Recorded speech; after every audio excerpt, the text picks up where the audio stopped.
Jean Hyppolite. Logic and Existence. 2012. Chapter 1. The Ineffable. What are the limits of knowledge and language? This problem is that of non-knowledge and the ineffable. The phenomenology encounters it first on the empirical level as fatal ignorance, when Oedipus does not recognize his father in his offender, and his mother in the queen he marries, when good conscience acts as if it fully knew all the circumstances of action.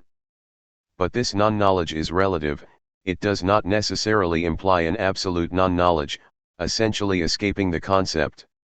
It is against such an ineffable that the philosophical consciousness is directed in the phenomenology.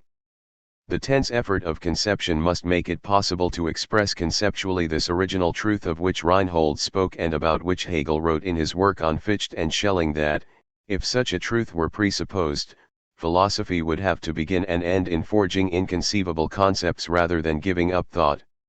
To renounce discourse, to the instituted community of consciences, or to surrender to feeling which is below language, is all one thing, since common sense appeals to feeling, its inner oracle, it breaks all contact with which if he disagrees, he is thus forced to explain that he has nothing else to say to someone who does not find and feel the same truth in himself.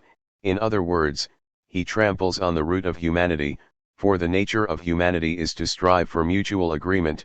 Its existence is only in the instituted community of consciousnesses. What is anti-human, what is only animal, is to shut oneself up in feeling and to be able to communicate only through feeling one.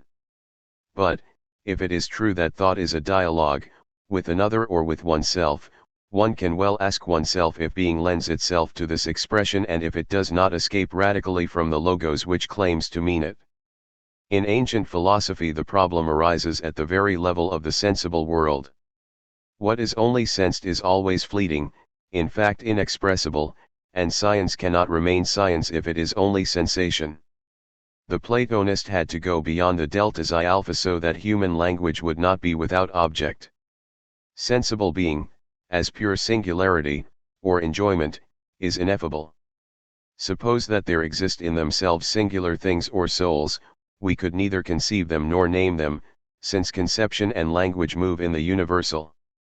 All the determinations by means of which we think things and which correspond to names are general determinations, they establish a community and a continuity between things which do not correspond to this opinion. Moreover, common, according to which the singular alone exists, is the true primary object of sensible certainty, this certainty which believes itself to be immediate and which claims to apprehend, beyond all language and all meaning, an individual this or an incomparable this. There would therefore be something below language which would be the immediate grasp of a being by nature ineffable.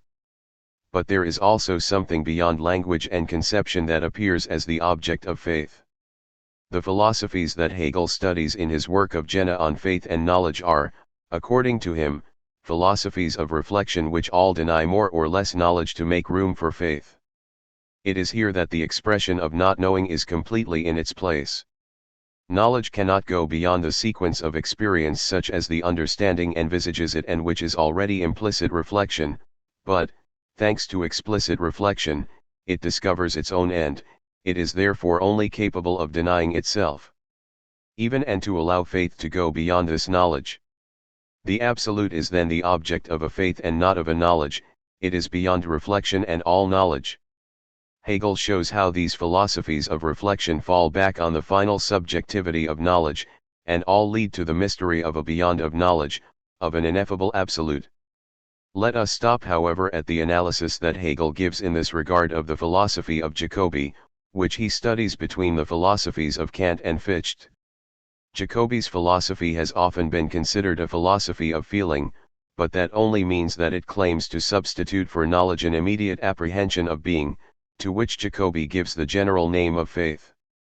Knowledge is only formal, it does not grasp any content, it links propositions, and the only consistent philosophy is for Jacobi the philosophy of Spinoza, which, moreover, he understands rather poorly, Hegel tells us. But faith goes beyond philosophy through the direct apprehension of an inconceivable content, of an unconditioned that it finds in the finite as well as in the infinite. This is how Jacobi can write, "We are all born in the faith and must remain in the faith. It is by faith that we know that we have a body and that outside of us there are others present, body and other sentient beings." In other words, faith does not concern here only the eternal or God, but also finite beings themselves, insofar as they are existences, and in a formula with a contemporary accent Jacobi can say isn't the seeker's greatest merit to unveil and manifest existence. But this merit can only be acquired, according to him, by discarding the rational form of science incapable of this unveiling. The inconceivable, the unamiable, is the singular being in its pure singularity, the existent is also the beyond of these finite beings, the transcendent, and the mutual relationship of these two existents. Hegel tried to express this vision of the world of Jacobi, this relation of an absolute finite to the true absolute is faith, in which the finite recognizes itself before the eternal as finite and nothingness, but disposes this recognition of such that it saves and preserves itself as a being in itself outside the absolute.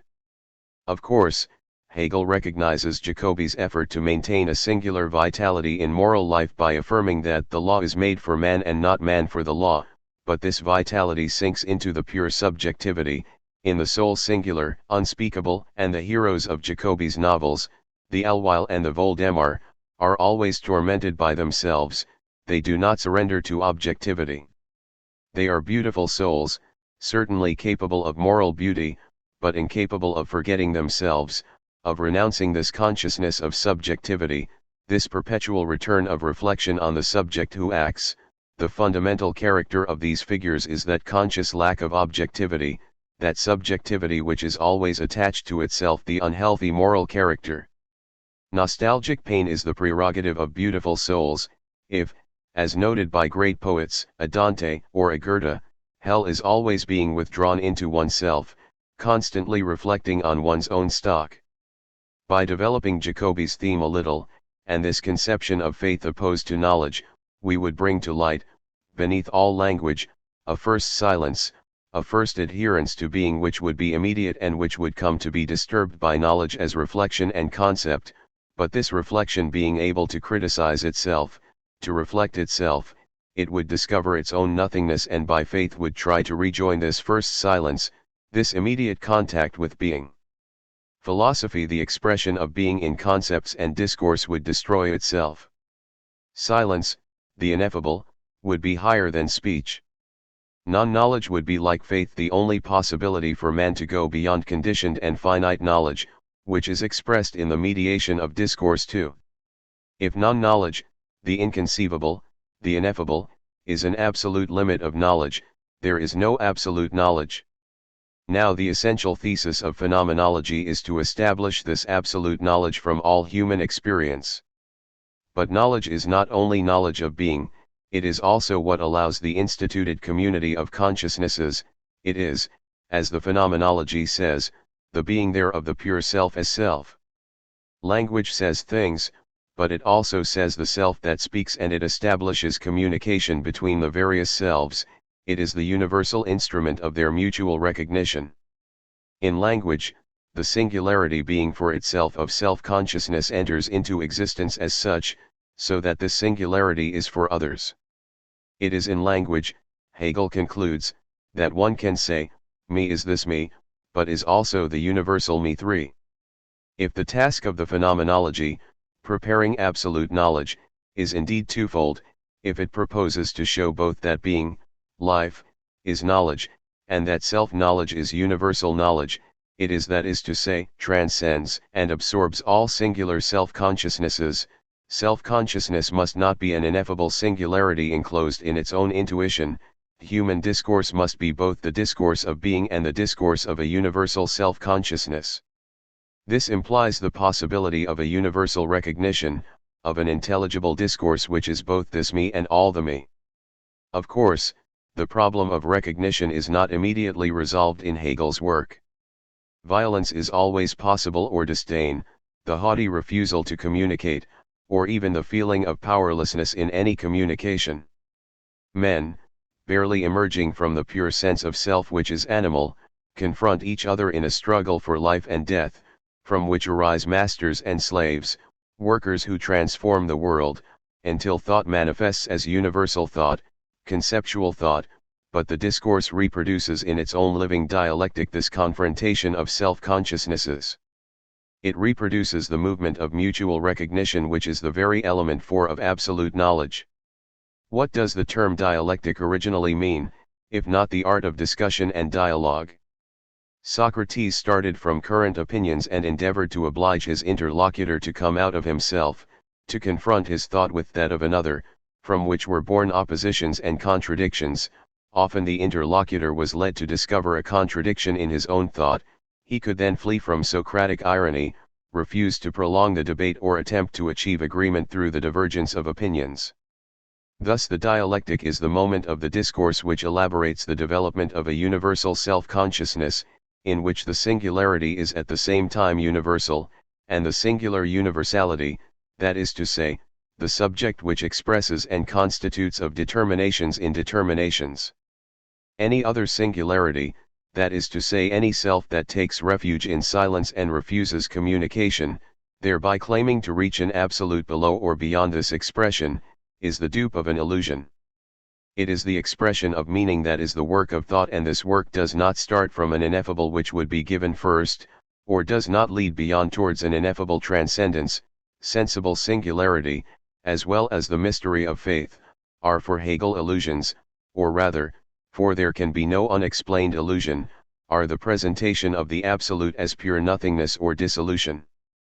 Human life is always language, meaning, on pain of losing its character, and of becoming animal life again, and the singularity that it believes it has reached then is immediately lost in universality, but abstract universality, immediate being, is no less immediately reversed into nothingness. Only becoming, which, at the level of the immediate, is already mediation, prefigures what this discourse will be, the reflection of being in itself, the absolute as universal self-consciousness or as subject, positing itself even though it was only presupposed at the starting point, an empty name. Apart from the sensibly intuited or represented self, all that remains to indicate the pure subject, the one empty and deprived of the concept, only the name as name 5. But once again, what is this sensibly intuited or represented self? What is this sensible apart from the meaning conferred on it by language? The phenomenology of spirit contains analyses on this point which will be taken up on the level of ontological logic, and which can already contribute to elucidating the famous reversal of being into nothingness with which this logic begins. The refutation of the ineffable and the proper character of human language, as logos of being and universal self-consciousness, are found at the various stages of the phenomenology of spirit, from the first chapter on sensible certainty to the last where the beautiful soul that refuses universal recognition sinks into nothingness, the only expression of its failure. Certainly this development of self-consciousness seems to be able to stop at each particular phase. It can lose itself in violence, or engulf itself in boredom and dissolution. Dialectical discourse could thus come to a halt, and skepticism is indeed always possible, but what characterizes this skepticism is that it always ends in nothingness, and that it always needs a new content in order to be able to dissolve it in its turn. This nothingness is nothing other than what appears as death in living nature, and pure and simple disappearance in nature in general. Consciousness that claims to live pure singularity without thinking it or signifying it can in fact only dissolve. It is in vain that it refuses language and discourse, and claims to reach an ineffable absolute. What it says is the opposite of what it aims for, and it is language that is right, or if, out of stubbornness, it renounces language, it can only lose itself, dissolve. Let us repeat it, this dissolution is always possible, and the only virtual transcendence then appears as that of nothingness. Skepticism does not see that the discursive process always continues, going from form to form, from figure to figure, from determination to determination, and that all nothingness is in a determined way the nothingness of what it results from. Skepticism ends up with the abstraction of nothingness. It isolates this nothingness as the ineffable instead of thinking of it as the internal negativity which allows the discourse to continue going from determinations to determinations, but the consciousness which claims to reach absolute being in the singularity, either outside of it or within itself, is a victim of this pretended immediacy of being, and what it finds instead of being is precisely nothingness, is the transcendence of supreme abstraction instead of the only concrete mediation. This passage from being to nothingness is the truth of immediate sensible certainty which, refusing mediation, is then the prey of becoming. It only regains consistency by accepting the determinations which establish the connection and the community of all things, which merely make the perceptible singularity a crossroads of determinations. This possibility of dissolution in almost all the phases of the phenomenology in no way implies that the development of self-consciousness goes from nothingness to concrete and determined being. Dissolution is not the inverse of progression, for self-consciousness in its discourse always progresses from one determined figure to another, from one meaning to another, and not from nonsense to meaning. Dissolution, either as a search for pure immediacy, or as a refusal of all communication, is only what haunts all the particular figures of consciousness, and this dissolution, this nonsense, is then the truth of this refusal of mediation. In sensible certainty, consciousness experiences its first relationship with being, it is immediate certainty, and claims to be certainty of the immediate. What it aims for is therefore the unique and ineffable singular being, either the being outside of it, this night, or this unique light, or itself, this incomparable consciousness, but what it aims, what it has the opinion of, it is quite incapable of saying it, when one demands from science, as a crucial test, a test which it could not sustain, to deduce, to construct, to find a priori of this thing, or of this man, it is right then that the requests say which thing this or which me it aims at. But to say it is quite impossible. But Hegel, who could here take sides against language, adopts this very language as that which alone has validity. Speech, he says, has the divine nature to immediately reverse my opinion, to transform it into something else. In other words, we absolutely do not speak in the same way that we aim at in this sensible certainty.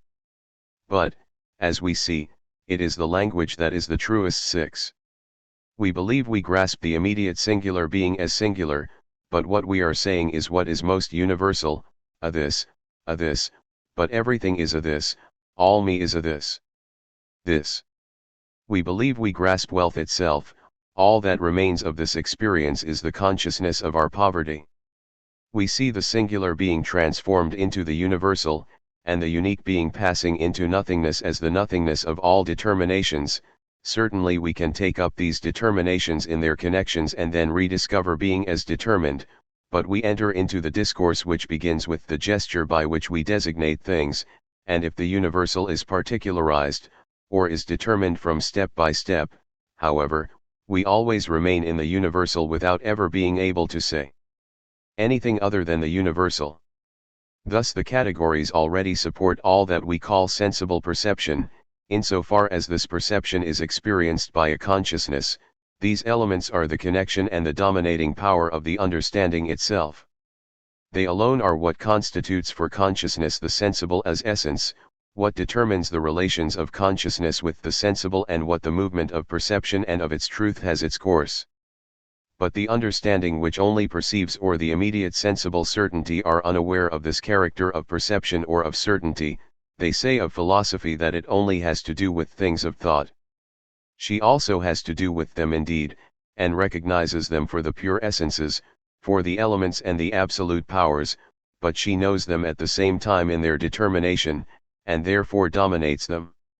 Immediate certainty and perception are already a meaning that is not yet reflected on itself, a discourse that is not yet the discourse that knows itself as such, as itself, and as the discourse of things. Sensible consciousness therefore does not reach what it believes it is reaching, or at least what it only aims for. It could not reach itself more as a singular and unique soul. Solipsism is refuted from these first pages of the Phenomenology. Yet I, the subject of certainty, am I not for myself an immediate evidence, prior to any reflection? I exist, and I exist unique and incomparable. It is I who feel, and feeling it is immediate only in me.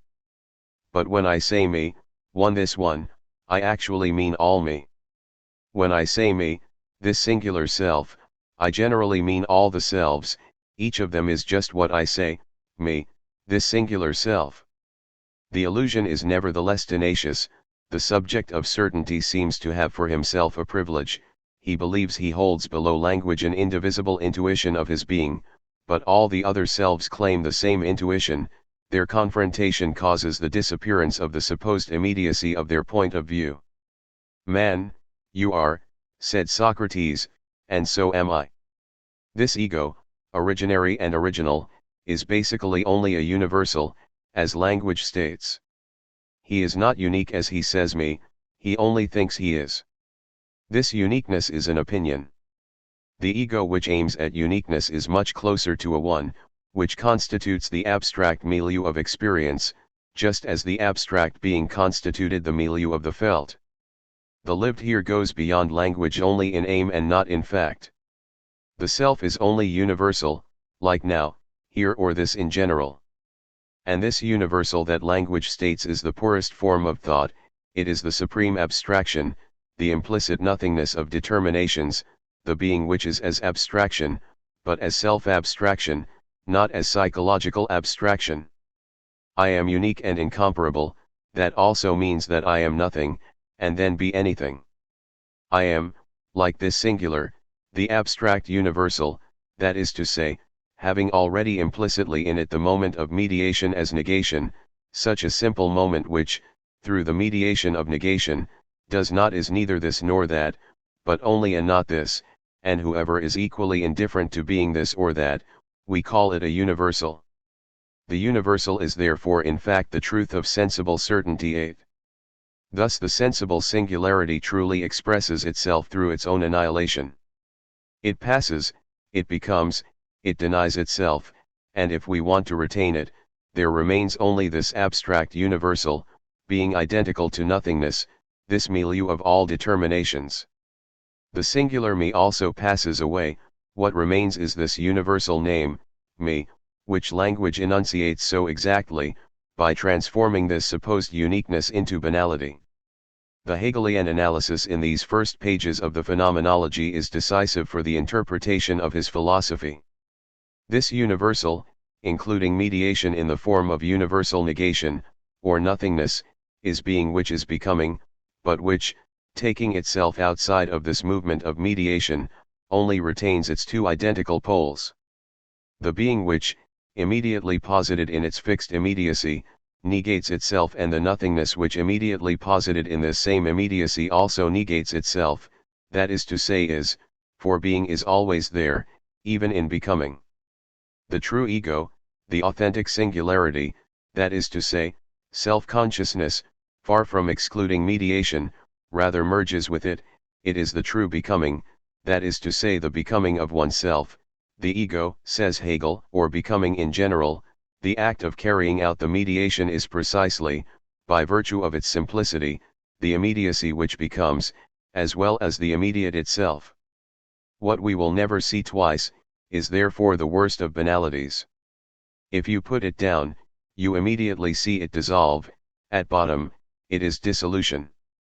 If this dissolution is understood, if it is meaning and discourse, it is both genesis and annihilation, it is mediation, and this is why death is the beginning of the life of the spirit, because at the level of nature, the absolute appears as both life and death, and this cycle is endless. The singularity of sensible things, and of perishable living beings which are modes of the absolute, manifests this absolute in its annihilation. There is in nature only a sketch of this true singularity which is reflected mediation, therefore the logos as universal self-consciousness. Nature is only spirit to the spirit that knows it, it is in itself logos, it is not so for itself, it is immediately the being there of the logos, but it is only posited as such by the spirit. But organic nature has no history, of its universal, life, it rushes immediately into the singularity of being there, and the moments unified in this effective reality, the simple determination and the singular vitality, produce becoming only as the contingent movement in which each of these moments is active in its part and in which the whole is well maintained, but this mobility is for itself limited only to its own point, because the whole is not present at this point, and it is not present. There because it is not here for itself as a whole. 9. Singularity. As immediate being, that is to say, wanting to abstract itself from mediation, is therefore immediately its dissolution. It is thus in nature. It is the same for consciousness, which would claim to escape the becoming of meaning, discourse, and mediation. Refusing to think of herself, abandoning herself to what she believes to be pure experience, she goes back down to the unconsciousness of life, and what she finds is necessarily death, a death at all times. And a death that she does not understand by hypothesis, which is therefore for her both necessity and enigma, because necessity felt as such and not thought of is the pure enigma. For necessity, destiny, are precisely the thing of which one cannot say what it does, what are its determined laws and what is its positive content, because this thing is the pure absolute concept intuited as being, is the simple and empty relationship, but uninterrupted and inflexible, whose work is the nothingness of singularity. 10. Suppose, therefore, that consciousness refuses the universal discourse which immediately reverses its opinion, that it tries to take refuge in what it believes to be a pure experience, in order to taste there the unique enjoyment of its own singularity. She will want to live instead of think. Hegel describes this experience to us at a higher stage of the phenomenology. 11.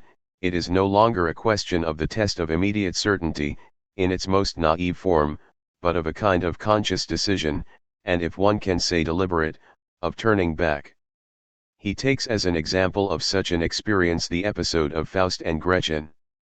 It is a question of a consciousness, weary of the universality of knowledge and of the burden of mediation, which claims to turn entirely towards ineffable enjoyment.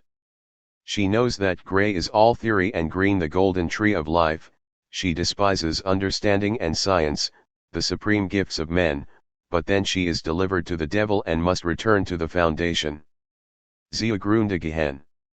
The expression should be taken literally. This foundation is precisely her annihilation, that she has given up even being able to understand. She aspires to the immediate. Like Faust with Gretchen, it almost amounts to saying that she aspires to disappear but without even knowing it. As a singular consciousness wanting to live the ineffable and renouncing to think, it desires only to take life, as one picks a ripe fruit which comes to meet the hand that takes it, but instead of having thrown itself from the theory dead in life itself, it has rather precipitated itself into death, into the dissolution of its own singularity. This dissolution cannot be understood by it since, by hypothesis, it refused to link the truth to discourse, claimed to descend below the mediation which alone constitutes self-consciousness as such. It is therefore indeed the prey of necessity and of destiny. It repeats at this higher level the experience of the stammering consciousness from which the phenomenology started, which believed to hold the singular this and possessed only abstract being able to say only, he is, it cannot then witnessing its abstract negation. She wanted to go to the bottom of this pure singularity, and she finds the bottom of it well, the dissolution which is still said, but which says nothing other than necessity or death, the pure enigma, for feeling does not contain within itself even the explicit meaning of the event. In the experience which should develop its truth for it, consciousness has therefore rather become an enigma to itself. The consequences of its operations are no longer before it its very operations. It finds itself alienated from itself, unable to say or understand. Already the term destiny, especially if one refers to the early works of Hegel, says more than that of necessity. Destiny is a beginning of understanding accompanying the abstract movement of life. To have a destiny is already to penetrate the sense of necessity. It is not only to live, but to live by rising to self-consciousness, by accepting mediation. The passage of one's living being into necessity dead manifests itself to her as an inversion that has no mediation. The mediator should be that in which the two sides would be united, should therefore be the consciousness which would know one of the moments in the other, that is to say, would know in destiny its purpose and its operation, and in its purpose and its operation its destiny, or finally would know in such a necessity its own essence. If we were not a little afraid of the paradox, taking care to give the word logic its Hegelian meaning, we could say that human experience according to Hegel can only be logical. Pure experience, this return to nature, signifies precisely nothing, and consciousness is always meaning, discourse, the ineffable is nothingness as an absolute limit. This retrogression is also present in the phenomenology, on the level of knowledge, as well as on the level of enjoyment. Consciousness which knows descends again towards a pure empiricism, consciousness which in its first effectiveness is sensible and intended certainty of this, returns to this point after the whole course of its experience, and is again a knowledge of what is purely negative. Of itself, or a knowledge of sensible things, that is, in the element of being, which remain indifferent in the face of its being for itself. However, it is no longer immediate natural consciousness here, but has become such for itself. 12. This return to empiricism is based on the intellection of the nullity of all the other figures, only negative proof. Let us therefore return to pure experience, but this pure and ineffable experience reveals itself once more as the supreme abstraction. It has been said that skepticism was the ever-reviving fruit of empiricism. This is at least the result of this step backwards, with a view to rediscovering a subside to discourse, and sticking to it. Self-consciousness when it is not logos for itself is the prey of a logic of which it is only the victim. The dialectic is exercised in itself on it when it is not for itself this dialectic. This discourse, to be valid, must be the discourse of a universal self-consciousness.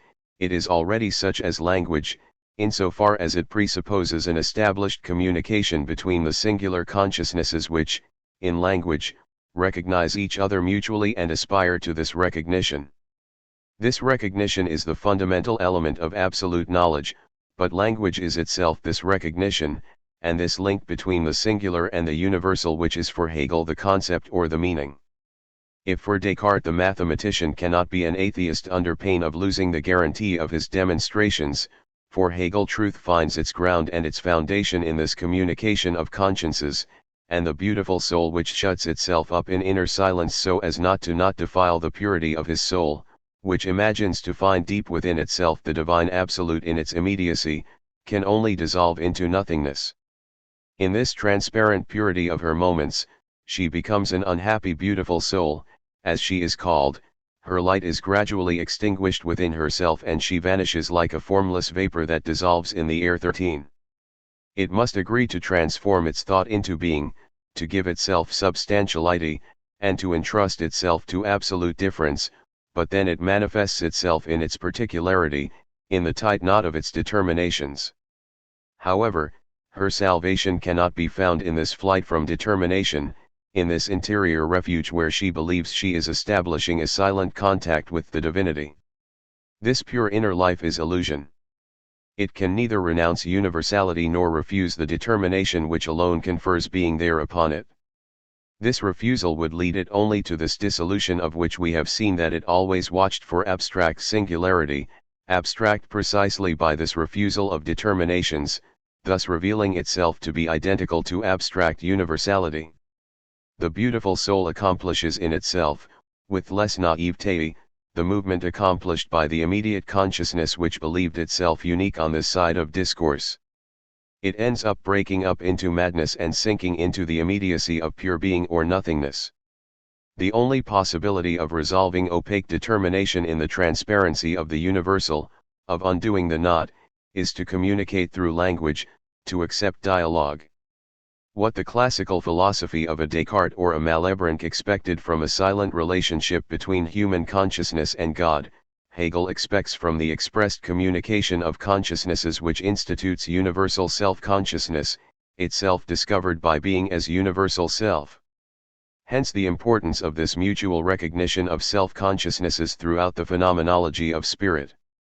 This recognition finds its element in the very language which dialectically states the effective oppositions and overcomings. Language is the being there of the spirit. Silence with regard to the other, like inner silence, only leads to dissolution. One must confess one's action, one's particular way of being in the world, in order to conquer its universality, to have it recognized. It is also necessary to welcome in oneself the particular determination of the other to raise it to universality, To promote this concrete universality which is the true unity of the singular and the universal, true that is to say accepting the mediation of particular determinations, and not oscillating indefinitely from the abstract singular to the abstract universal which turn out to be identical by this refusal of mediation. It is this universal mediation that language expresses.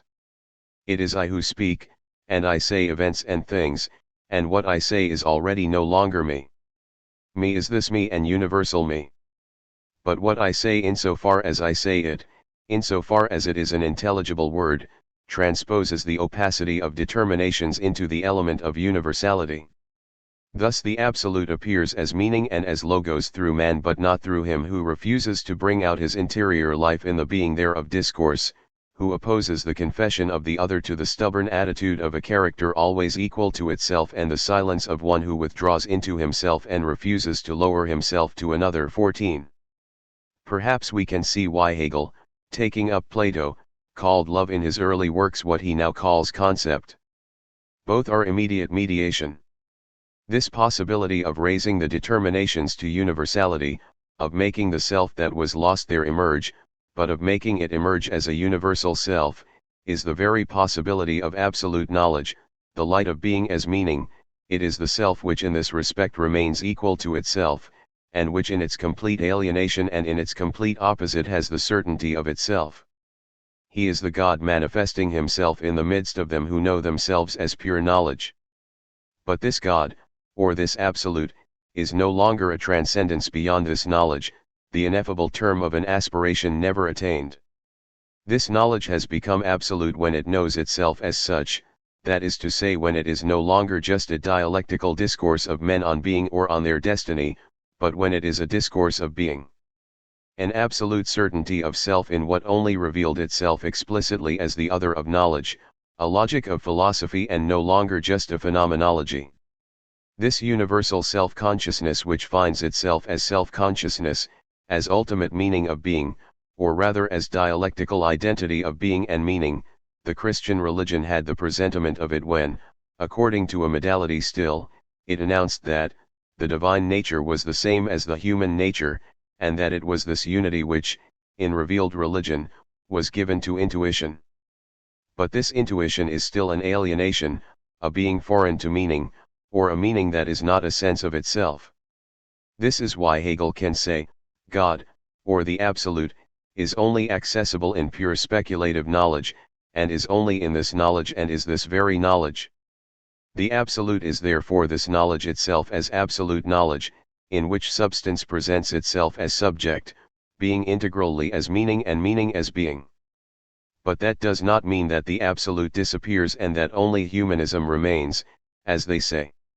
In the Phenomenology, Hegel does not say man, but self-consciousness, and the modern interpreters who have translated this term immediately by man have falsified Hegelian thought somewhat. Hegel still remained too Spinozist for us to speak of a pure humanism, which ends only in skeptical irony and flatness. It is undoubtedly in human knowledge, which is interpreted and said, that the Logos appears, but man here is only the crossroads of this knowledge and this meaning. Man is consciousness and self-consciousness, at the same time as natural being there, but consciousness and self-consciousness are not man, they say being as meaning in man, they are being who knows himself and says himself. One can only thus understand that Hegelian philosophy leads at least as much to a speculative logic as to a philosophy of history. There is therefore for Hegel no ineffable which would be on this side or beyond knowledge, no immediate singularity or transcendence, there is no ontological silence, but dialectical discourse is a progressive conquest of meaning. This does not mean that this meaning would be in law anterior to the discourse which discovers and creates it, but the meaning develops in the speech even. We do not go from a silent intuition to an expression, from an inexpressible to an expressed, any more than from nonsense to meaning. The progress of thought, its development, is the very progress of expression. The opposition of intuition and language no longer makes sense if language does not form thought or thought language, but if the information is common, one is not an external translation of the other. Meaning unfolds and is determined without it being given previously in an ineffable form. Doubtless this progress of expression is the result of an incessant struggle thanks to which the universal becomes aware of itself instead of falling back into nothingness. But this struggle is the very progress of expression, its integral development.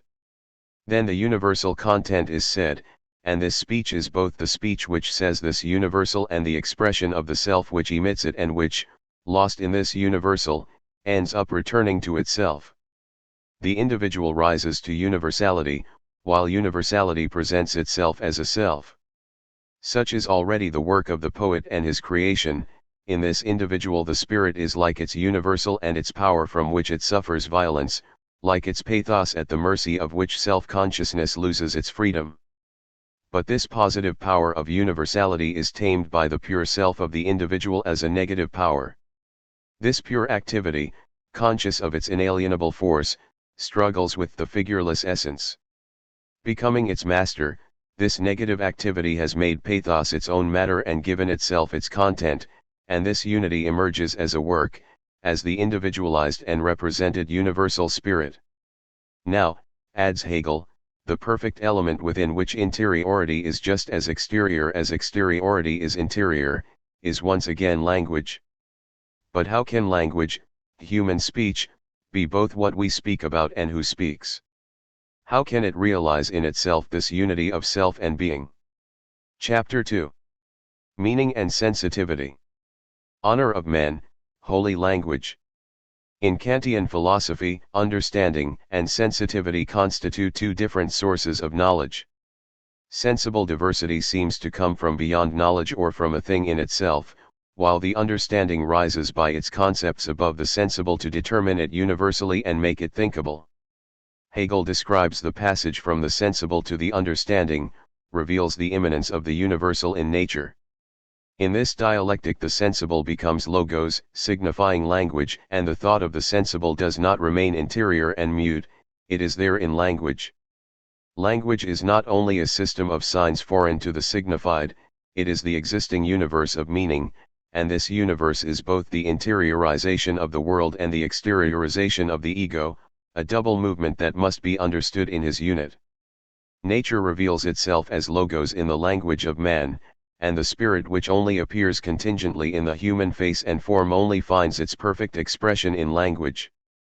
The mediation linking nature and logos is the only absolute, since the terms cannot exist independently of this very mediation. This dialectic of the sensible and of meaning determines the proper status of human language in Hegel's philosophy of spirit too. It also commands the development of its aesthetics and the organization of its art system. Sense and sensitive, Hegelian aesthetics insists on the revealing relationship of these words. Meaning is indeed a curious word which is, in turn, used in two opposite senses. On the one hand, it effectively designates the organs that preside over immediate apprehension. On the other hand, we call sense the meaning of a thing, its idea, what is universal in it. It is thus that meaning relates on the one hand to the immediately external side of existence and on the other hand to its inner essence.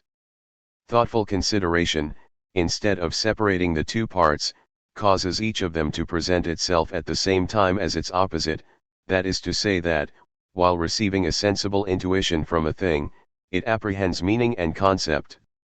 But these determinations being received in an undissociated state, the contemplator is not yet aware of the concept which he does, so to speak, only vaguely foresee. There are therefore intermediaries between the sensible and the signification which is only present in language, and the transition from one to the other is manifested as much in the dialectic of the arts as in that of the mind.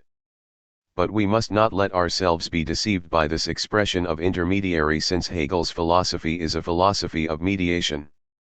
Meaning as it appears in language, meaning as the becoming of the concept in discourse, are primary in relation to the movement which seems to engender them. There is no meaning before language, any more than there is an ineffable absolute, or any more than there would be a dream for one who would never wake up. The arts which precede poetry in the ascending series of fine arts, architecture, sculpture, painting, and music, give us the illusion of an ineffable which would be meaning without words, and in relation to which one could say, in a paradoxical form, that speech is itself mute for Couldn't we prefer the image to the word as carrier of meaning?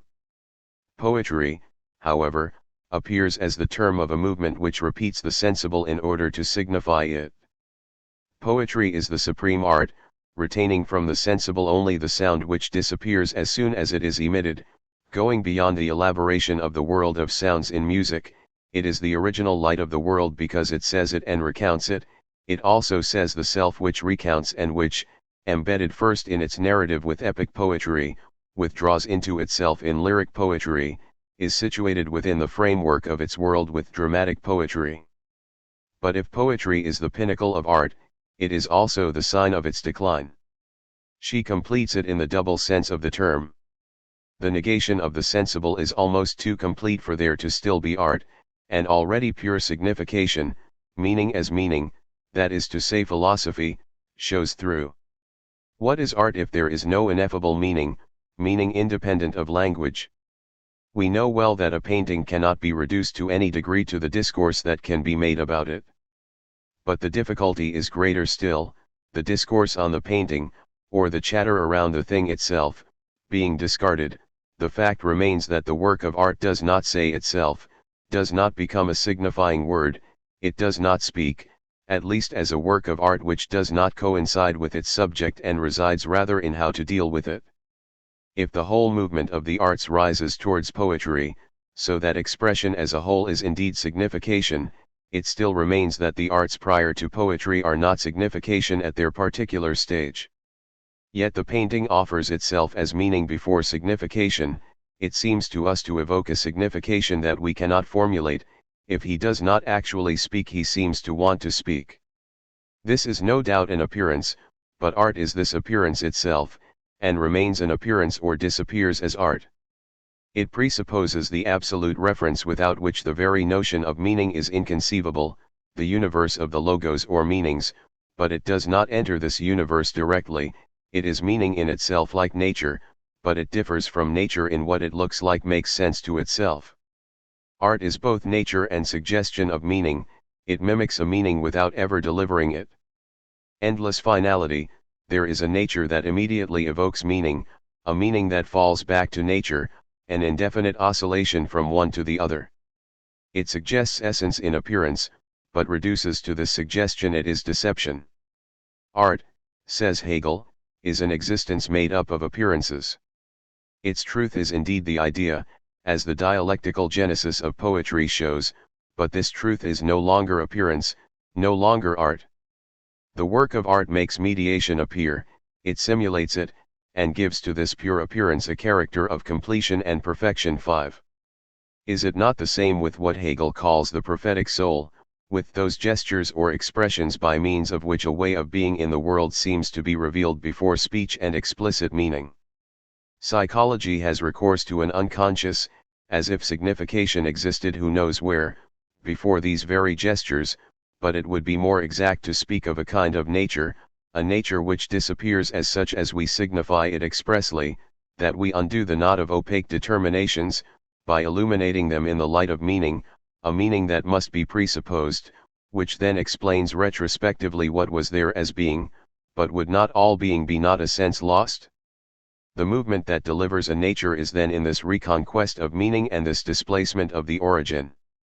The prophetic soul and any way of being in the world that does not reflect itself is prophetic soul is so only for others. Its expression becomes meaning through effective interpretation. The specific difficulty of these intermediaries both in the arts and in the prophetic soul is due to the fact that one would like to engender meaning from nature by a series of imperceptible progress, an empirical history, and which one does not see. That would be to renounce the very conception of mediation, that is to say the mutual position of one of the terms by the other, each positing and presupposing the other.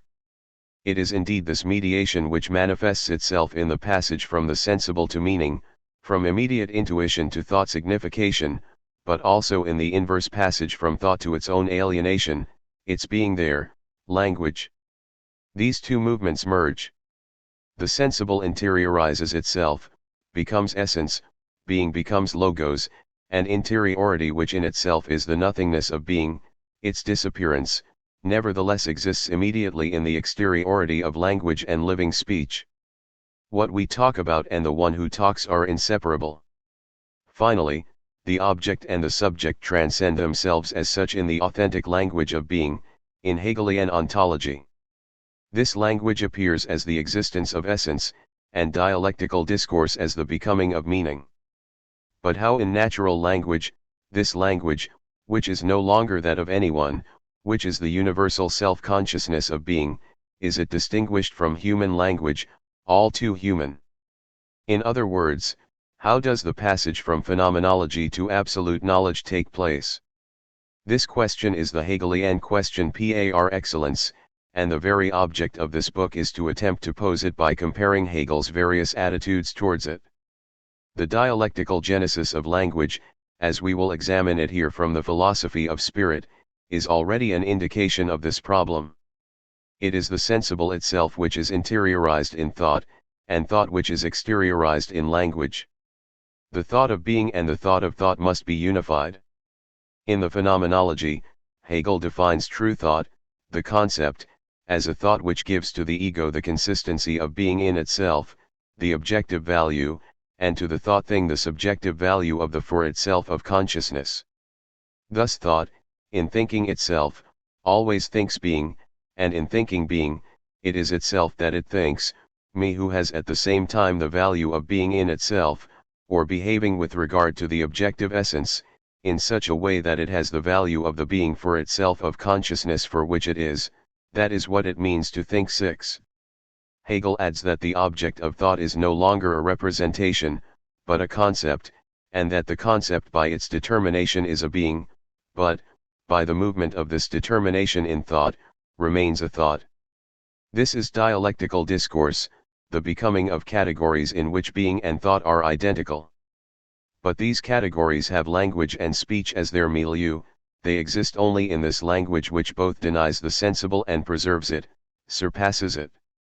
It is this dialectic of language which manifests at the level of the philosophy of the mind the original identity of the sensible and the understanding. Kant had indeed attempted in a subjective deduction of the categories to present the synthetic intermediary between the universal ego of recognition and sensible diversity. He had perhaps seen in the imagination that common source of understanding and sensibility, and Hegel, following Fichte, does not hesitate to see in this Kantian imagination the germ of true reason as mediation, as the dialectical unity of the in itself and the for itself. However, Kant only sought to make accessible to knowledge a being who at bottom escaped it. Hegel ignores this absolute limit. Sensible diversity refers only to this universality of intelligence which is immanent to it, and it makes itself meaning in a being there, man, who not only contemplates things and is affected by them, but which itself determines them in the negativity of action. Man's being there is his operation. He who speaks is engaged in what he speaks of, he is determined and he determines, he himself is this passage and this pure mediation which is effectively the unity of meaning and being, the concept as time. In the transition from epic poetry to tragedy, this engagement of the speaker in what he is talking about is manifested, from reciter he becomes actor, the negativity of being is also its negativity, it plays it out within necessity or destiny which then becomes its destiny at the same time as universal destiny. Now, absolute knowledge is this universal destiny which says itself as itself identical to being, and envelopes in itself the one who speaks and what he speaks about, their unity and their opposition, the unity of their unity and their difference. Absolute knowledge also presupposes man acting, as the phenomenology shows, because he is not only meaning given, necessity, but meaning engendered, meaning of himself, the absolute is subject. 7.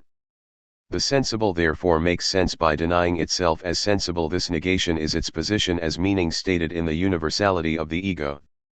In intuition, the universal self first appears as affected from without.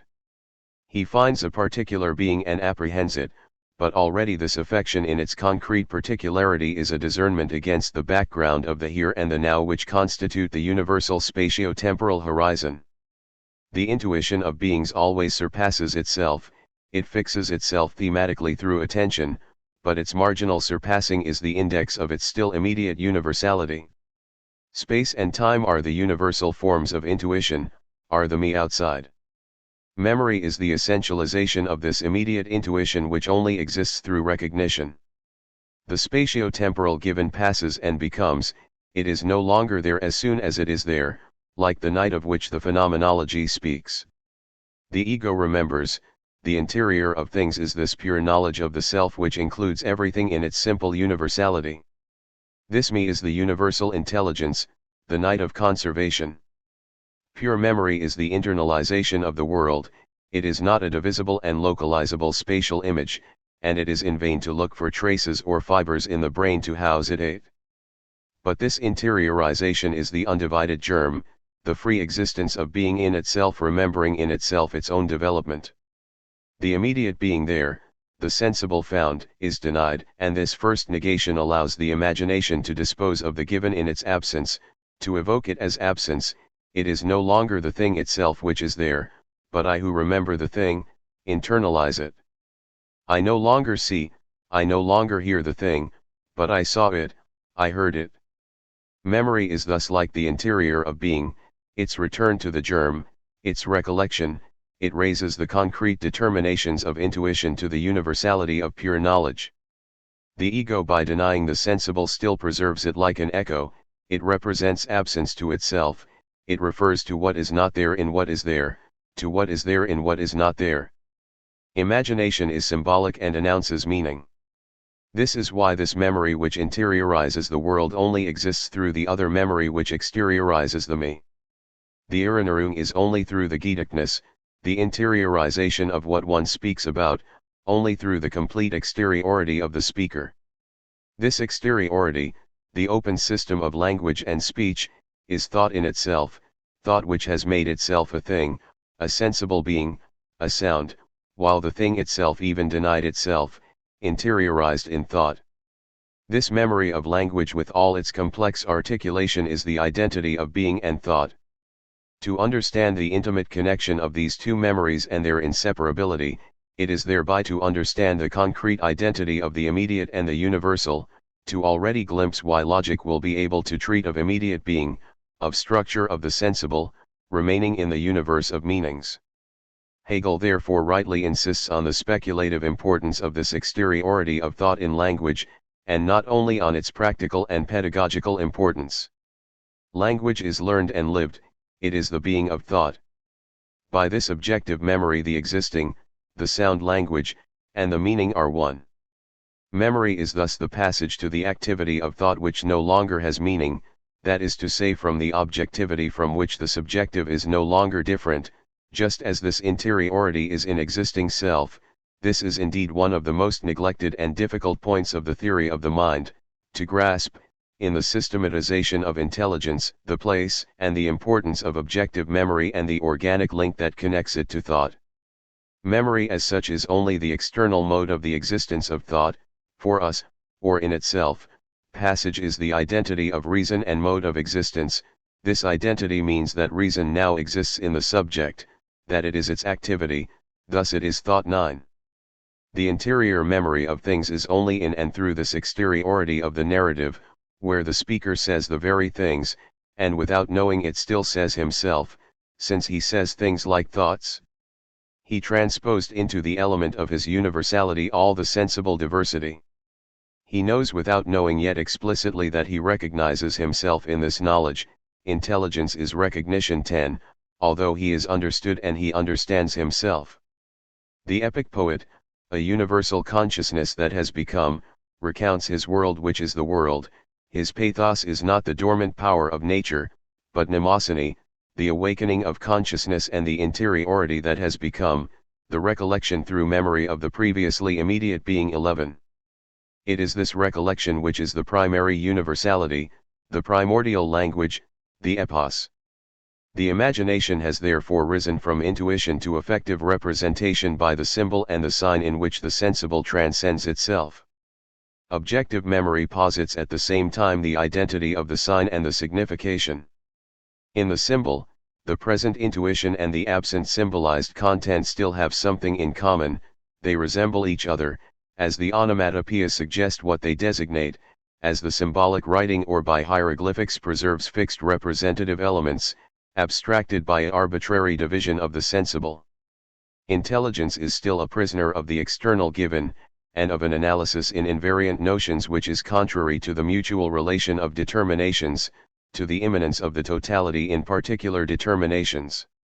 Natural language, the child of intelligence, says Hegel somewhere, on the contrary makes dialectical discourse possible in which conceptual determinations are not only characterized by their context, but also able to enrich their meanings through the discourse that posits them, and exceed them.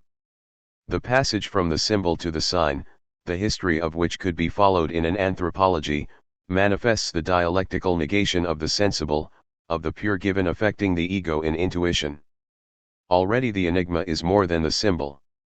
The pyramid has no connection with the dead pharaoh, it invites the imagination to surpass itself towards who knows what secret, but there is no particular secret. The enigmas of the Egyptians were enigmas for the Egyptians themselves. The sensible is not what it appears to be, it negates itself in itself, like the sounds of the voice which are no longer there as soon as they are there, and which nevertheless are prolonged one into the other. But in the pure sign, in spoken words, or in written words which are signs of signs, the sensible is reduced to a minimum. It does not count for itself. The ideal is to speak without an accent, and for the cultured man reading is deaf and writing mute. The sensible is without any resemblance to the content represented, it signifies it but is not itself what it signifies, it becomes so through the creative memory of language which, at first purely arbitrary, then fixes this universe of language, and gives it the solid consistency of being found and always taken up again. In the sign in its pure state, there first appears an immediate intuition which represents a content quite different from what it is itself. 12. This arbitrariness of principle is an essential moment. The sensible must completely transcend itself as sensible, intelligence must find itself in an exteriority which is integrally its own, a being which, while remaining being, is nevertheless its creation, an alienation of itself in herself. This is why the anthropological origin of language, the existence of onomatopoeia for example, is not the essential problem for Hegel. This is not exactly a story. Contrary to the symbol, and even to the sensible suggestions of the enigma, in the sign as such the proper content of the intuition, which is a now here, and the content of which it is the sign do not agree in any way. It will also be necessary to forget the musicality of the sign to see or hear in it only the meaning. As intelligence becomes significant, it rises above the symbolic imagination, it dominates the sensible, although it makes itself being and exteriority. It absolutely posits this intuition of the sign as its own, and it posits itself in this intuition, but it does not exist elsewhere, it is this position. Language is not a translation. Memory therefore operates on the sensible sign as such a new negation. What it is itself disappears, is no longer heard or seen, and we hear and see meaning in its place, in the sentence the becoming of meaning. The meaning is there in the exteriority of language, the signs are for the meanings themselves, thus intelligence has become exterior to itself, objective, it has even gone beyond its arbitrary creation, since it finds itself in language and lives in it. It finds meaning, interiority, the opposite of being, as a being, and it finds being, the opposite of meaning, as a signification. It is as if a nature had become integrally meaning and life of meaning, visible and audible meaning, without any foreign support, yet remaining a nature, but reflecting itself. The universal self, interiority, exists only in language, there is no inner meaning which would then express itself. In sensitive intuition the ego finds the determinations, in language what is its own becomes like a becoming found. 13. Language precedes thought, of which it is nevertheless the expression, or, if you will, thought precedes itself in this immediacy. Language refers only to itself, surpasses itself only in language, and it is in this sense that it can be said to be natural. The symbolic imagination is in relation to it what the dream is in relation to waking. The world, nature are not an empire of images that have no existence, but an empire of names. This empire of images is the dreaming spirit that deals with a content that has no reality, no existence. His awakening is the empire of names, it is only now that his images have any truth. The dreamer cannot distinguish himself from the waking one, but the awake can distinguish himself from the dreamer. If, in the arbitrary creation of the sign, the content represented appears other than the intuition which represents it, this difference disappears with objective memory. Intelligence makes this connection which is the sign its own, it raises by this memory the individual connection to the rank of universal connection, that is to say permanent, where word and meaning are for it objectively united, it makes he intuition that is first of all the word a representation, so that content, meaning and sign identified, are only one and the same representation. 14. This elevation from an arbitrary creation to a permanent system which is the ego itself in its exteriority to itself thus effectively suppresses the intended difference between meaning and name. We think things in words without resorting to sensitive images.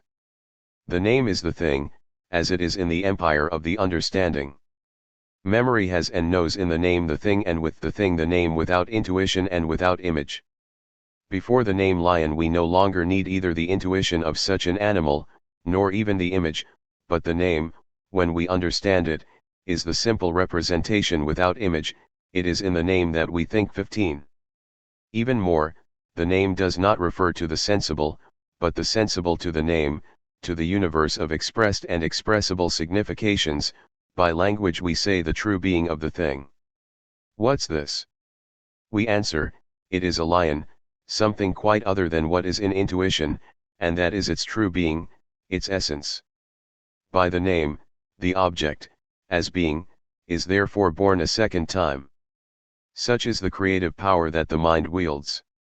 Adam gave everything a name. Man speaks to things as to what is his, and lives in a spiritual nature, in his world, and such is the being of the object, being as meaning. This being as meaning is revealed by language, on condition of understanding by that the system which surpasses itself in itself, the discourse which anticipates logical thought. 17, and which expands without ceases the concept name already an originary proposition through its links with other determined concepts. In order to specify a meaning, it refers not to a meaning that would be behind the language, but to other meanings, themselves expressed and expressible. The ego is, as universality, immanent in the totality of discourse, it underlies it, but without ever distinguishing itself from it, because the insufficiencies of language are also insufficiencies of thought, and vice versa. The words are then no longer, as we have said, external to each other, they are linked together, in a way which may be more or less contingent or necessary according to the nature of this language, but which, in the philosophical dialectic, tends to the unity of the intuitive understanding and the discursive understanding which is the soul of Hegelian logic. Language as life is thus the intellectual intuition which only exists through its discursive development, the dialectical sequence of all the determinations as moments of this unique intuition. This is why Hegel calls this universe of discourse the space of names. The name, as the existence of the content in the intelligence, is the exteriority of the intelligence itself in itself.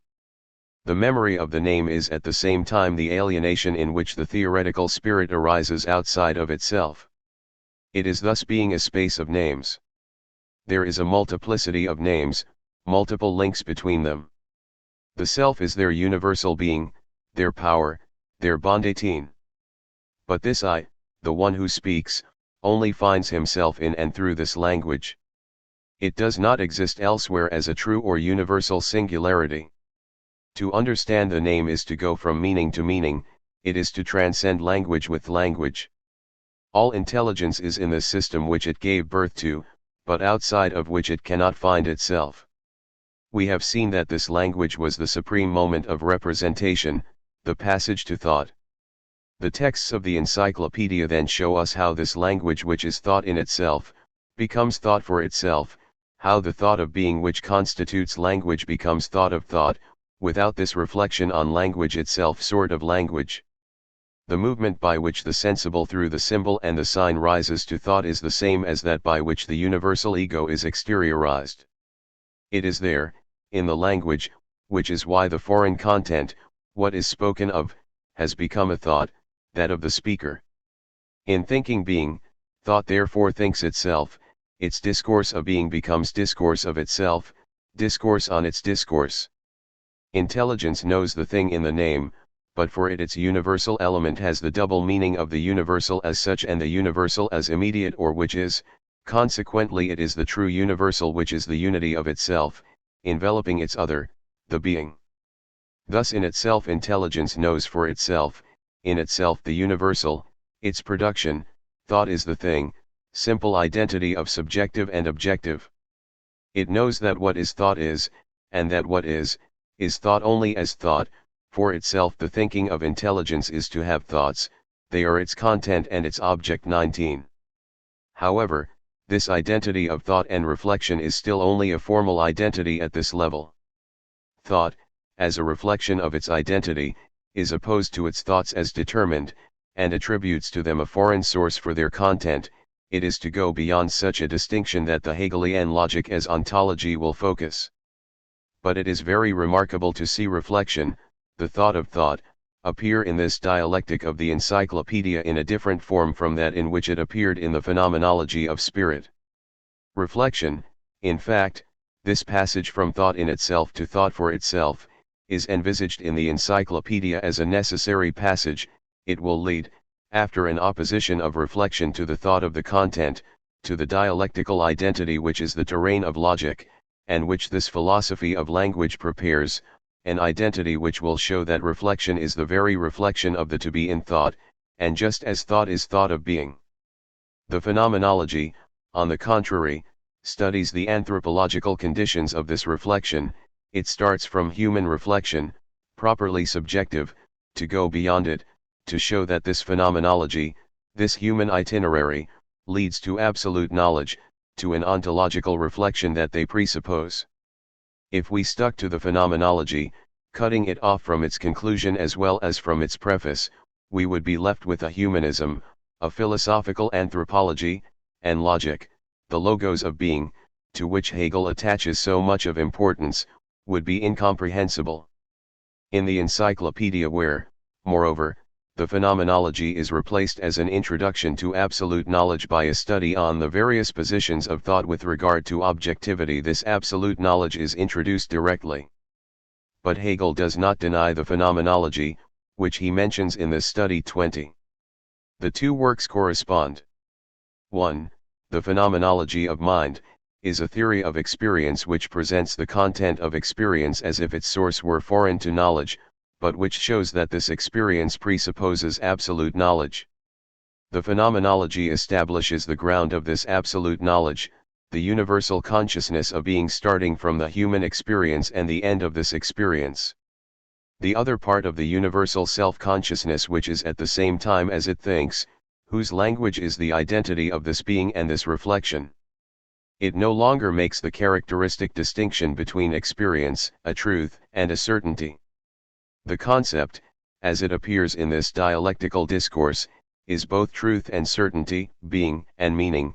It is immanent in this being which is said, and this is why it appears, at the end of logic, as the being which is meaning through the mediation of reflection, as well as the meaning which is. But this mediating reflection is no longer an exterior or subjective reflection, it is the very reflection of being. The experience discovers in the phenomenology with the figures of consciousness and in a concrete form the determined moments which are found in the dialectical discourse of the logic. But this discourse will no longer be a discourse on experience, tainted with subjectivity, always reflecting its own subjectivity, a still human discourse. It will be the discourse that speaks of universal being in itself and for itself. It will be the absolute itself which is said as universal self-consciousness. It is in the preface to the Phenomenology and in the chapter on absolute knowledge that Hegel clarifies this correspondence between the theory of experience and philosophical logic. If in the Phenomenology of Spirit each moment is the difference of knowledge and truth, and is the movement in the course of which this difference is suppressed, science on the other hand, no longer contains this difference and its suppression, but because the moment has the form of the concept, it reunites in an immediate unity the objective form of truth and that of the knowing self. The moment therefore no longer arises like this movement of going here and there, from consciousness or from representation in self-consciousness, and vice versa, but the pure figure of the moment freed from its manifestation in consciousness is, i.e., the pure concept, and its progression depend only on its pure determination. Conversely, to each abstract moment of science corresponds a figure of the phenomenal mind in general. Absolute knowledge is immediate knowledge, which is reflection in itself, being, which is universal self-consciousness as being. This is why it can appear to itself in a phenomenology when, from immediate knowledge, it becomes knowledge of the immediate and breaks the concept, the logos, into its internal moments, that of truth, of being itself, and that of certainty, of the for itself. Science indeed contains within itself this necessity of alienating from itself the form of the pure concept, and contains the passage of the concept into consciousness. The mind that knows itself makes itself, as a difference, the certainty of the immediate. 22. Logic thus explains phenomenology. Philosophy, said Hegel, must alienate itself. The experience and the logos do not oppose each other. The discourse of experience and the discourse of being, the a posteriori and the a priori, correspond to and mutually require each other. There would be no possible experience without the presupposition of absolute knowledge, but the path of experience points to absolute knowledge. It is true that the historicity of this absolute knowledge poses new, perhaps insoluble problems within Hegelianism itself. This absolute knowledge is the intellectual intuition immanent in dialectical discourse, which is in language the identity of determined thoughts and of the thought which in them thinks itself, and thinks itself only by fixing itself on these, stopping at these determinations to deepen them and see them become. It is being itself which, in this discourse, is reflected and exposed as intelligible speech. This philosophical logic therefore presupposes that the thought which is there in language is at the same time thought of thought, discourse of the self in the discourse of being, and that this discourse of the self, this reflection, remains at the same time discourse of being. If this unity is not realized, there is only a formal reflection which opposes the content. Dogmatism, empiricism, skepticism are the various attitudes that Hegel describes and which appear at different stages of the phenomenology. Sometimes thought gets lost in the sensible experience as such, and does not manage to rise out of this immediacy. Sometimes it withdraws into its own subjectivity and always rises above what it speaks of. Formal thought rationalizes here and there with thoughts without effective reality. It is freedom detached from the content, vanity wandering on this content. What is required here of this vanity is the task of giving up this freedom, instead of being the driving and arbitrary principle of the content. It must embed this freedom in the content, let this content move according to its own nature, that is to say according to the self, as the self of the content, and contemplate this movement. Renouncing personal incursions into the immanent rhythm of the concept, not intervening in it with an arbitrary wisdom acquired elsewhere, this abstention is itself an essential moment of the attention concentrated on the concept. 23. Pure empiricism and verbose formalism complement each other.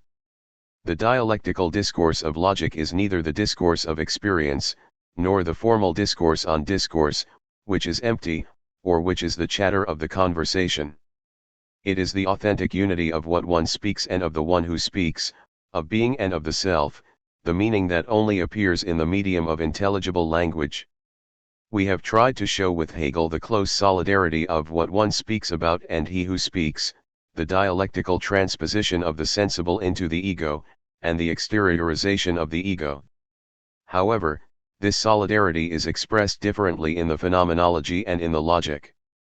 At the level of the phenomenology, there is like a debate of the one who speaks with the world of which he speaks, with those to whom he speaks and who hear him, as he hears himself. It is this debate that constitutes the very dialectic of human experience. But there is a permanent ambiguity on the variable limit of the two terms. He who speaks reduces what he speaks to his own human subjectivity, or projects it into an in itself which then turns out to be in itself only for him. At the level of formalism and chatter, the speaker always withdraws from what he is talking about. He tries to save his subjectivity, by withdrawing from any objective content. This chatter is, in relation to the philosophical dialectic, inauthenticity itself. It is no longer the debate with the world or with others, and is not the authentic language of being, as Hegel's logic tries to present it. This logic says being a bit like the epic poet says the world in his primordial language, but it says it by substituting the rigor of the concept for merely representative thought. How is this language of the concept defined in relation to two other fundamental languages, that of the poet and that of the mathematician? Chapter 3. The Philosophical Dialectic. Poetry and Mathematical Symbolism. To give a purer meaning to the words of the tribe. Through man, in language, being is said, but not all language is authentic beyond language about experience or inconsistent and subjective chatter. Philosophy must also distinguish itself from poetry and mathematical symbolism. It is always tempted, in order to avoid one, to approach the other. The poet speaks the language of representation, which seems a middle term between the sensible and the concept. Poetry is the very birth of language, the elevation to thought. The representation mixes what one speaks and who speaks, the objective and the subjective. It is not true mediation, and this is why it occupies an ambiguous position. It refers like the symbol or the enigma to a foreign in itself which shines through without appearing completely. It mixes particular being and universal meaning. It does not conceive of the true unity which will be for Hegel the speculative unity. It is, however, prior to the severe and decided distinctions of the understanding. The poetic world is a world in which the abstract universal and the distinct particular are not yet separated, as will be the case in the prose of the world, this prose that the work of Cervantes depicts so well, by opposing the cold world and stripped of understanding to the objectless imagination of Don Quixote. The primordial unity of the universal and the particular, of the objective and the subjective, is felt and sensed by the poet. He is nostalgic for it. Poetry, which for Hegel encompasses literature in general, lives in the midst of language, and yet, like the prior arts, of which it is the truth, it also seems a kind of dream in relation to the meaning that would exist as such. The existence of poetry refers to this meaning, but when this meaning exists in turn as such, poetry ceases to exist. The dialectical discourse of logic is no longer poetry, to which it is nevertheless closer than to the abstract discourse of the understanding. With the understanding begins this prose of the world, which claims to delimit very exactly an empirical truth and a subjective illusion. The empirical sciences are the work of the understanding, and history, which was first poetry as memory, becomes an exact science, or at least pretends to be one. As for poetry, it tends to rediscover reflexively the primitive magic of language. The understanding breaks the concrete representation into its elements, which are fixed and determined elements. The poetic mixture and the literary symbolism are dissolved.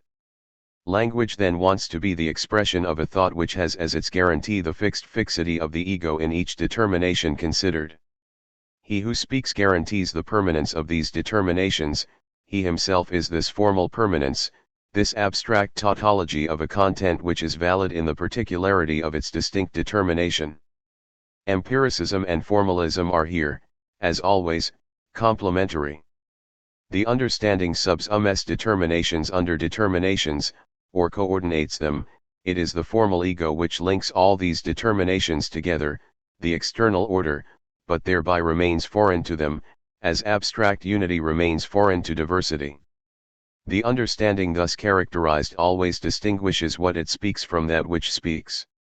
It is finite because it refers to a content whose origin is transcendent, and because it flies over this content, either to constitute empirical sciences with it, or to gossip about it and thus preserve, always maintaining it. Outside the content, the self in its aridity. In these two cases, poetic discourse and discourse of the understanding, the philosopher is in inauthenticity, but the cause of this inauthenticity must be sought in the very condition of man, both natural being there and consciousness of universal self. It is this condition that defines representation as an equivocal mixture of what one speaks and who speaks, as well as understanding as a sharp distinction between a diversified content and a form. The one who speaks in poetry is both the universal destiny of which he speaks and the man who narrates. The representation goes beyond man and falls back to man, it springs from its natural being there, like the words of the Pythia, it expresses the primary unity or attempts to rediscover it, it is closer to immediate knowledge than understanding.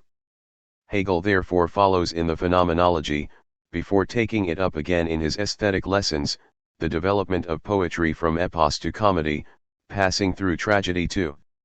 In comedy, the mask is thrown away, and the universal falls back to the human.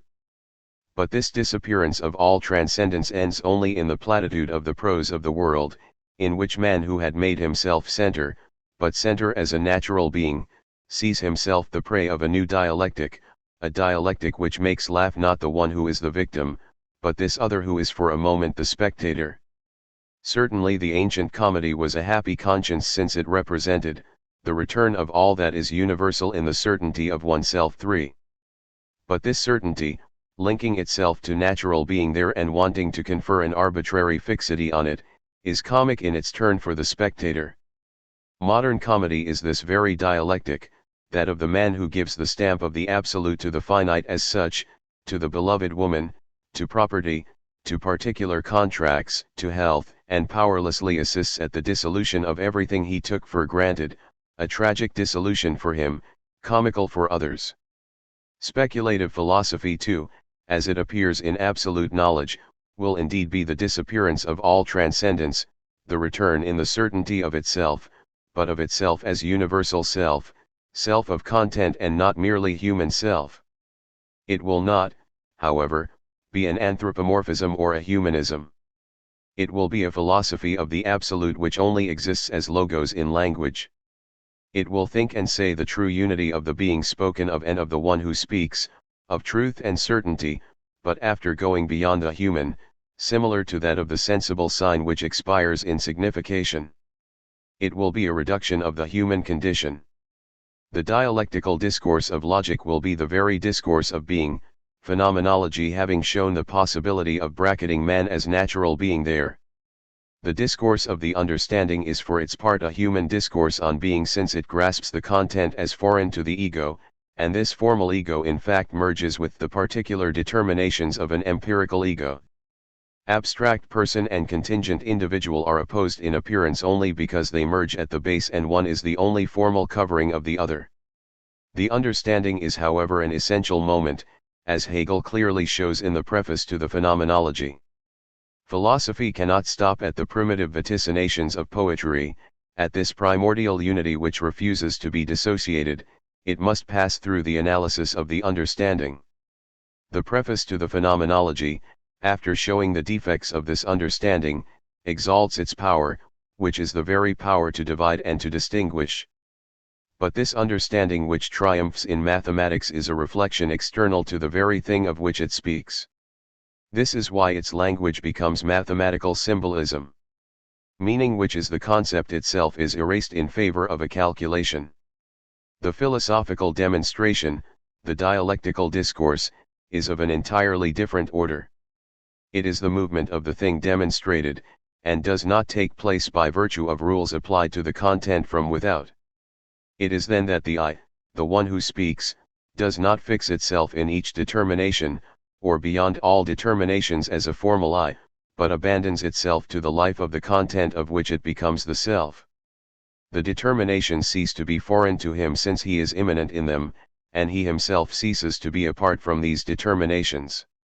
As in the primordial language of poetry, the universal and the particular are brought together, but it is no longer an ambiguous mixture, because each determination is posited for itself, with all the rigor of discursive understanding, and yet by reflecting itself in itself, it becomes. The reasoning states this mediation. This is its meaning. This is why Hegel considers the reduction of reasoning to a calculation as a misunderstanding of the nature of the concept, just as any return to poetry or literature seems to him an abandonment of conceptual rigor. The dialectical discourse of the philosopher crosses over two abysses, poetry and mathematical artifice. What is essential is this unity of the ego and its determinations as mediation and as meaning. Thoughts become fluid when pure thought, that inner immediacy, knows itself as moment, or when pure certainty of itself abstracts from itself. For this it must not deviate or set itself apart, but it must abandon the fixity of its self-position, either the fixity of the pure concrete which is the self in opposition to the distinct content, or the fixity of the differences which, posed in the element of pure thought, then participate in this unconditionality of the ego. By means of this movement, these pure thoughts become concepts and are then what they really are, autonomous movements, circles. They are what their substance is, spiritual essentialities. Language become the medium of this dialectical discourse. It is prior to thought, in the precise sense that Hegel gives to this term. It is the supreme moment of representation, and this is why poetry precedes prose, both the prose of the world and that of the understanding, but it also expresses the thought which knows itself or is reflected only in it. In language, thought as meaning is there immediately, it exists as a thing. It is outside of itself. This is why the logical dialectic will be a dialectic of being. It will say the immediate being before saying the essence, which is reflection as meaning is in relation to the sign. But this reflection in its turn it is immediately like the meaning in the totality of the discourse.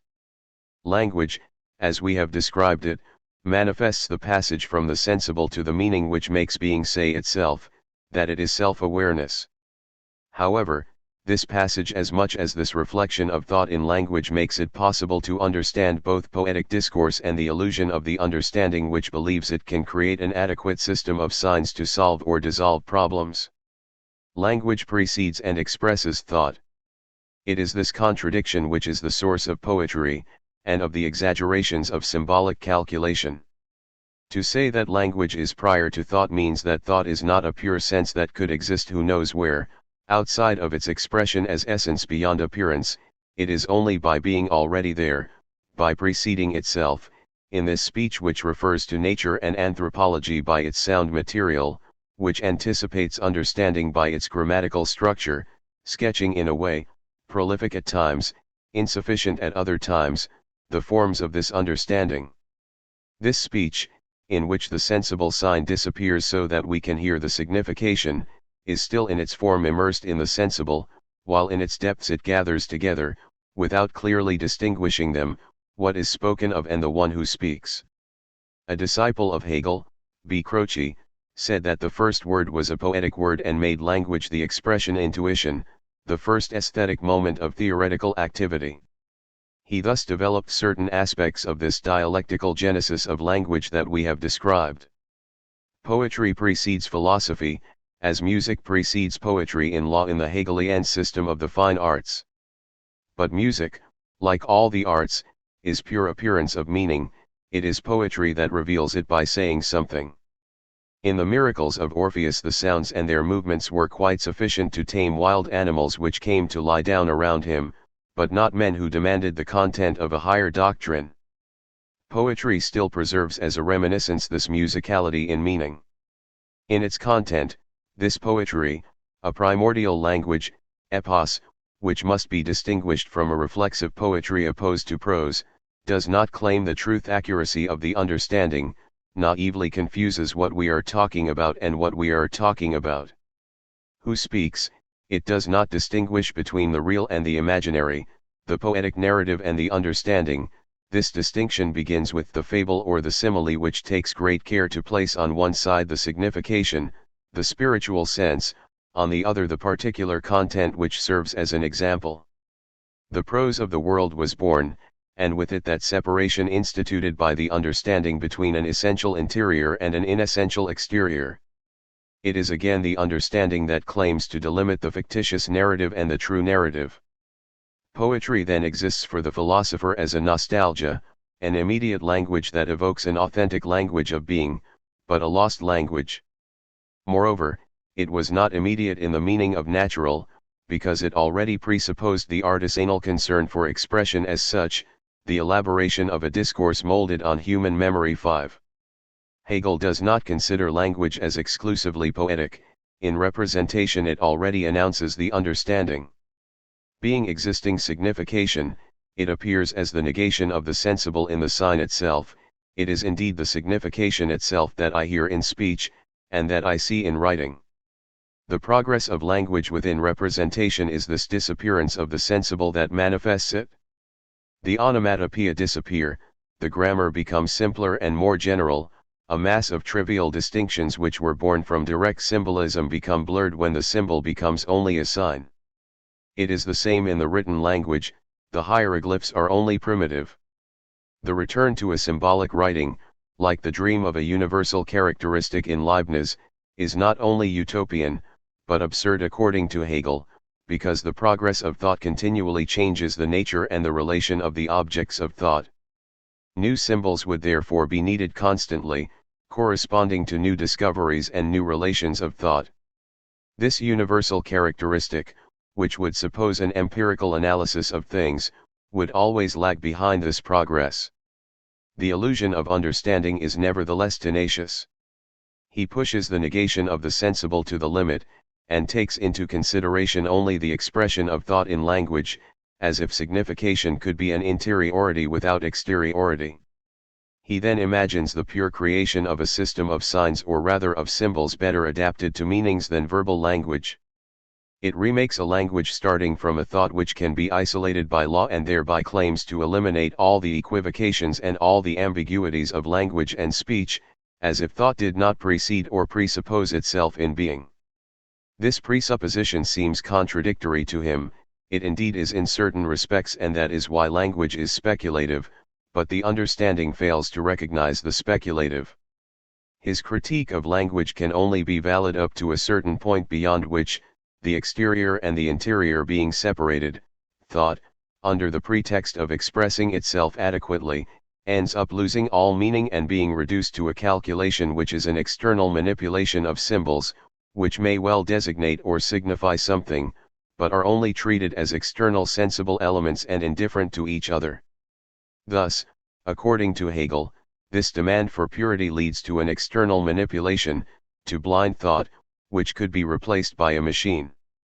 But this illusion is supported by the example of rigorous demonstrations and exact calculations of mathematics, of which the philosopher is jealous. There is a mathematical algorithm. Why couldn't philosophical thought imitate this rigor of mathematical demonstrations? Why couldn't logic present itself as a calculation, with symbols similar to those of algebra? Wouldn't it thus avoid the equivocations of natural language? Hegel strives to clarify the distinction between mathematics and philosophy. Dialectics has nothing to do with mathematical demonstration, and authentic logic with algebraic calculation. He could not foresee the development of formalism and contemporary logistics, the importance of this formalism which tends to envelop logic and mathematics in a single discipline, but his anticipated criticism remains valid, at least against a claim of this formalism to substitute for verbal language to state philosophical problems. Hegelian logic is the opposite of this formalism, it seeks the meaning of form itself. For her, to treat the concept, the judgment, and the reasoning, by substituting symbols for the words of language and by applying operating rules to these symbols from the outside, is to descend from the meaning which is immanent to them to an anterior domain, return to immediate being. Even mathematics is for him only the category of quantity which is expressed in nature by indifferent diversity. But logoi are different from mathemata.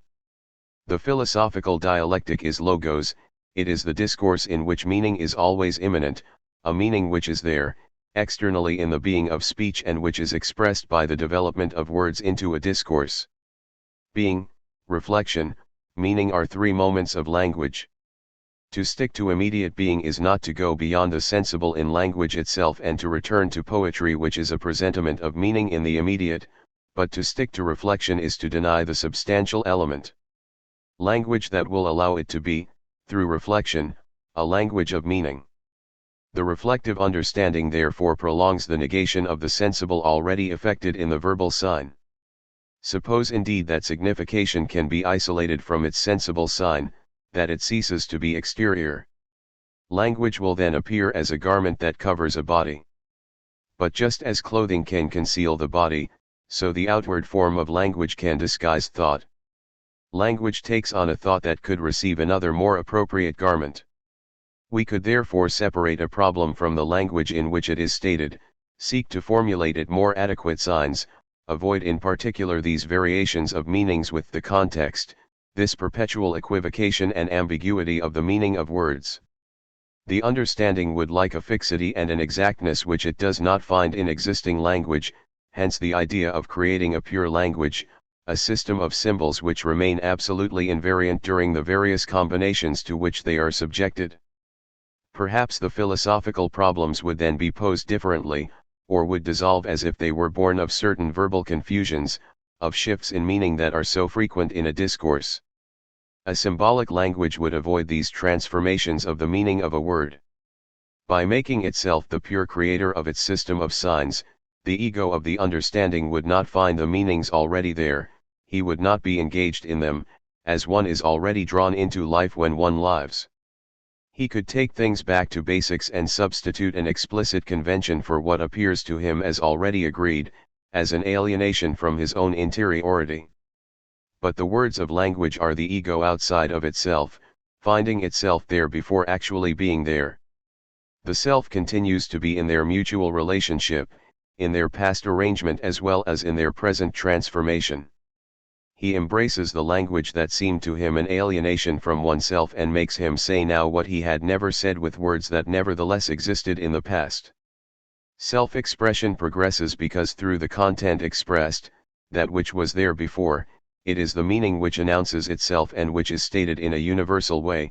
The self can never withdraw from this language, from this universal reference which nevertheless, in this exteriority, remains reflection and meaning. We read the philosopher and we first give his words their usual meaning, little by little the context forces us to imperceptible changes and the use he makes of them ends up giving them a new meaning specific to him, and which nevertheless is universal since we understand it. Language, says Hegel, is the self existing as self, and it does not exist elsewhere at the same time as singular self and as universal self. When the understanding therefore claims to strip a problem of its language, it is already the dupe of an illusion. It inevitably leads us to ask this question: what would the problem be without the covering of its language? But there is no bare problem, when it comes to philosophical problems, no possibility of posing Plato's problems otherwise, under pain of changing them radically, of posing other problems. The progress of thought is parallel to the progress of its expression, it is closely bound up with it. Hence the difficulty of a translation, and the translation takes place like a transposition in the very milieu of universal language without going through a bare meaning, the need to follow the genesis of meaning in the very language in which it was stated. To look for approximate equivalences in another language. What then is the word to be so indispensable to dialectical discourse, so that one cannot substitute for it symbols created arbitrarily, but preserving the fixity of an invariant signification throughout the discourse? The word is the concrete universal, the Hegelian concept which is totality. This is why the word is not without the proposition of which it is the germ, and the proposition without the set of propositions which reconstitutes this totality as a result. To say that the absolute is subject is to say that the word concept is what it is only in the predicates which confer its content on it, only in its relations, but it is also to say that these relations constitute a totality, a meaning which is, and not a fixed and immobile being, a support. Language, even when it is not yet expressly the philosophical dialectic, announces this dialectic, it prefigures it, and it is by considering the different ways of understanding the proposition, and the relations of the propositions between them, that Hegel in the preface to the Phenomenology can characterize philosophical discourse, in relation to vulgar discourse or that of the understanding. First of all, the word, the verbal sign, is not arbitrary, despite the arbitrary principle of the sign. The self finds it and possesses it as an immanent meaning, which goes beyond what it appears to be in a singular consciousness. The word gold, Leibniz already said, is not only the support of the determinations that the vulgar attribute to it, but also of those that the scientist discovers. It expresses a universal agreement which, however, has never been constituted as such, which is already there.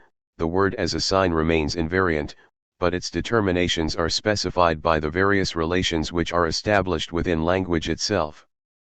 A name is, as such, something identical in different contexts, but this identity is not a dead identity, an identity of the understanding. The sign is the same, the meaning is modified by the context. This becoming is certainly the source of ambiguities, and one can abandon oneself when one is a poet to the friendly similarities which shine among the words, but one can also seek the coherence of discourse, resisting facilities, retaining determinations, and such is the proper function of the understanding. Only this coherence cannot be pushed to the limit. The understanding delimits a signification in the proposition which gives its content to the word, which without it would be a simple name, a flatus vocis, but it sees this signification, affirmed immediately, constantly enriching and transforming itself. It is nevertheless necessary to maintain unity and invariance, but this invariance is only maintained as mediation, as total meaning. This is why the word is the concrete universal, and it is already discourse, concept, judgment, reasoning, the immediate being of thought, reflection, mediation, present themselves naively in vulgar discourse and in empirical discourse, where the word seems to receive its enrichment from outside while the formal understanding avoids contradiction as much as possible, reconciling its formalism with the heterology of experience. If I say all the animals, these words cannot pass for the equivalent of a zoology 6. The word is the universal which still awaits its development, which will in the end only be what it is in truth. But in dialectical discourse, in philosophical logic, it is the absolute itself which shows itself as result, as mediation. The only transition to a proposition contains a becoming other which must be reassimilated or is a mediation. Language, taken as logos, is this totality which is such only through discourse, in which thought integrally immanent in its development is posed as meaning, stretched through the reflection of its determinations. This becoming of meaning in the diversity of significations is a banal observation. Look through the list of meanings of the word eidos, says Bergson, in the Aristotelian Index, you will see how much they differ. If we consider two that are far enough apart, they will almost seem to exclude each other. They do not exclude each other because the chain of intermediate meanings links them together. By making the necessary effort to embrace the whole, we realize that we are in reality and not in front of a mathematical essence that could fit into a simple formula. But Bergson would like to grasp this real by intuition, or express it through an image already a fall of intuition instead of perceiving it in discourse itself, in the development of meaning. For him verbal language is already the beginning of mathematical symbolism. It is less pure, but it is just as artificial, just as exterior to the growth of a thought which by right could be separated from it. It is of the essence of science, writes Bergson, to manipulate signs that it substitutes for the objects themselves. These signs undoubtedly differ from those of language by their greater precision and their higher efficiency, but they are nevertheless subject to the general condition of the sign, which is to note, in a fixed form, a fixed aspect of reality. 7. The creation by the understanding of these signs, allows the permanence, the absolute fixity, the exactness, which are not found in natural language, but what is thus gained is at the expense of shifting significance and meaning. The sign of language is signification, it disappears as a sensible sign. The symbol, on the contrary, was valid through sensible intuition which represented something, but then the understanding operated both on signification and on the sensible. This is why Hegel considers symbolism in this sense as a step back. Given that in language man has a means of signification proper to reason, it is odd to impose the difficult to seek a more imperfect means of representation, but if one seriously proposes to express the concept by symbols in the hope of obtaining a more perfect knowledge of it, one will not fail to notice that nature exterior of all the symbols put together will be of no help for this, that the relation is inverse, that what in the symbols is only an echo of a higher determination can only be known through the concept and can approach it only after having eliminated all the sensitive accessories by which one believed to be able to express it. To return from language to symbol is to manipulate the sensible as such by believing that it is manipulating significations, and a sort of dialectical reversal occurs here. The understanding, to create a purer language, to further deny the sensible, ends up considering only it and manipulating it as such. Whereas in language the meaning is there, in the symbol of the imagination it is an interior, in the symbolism pushed to its extreme limit, what the symbol represents no longer matters, is no longer taken into consideration. We still speak of a symbol, but thought no longer aims at anything, it considers the sign as immobile sensible content and no longer as a sign. The meaning of the signs appearing in the axioms is irrelevant. We only manipulate this content by virtue of pre-established rules without coordinating a certain kind of object to it.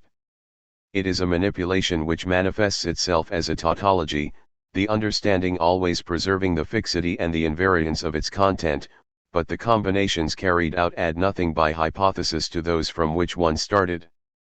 The problem of signification certainly arises at the start and at the arrival, it does not arise in the in-between. This is to completely separate the one who speaks from the determined content of which he speaks. This content is determined and fixed because it is purely objective, the speaker only performs formal operations, operations that add nothing to the content, although they posit it differently, because it is purely and integrally subject, distinct from the object, acting from the outside, without being at the same time the meaning of what it speaks of.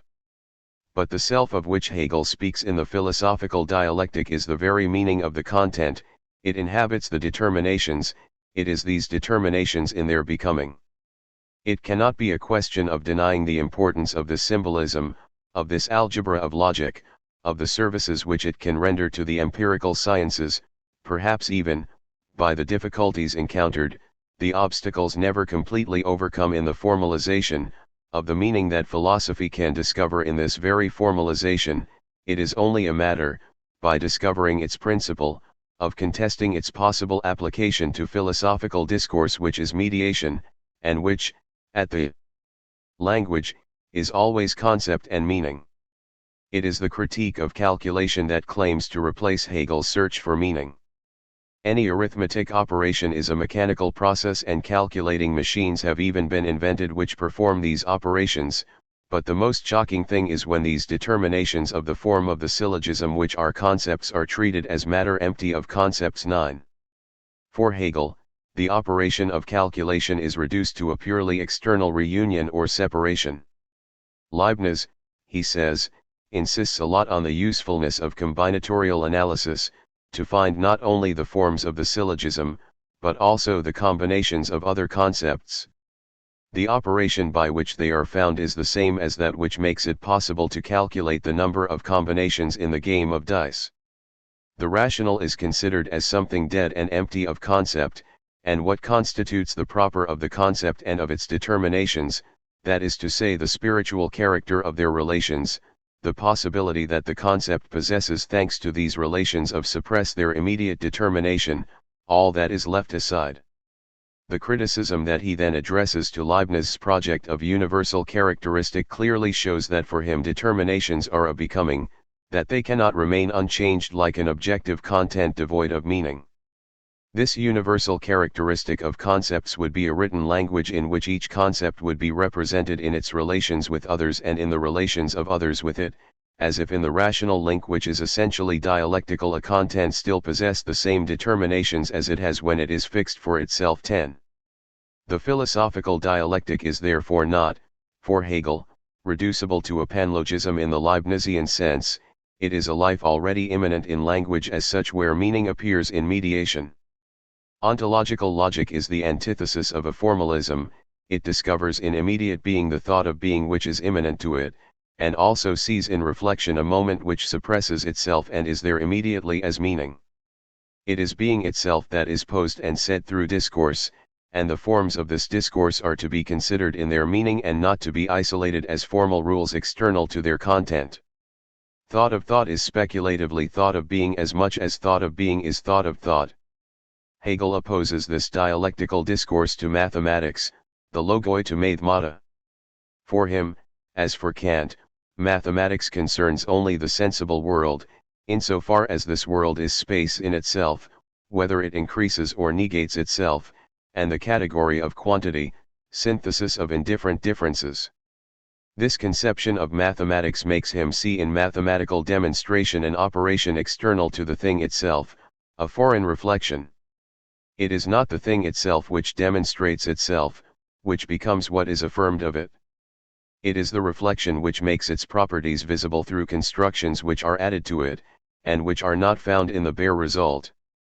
Certainly this result is seen as true, as necessary, but it does not contain its own genesis. Necessity is established by the subject who demonstrates, it is therefore really there, but not the very mediation that remains in the subject. The process of demonstration is a process of knowledge distinct from its object, not a movement of the object itself. This is why the dialectic internal to the thing itself is opposed to demonstration. Hegel revalorized the logoi against the mathemata. The mathemata are only a moment of the logoi, the moment of the category of quantity in the logic of being 11. Natural language therefore appears as the proper milieu of philosophical discourse. It is in it that this absolute genesis can be said. It can do so by going beyond the purely poetic language which still belongs to representation, by maintaining the determinations and fixations of the understanding, but also by dissolving them, or rather by following their own internal dissolution, in a dialectic which engenders whole meaning. This philosophical discourse clearly recognizes the understanding, but it also shows the contradictions of this understanding and its own overcoming. Thus the understanding is a becoming and, as this becoming, it is rationality 12. Finally, could we not say that this philosophical language preserves from the poetic the total impetus, the creative power, the immanence of the whole, but from the understanding the weight and the force which retain all the movement and prevent it from unfolding? To dissipate from a single deep intention in a dispersed extension, thus the intellectual intuition that is the logos is both this total impetus and the permanent weight which retains and fixes the impetus by allowing it to be realized in a continuous progression. This is why it is also discourse. First chapter. The transformation of metaphysics into logic.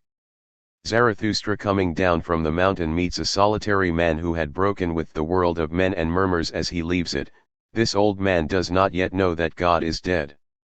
Hegel at the head of his Logic also records the death of metaphysics and compares it to the disappearance of those monks who withdrew from the world in the past to devote themselves to the contemplation of the eternal. Who still cares about rational theology? The ancient proofs of the existence of God are no longer cited except for their historical interest or with a view to the edification and elevation of the soul. It is an indisputable fact that all interest, either for the content or for the form of the old metaphysics, or for both at the same time, has disappeared. 1. Popularly interpreted, the popular Kantian philosophy means that the mind cannot outgrow experience. It is only on the ground of this experience that we can dream of conquering truths, but these truths are only phenomenal, and the place remains empty for an absolute truth. At least Kant still clings to this empty place. He proposed in 1772, to write a theoretical philosophy which would break down into phenomenology and metaphysics. The phenomenology has been written, it is the critique of pure reason, but metaphysics is impossible. Phenomenal truth cannot, however, be erected into absolute truth without contradiction. There remains therefore a mysterious thing in itself which will never be the object of knowledge. I limited knowledge to make room for faith. However, Kantian philosophy is not a positivism before the letter, it is a transcendental philosophy. If it does not reveal a fund of things that would be likely to be known by reason, it deals with the foundation of the knowledge of phenomena.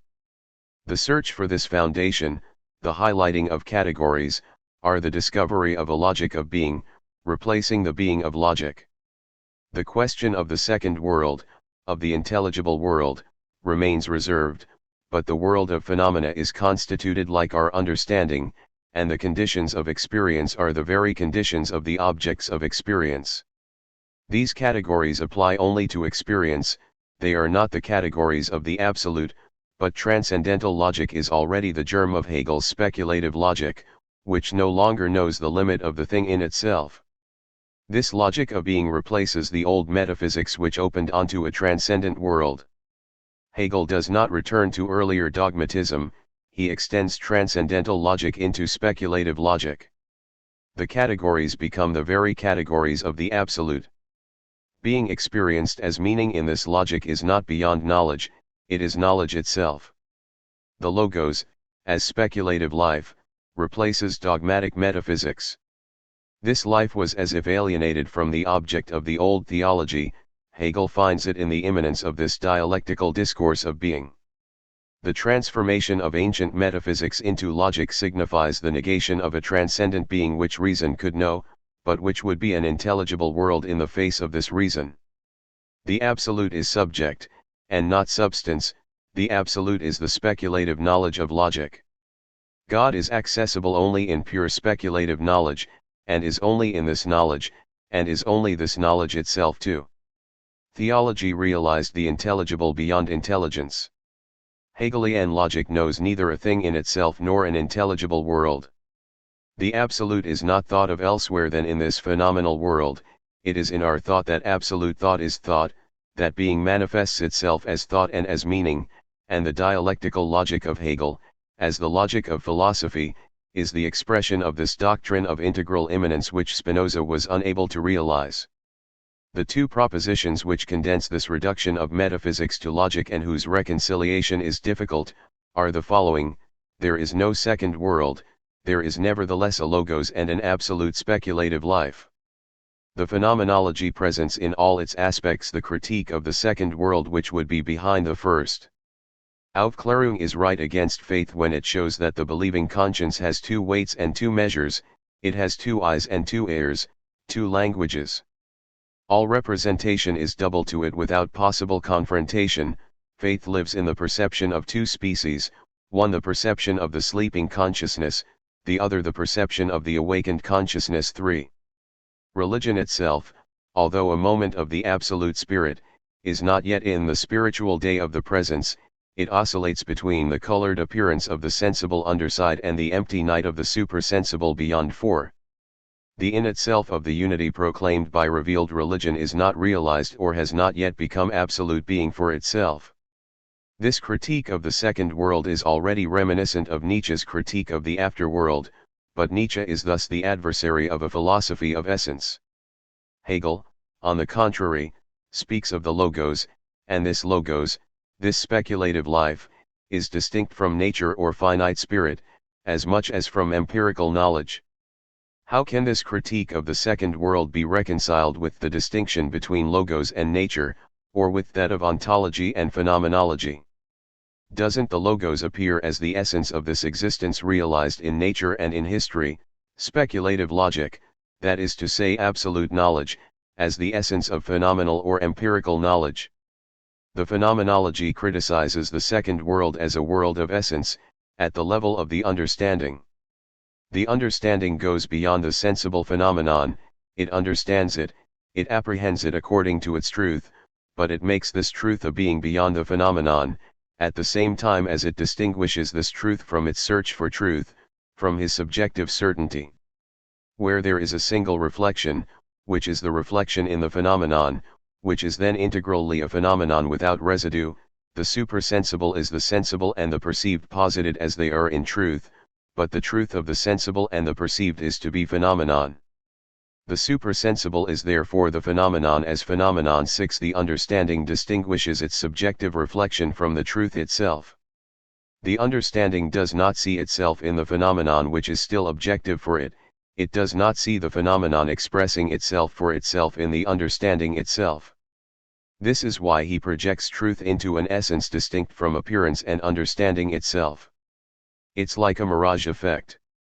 The phenomenon as phenomenon is concept, but the understanding does not yet know the nature of the concept. This interior is an extreme for consciousness, but it is also true for it, because in it, as in the itself, it has at the same time the certainty of itself or the moment of its being for itself, but it is not yet aware of this ground, because the being for itself that the interior should have in itself would be nothing other than the negative movement. Now to consciousness, this negative movement is still the disappearing objective phenomenon, it is not yet its own being for itself. The interior is therefore indeed a concept, but consciousness does not yet know the nature of the concept 7. It is only when the understanding becomes reason as self-consciousness that it knows that behind the curtain, as they say, which must cover the interior, there is nothing to see, unless we ourselves penetrated behind him, both so that there was someone to see and so that there was something to see. 8. Kantian philosophy, with transcendental reflection, understood well that the truth of the phenomenon lay in the for itself of consciousness, in its categories, but it maintained the interior. Like an empty place, it folded up its reflection in a subjectivity which, for being transcendental, is no less subjective and even human. This empty interior is a dream. If there were nothing more to do with the interior and with the being linked to it by means of the phenomenon, there would only be one solution left: to stick to the phenomenon, that is to say, to take as true something that we know is not true, or again so that, in this emptiness, which first came into being as the emptiness of objective things and which, then, as emptiness in itself, must be taken as the emptiness of all spiritual relations and of the differences of consciousness as consciousness, so that, in this complete void that is also called the sacred, there is at least something, it would remain to fill it with dreams, phenomena that consciousness engenders itself. 9. Truth of the phenomenon which expresses itself in self-consciousness appears indeed as the essence in relation to the appearance. It is in the logos the essence of nature and of the finite spirit, the essence, as absolute knowledge, of empirical or phenomenal knowledge. Hegel does not absolutely refuse this consequence, he only refuses to stick to this duality which is that of the understanding. On one side there would be essence, on the other existence, on one side the logos, on the other nature, on one side absolute knowledge, on the other empirical knowledge. This separation neglects the living relation which posits each term and reflects it in the other. The absolute is mediation. The originality of Hegel is to put reflection in the absolute, and consequently to overcome dualism without suppressing it. The rational minimum is the triad: thesis, antithesis, synthesis. There is no primacy of a thesis which alone would be positive. What must be thought is the reflection of the thesis in the antithesis, as much as of the antithesis in the thesis, and the synthesis is not the disappearance of the opposition in a dead unity. It would be as such a return to the abstract thesis and not this infinity or this absolute restlessness of pure self-movement. 10. The absolute is the appearance of the thesis in the antithesis and of the antithesis in the thesis, and the immediacy, the self-equality of this infinite reflection. This is why we can only think of the entire triad as a rational minimum. The understanding separates the terms, for example logos and nature, because it refuses the contradiction, but the reason thinks the concrete identity which supposes the contradiction in the heart of the absolute. The logos is the absolute which negates itself as nature, therefore contradicts itself in itself and carries within itself this other, its other, without which it would not be. Nature therefore appears in the logos as the alterity of the absolute idea. But nature is both the appearance of the logos and the becoming of the spirit. Their identity arises through their contradiction, and this identity that arises is the absolute spirit. The distinction between the logos and nature as essence and existence is therefore not the superimposition of two worlds, but the absolute as mediation, as contradiction and identity. There are indeed two different terms which subsist, they are in themselves as opposites, that is to say that each is the opposite of itself, they have their other in them and are only a single unit. One can reproach Hegel for merely stating the difficulty, but not for refusing to see it. It is to logic that he twists to make it capable of expressing this duality in unity and this unity in duality. Thus logic is not only the logic of immediate being, but also the logic of the essence or of the reflection of the being which appears, and it is finally the logic of the concept or of meaning, that is, of the identity of immediate being and of its reflection. The absolute is mediation or internal reflection, identity of itself to itself in its contradiction. If the relationship between the logos and nature preoccupied Hegel in the constitution of his system, the problem of the relationship between empirical knowledge and absolute knowledge was posed to him in the phenomenology of spirit. This problem is that of the coexistence of two knowledges, that of the naive or natural consciousness which, as consciousness, is plunged into the exteriority of experience, and the absolute knowledge which knows the identity of being and of oneself. How can consciousness go beyond itself, say being without distinguishing itself from this being, live a reflection which is no longer a reflection on itself and a reflection external to things, but live pure reflection? Same as immediacy.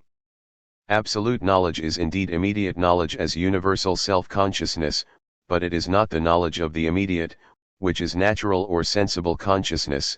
It has not divided itself according to the general form of the concept into certainty and truth by making itself the object of experience for consciousness understood as certainty. Absolute knowledge makes it possible to understand sensible knowledge just as waking makes it possible to understand sleep, but that is still not enough. It would be necessary to be able to show that sensible knowledge is the becoming of absolute knowledge, that it shows itself to be identical to absolute knowledge since it reveals in the form of experience the categories that logic will present in their proper form. The two forms of knowledge appear to be opposed like philosophical consciousness which Hegel calls science and empirical consciousness. If the point of view of consciousness, consisting of a knowledge of objective things in opposition to it and a knowledge of itself in opposition to these things, is valid for science as the other, what consciousness is knows close to itself rather like the loss of the spirit. Conversely, the element of science is for consciousness a distant beyond in which it no longer possesses itself. 11. Absolute knowledge cannot impose itself on empirical knowledge. Science cannot reject knowledge that is not true by considering it only as a vulgar vision of things, and by assuring that it is itself a knowledge of an entirely different order and that this knowledge for it is absolutely nothing, nor can it appeal to the shadow of a better knowledge in the other knowledge. By such an assurance it would indeed declare that its strength resides in its being, but untrue knowledge also appeals to this very fact that it is, and assures that for it science is nothing. One bare assurance carries as much weight as another. Science can still less appeal to a better presentiment which would surface in non-true knowledge, and which in it would indicate science, because on the one hand it would still appeal to a being, and on the other hand it would appeal to it. Even, but as it exists in a non-true knowledge, that is to say in a bad mode of its being and in its phenomenon rather than in what it is in itself and for itself. Empirical knowledge, that which is studied, described as such in the phenomenology experience in general with its development, is the phenomenon of absolute knowledge as it appears, and it is only a phenomenon. Insofar as it does not yet know that it is itself which appears to itself, that its appearance is universal self-consciousness, that is why it is indifferent to imagine that science is the phenomenon because it enters the scene alongside another knowledge, or to name this other knowledge without truth its mode of manifestation. By following the phenomenal consciousness in its itinerary, the philosophical consciousness which has already made the journey, shows that absolute knowledge is already reflected in experience, that experience is absolute knowledge, but it is so only when it is known as absolute knowledge. The difference is that absolute knowledge no longer needs to go beyond this experience towards who knows what hidden essence, a dormant consciousness which would remain behind who knows where, but that self-consciousness universal in the logos is the achieved identity of meaning and being, of the for itself and the in itself, and that reflection there is identical to being. Speculative logic therefore replaces dogmatic metaphysics, that which thought of an absolute world of essence, an intelligible world insofar as it constitutes itself as the language of being. We must nevertheless insist on this point, that the illusion of this intelligible world is a kind of inevitable illusion, that it corresponds to a moment but only a moment of any dialectic. Being negates itself and becomes essence, that is, it appears. The distinct essence of the phenomenon, as the logos is from nature, as absolute knowledge is from empirical knowledge, is an appearance which is transcended insofar as this logos appears in the nature, and nature in the logos, or absolute knowledge in empirical knowledge, but it does not appear less, and it is this fact of appearing, the ontological notion which corresponds to consciousness, which defines the moment of the essence. Everything appearing refers from one term to another, is reflection, but reflection is not only subjective, it belongs to the in itself, to the being that is subject. This difference is, however, overcome when this reflection shows itself precisely in this movement of appearing as internal and no longer external reflection, as mediation or absolute reflection. Therefore, the appearance is not opposed to the essence, it is the essence itself. The essence is just as much an appearance as the appearance is the appearance of the essence. The logos, as speculative life, is selbstbewusstsein with its three moments, being as immediate, appearance of being, and meaning, or self.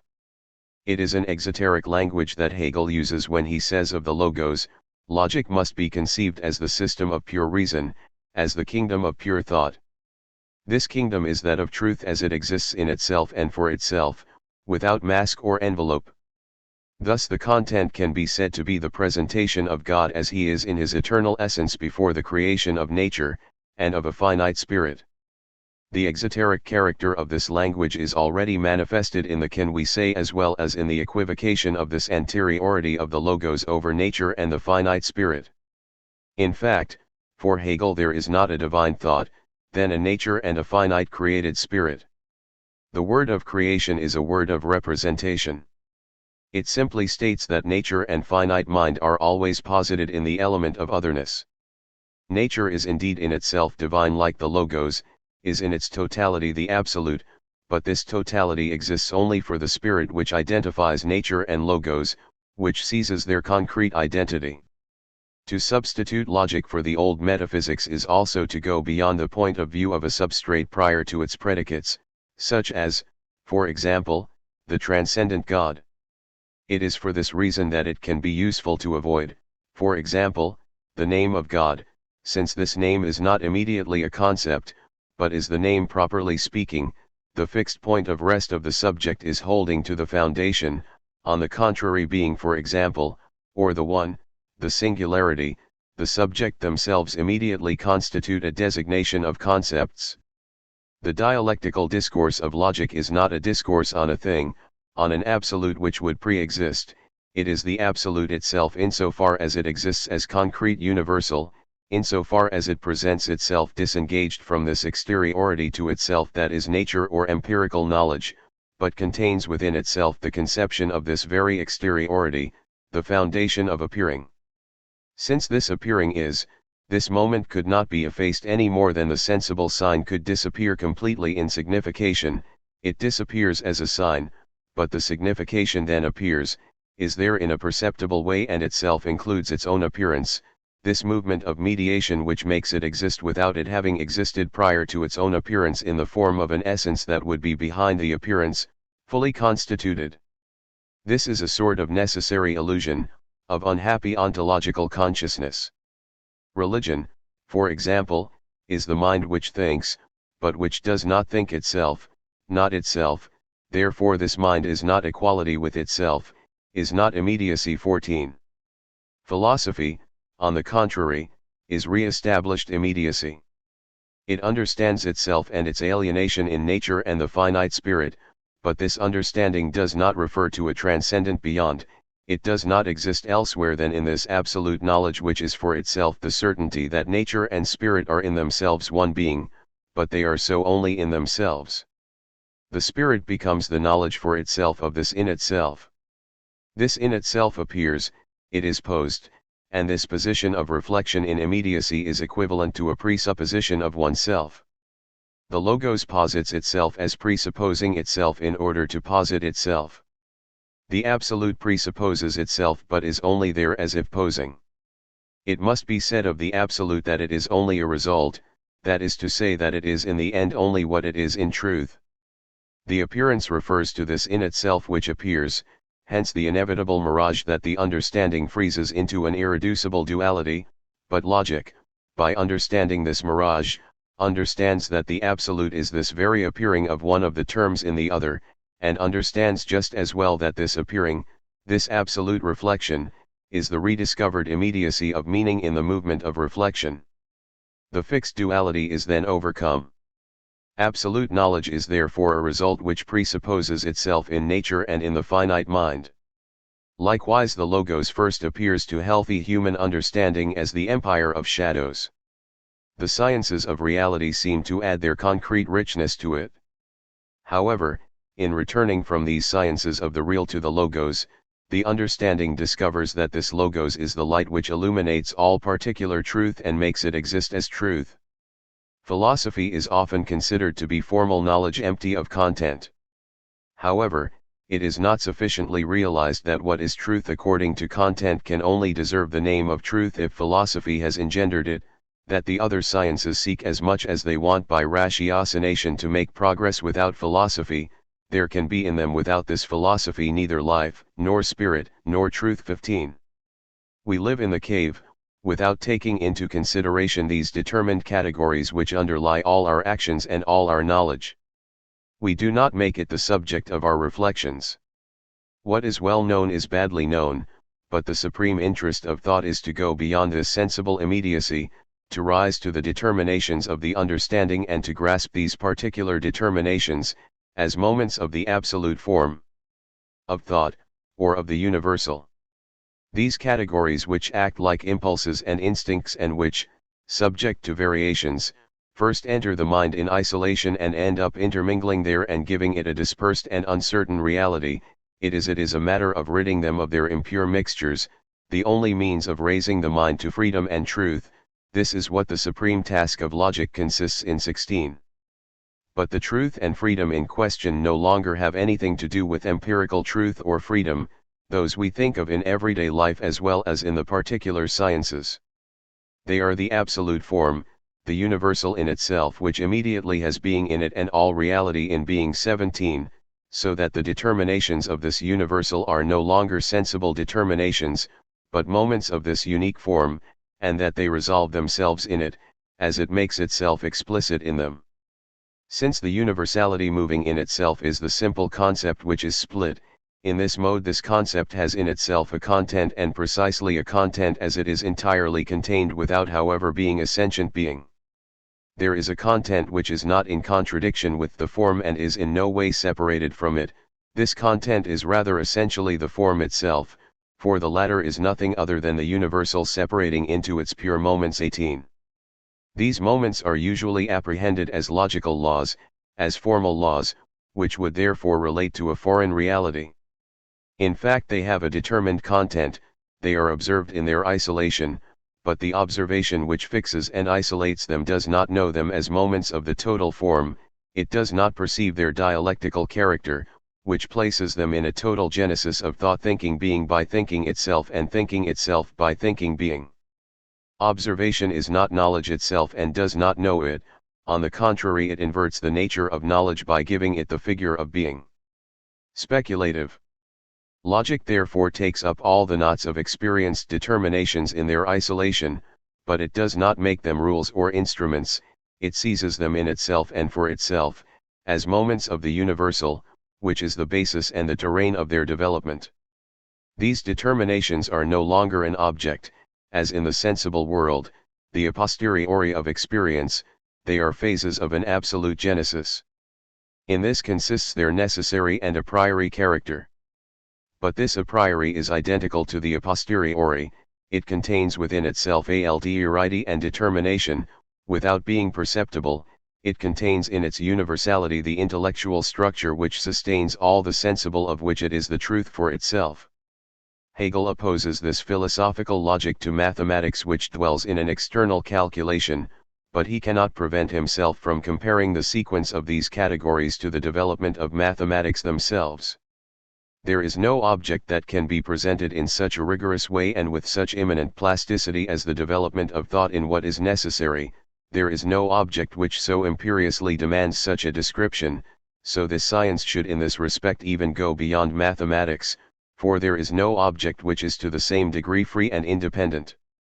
The execution of such a project requires, as is the case with the unfolding of mathematical consequences, that at none of the phases of development there arise a category or a reflection that is not strictly part of this phase and does not come from that which preceded her. We must therefore recognize the human difficulty of this task. The philosopher who exposes this logic will constantly add to it historical commentaries, reflections external to the thing itself. He will do his best to find all the categorical knots in their imminent order, but his work in this respect will be perfectible, since the knots are moments of an infinite network. The philosopher should attend this dialectic without mixing his particular reflections with it, but the distinction between this dialectic and these reflections is always difficult. This is why it will be necessary to distinguish the truth of this speculative logic and the human errors of its realization. About the Platonic experience, we can remind those who, nowadays, work to build a kind of independent philosophy of the legend according to which Plato would have revised his books on the Republic 7 times, this to say that a modern work which, as such, is founded on a deeper principle, finds itself in the presence of a more difficult object and richer materials, must be reworked, not 7 times, but 77 times, which supposes that the author can have free time accordingly.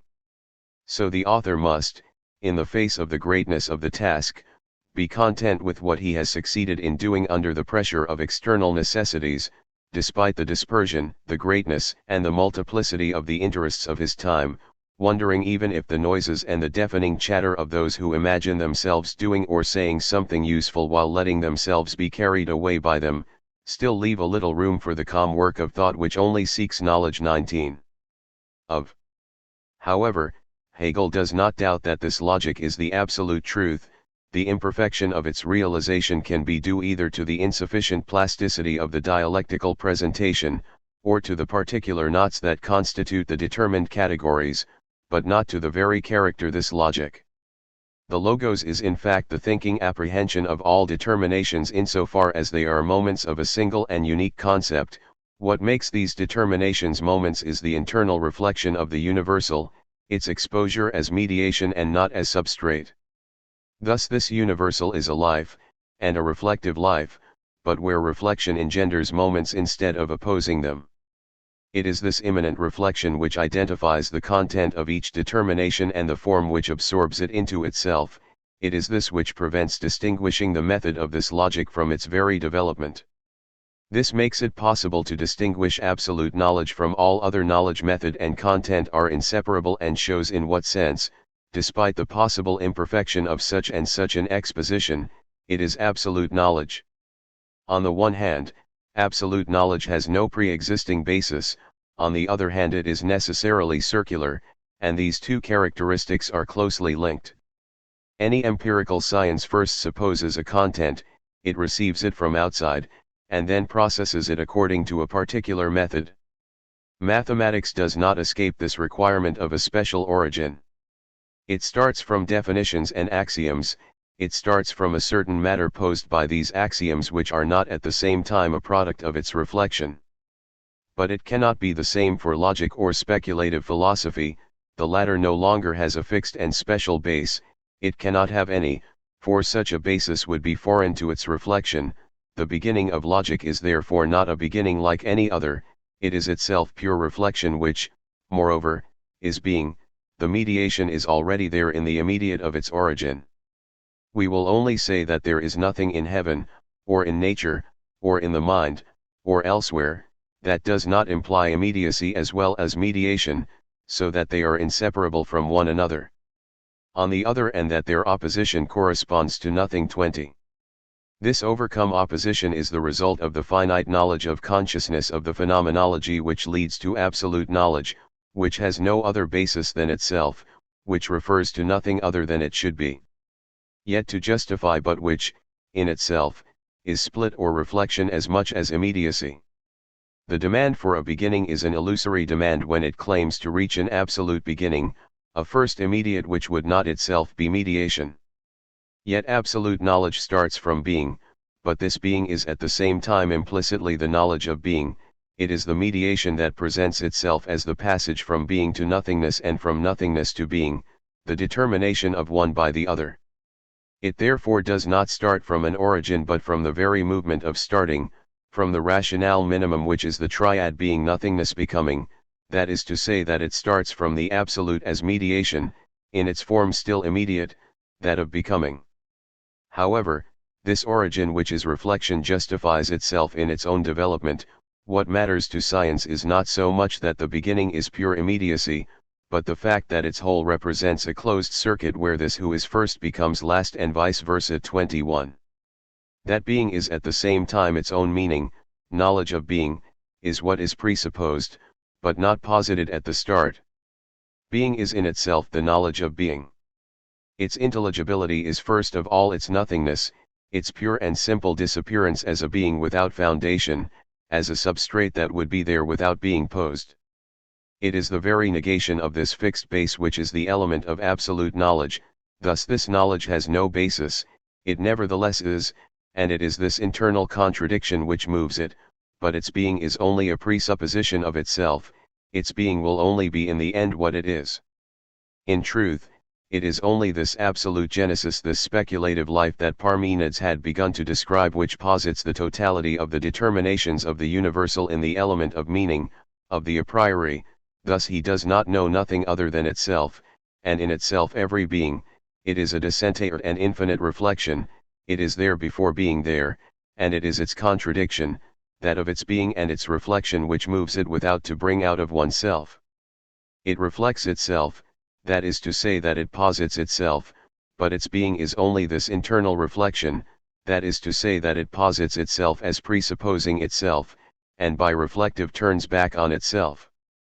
Its progress is an involution, a retrospective justification of its prospective being. This element, this ether of immediate reflection, is speculative knowledge, the transposition of all a posteriori into the a priori of an absolute genesis of the self. This transposition is metaphysics itself as logic, the speculative life which is the light of everything being particularized in space and time. There are two ways of wandering for man, insofar as man is that by which the truth is expressed. The first is to remain close to particular objects, hypnotized by them, without being able to rise to the universal which transcends them, this open environment which alone nevertheless makes possible the apprehension of these objects. The second is to escape, to refuse these determinations and to remain with this universal, as with a formless intuition in which all the cows are black. This universal is only then the nothingness of all existence. But it is necessary to think the being in nothingness, the determination in the universal. Speculative logic is this concrete universal within which all determinations are dissolved and made explicit. It is both the intuitive understanding that Kant attributed to God, and the discursive understanding that he reserved for man. It is the dialectical discourse which has these three moments within it. The logical element has, as to form, three aspects: 1. The abstract aspect or the aspect of the understanding; 2. The dialectical aspect or the negative aspect of reason; 3. The speculative aspect or the positive aspect of reason. 22. The first is that of the distinct determination that the understanding grasps and abstracts, it is a position that ignores itself as negation. The second is that of the annihilation of determinations, it grasps the first moment as negation and as negation only. All determination is negation in itself, it appears against a background of nothingness, and skepticism would be the apparent result of this second dialectical moment if the opposition of being and nothingness, which is still an opposition of the understanding, were permanent. But the absolute is mediation, and all nothingness is nothingness from what it results from. This is why the third moment reveals the positivity of the dialectic. It is the only absolute affirmation, because it is the negation of the negation and grasps being in nothingness, the particular in the universality of absolute knowledge. This element of absolute knowledge is not without nature and finite spirit, for philosophy must alienate itself, but it includes its own alienation. By understanding itself, it understands all alterity, but it understands them in the relation of the universal, which also exists in space and time as the absolute realized idea. We return to the dialectic of the absolute, as logos, nature, spirit. But this dialectic also belongs to speculative philosophy. I make you pure in your first place. Look at yourself. The absolute is reflection, that is to say that philosophical knowledge is for Hegel as much a knowledge of itself as a knowledge of being. Fichte's philosophy of the ego, which, at least in its first form, remains a philosophy of reflection, and Schelling's philosophy of nature, are indeed in certain respects the historical presuppositions of Hegelian philosophy. The schematic vision of history which classifies systems and speaks of a subjective, objective, and absolute idealism, if it is superficial and insufficient, is nonetheless convenient for understanding what Hegel means by speculative knowledge. He himself referred to this subjective idealism and this objective idealism in the preface to the Phenomenology and in the last chapter of this work on absolute knowledge. Reflection, as subjectivity, as movement of the ego, which only wants to know its own activity, and always seeks to free it from its products, to free the positing act from what is posited, is an attitude that Hegel refuses in the insofar as it always leads to the primacy of a thesis which allows an irreducible antithesis to subsist. In principle, this idealism affirms that there is nothing other than the self, that the self is everything. In fact, if he constantly shifts his limits, he cannot ignore them, they are the permanent obstacle which the ego encounters, and which he constantly sees reborn. It only arises by opposing itself, but this opposition is irreducible. This idealism thereby becomes a double meaning, an equivocation as contradictory as skepticism, only, while skepticism expresses itself negatively, this idealism expresses itself positively, but, as little as skepticism, it can bring together its contradictory thoughts, thought of pure consciousness as all reality, and thought of extraneous shock or sense sensation and representation as being of equal reality, but he struggles between the one and the other, and ends up falling into the wrong infinity, that is, into sensible infinity 1. The error of this idealism is to retain the activity of the ego, for fear of seeing it get bogged down in the content, get lost in its product. This is why he always finds the other opposite mine. It preserves of nature only the knowledge of nature, because in this knowledge the ego finds itself, reflects itself on itself, but in its depths there is in this nature a residue which escapes this reflexive ego, a limit to its activity opposing itself. When reason is all reality in the meaning of the abstract mind, and when the other is something foreign, indifferent to this mind, then in this case, one posits on the part of reason this knowledge of an other which already presented itself as the aim of this, as perception and as understanding apprehending the intended and the perceived.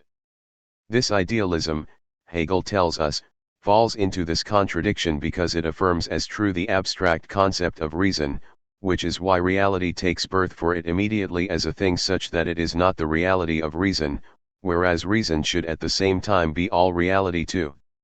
This abstract concept is that of the me which retains itself as me, which identifies itself with itself, without contradicting itself. What indeed characterizes the ego or the self is this movement of asking oneself, of reflecting oneself, of rediscovering oneself. Me equals me, such is the formula which states self-consciousness, of which Hegel will admit that it is the native land of truth. But in its abstract form, this self-awareness must be tested by its dependence. It must recognize universal power and objective essence in its totality. 3. Objective idealism, on the contrary, if we understand by that of Schelling, goes beyond the abstract self and the philosophy of knowledge to discover not that the self is all, but that all is self, that is to say that nature also exists, that the self is present there immediately. Schelling balances the philosophy of the self with a philosophy of nature and arrives at a philosophy of the absolute in which knowledge and nature, thought and being transcend each other as in Spinoza's substance. Hegel rejects this philosophy of the absolute as well as the philosophy of the self.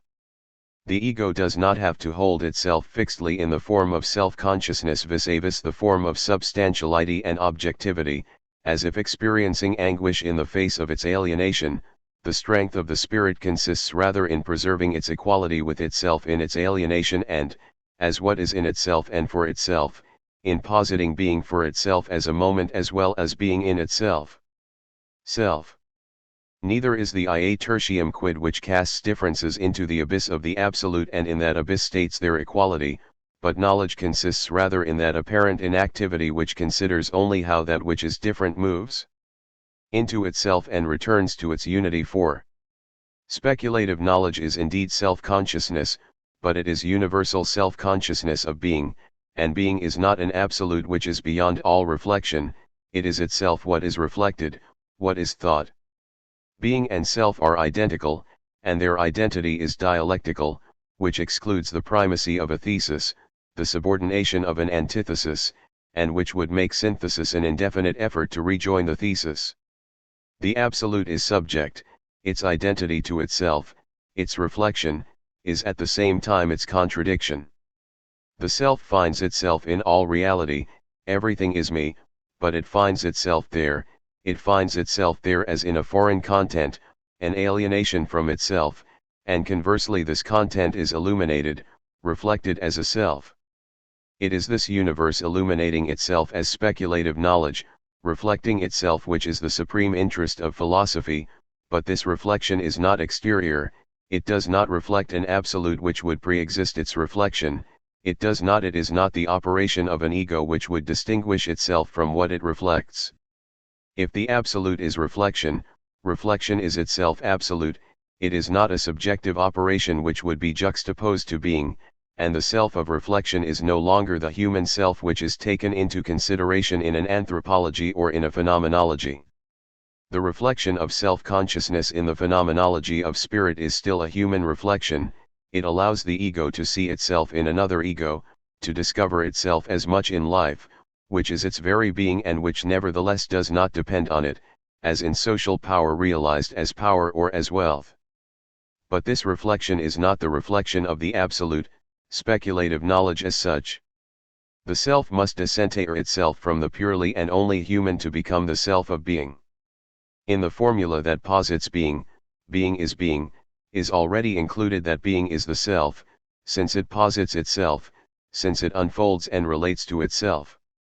It is this concrete identity which is the self as itself and the same. To say that the absolute is subject does not mean that the absolute is man, but that man is the natural being there, in which the unresolved contradiction of nature becomes explicit and surpasses itself. Man is the dwelling of the logos, of the being who reflects and thinks himself. Man, as man, also reflects himself as man, and the humanity of the phenomenology engenders the universal self-consciousness which is this dwelling, through an anthropological itinerary, but the reflection it reaches is the reflection even of the absolute which as being is based in its own logos. That this ground of what is manifests itself as a result which presupposes itself in what is, as we have shown, the character of absolute knowledge, and of the absolute as infinite mediation. Speculative knowledge finds this paradox in the relations it establishes between the knowledge of nature and of the spirit and the logos. We cannot speak of the place of speculative logic in the system without contradicting ourselves, because in one sense this logic is everything, it is the being of all that is, in another it is a part of the system which is prolonged in a philosophy of nature and of the spirit, but this contradiction is due to the fact that the logos is necessarily more than itself, it is itself and its other in a unity. One can consider it, as a part, as the empire of shadows, then returning to it as a whole. See in it the light which, alone, allows one to understand nature and the finite spirit, and contains them in itself. In the fifth Ennead, Plotinus examines Aristotle's thesis, either intelligence, thinks itself, or something different from itself, and if it thinks something other than it, either this thing is always the same, or else it varies. Aristotle chooses the first term of the alternative, abandoning to its fate this thing which varies and which is for him the world, a thought which does not think itself suspended on a thought which thinks itself. It is not the same with Plotinus. Intelligence, in thinking the intelligible, thinks itself. It is intelligence that thinks itself in all thought. However, the skeptics had formulated an objection which they believed decisive against this self-knowledge, and to which Plotinus responds again in the Ennead v. 3. The objection is stated thus by Sextus Empiricus: if intelligence perceives itself, either it is itself as a whole that perceives itself, or else it perceives itself through some part of itself. Now, the first case is impossible, because if it is entirely what perceives itself, it will be entirely perception and perceiving, and if it is entirely perceiving, there will be nothing more which is perceived. Intelligence can no longer use a part of itself to perceive itself, for how will this part perceive itself? Is it this entire part that is perceived? She then has nothing more to perceive. Is it by a part of herself? One then asks how this part of itself will perceive itself, and so on ad infinitum. This aporia illuminates the contradiction of a thought that thinks itself. Indeed, it only ever knows the other through its intentional structure, and when it reflects on itself, it can never know itself except as other, or remain formal. To this objection Plotinus responds like Bergson later by speaking of a torsion of the soul, rising to the new omicron, and from there to the ineffable transcendent one. But Hegel on the contrary accepts the contradiction. He makes of it a moment of thought, which contradicts itself in order to identify itself. To know oneself is to contradict oneself, since it is all at the same time to alienate oneself, to direct oneself towards the other and to reflect oneself in him, or more exactly in him to reflect oneself in oneself. Likewise, this other is revealed in this concrete identity to be itself the self. The self is both the self of content and the self of thought. Empirical observation of the world is worth even more than formal idealism, which always remains with the ego in its aridity. Consciousness observes, that is to say, reason wants to find and possess itself as an object in the element of being, as an effectively real mode having a sensible presence.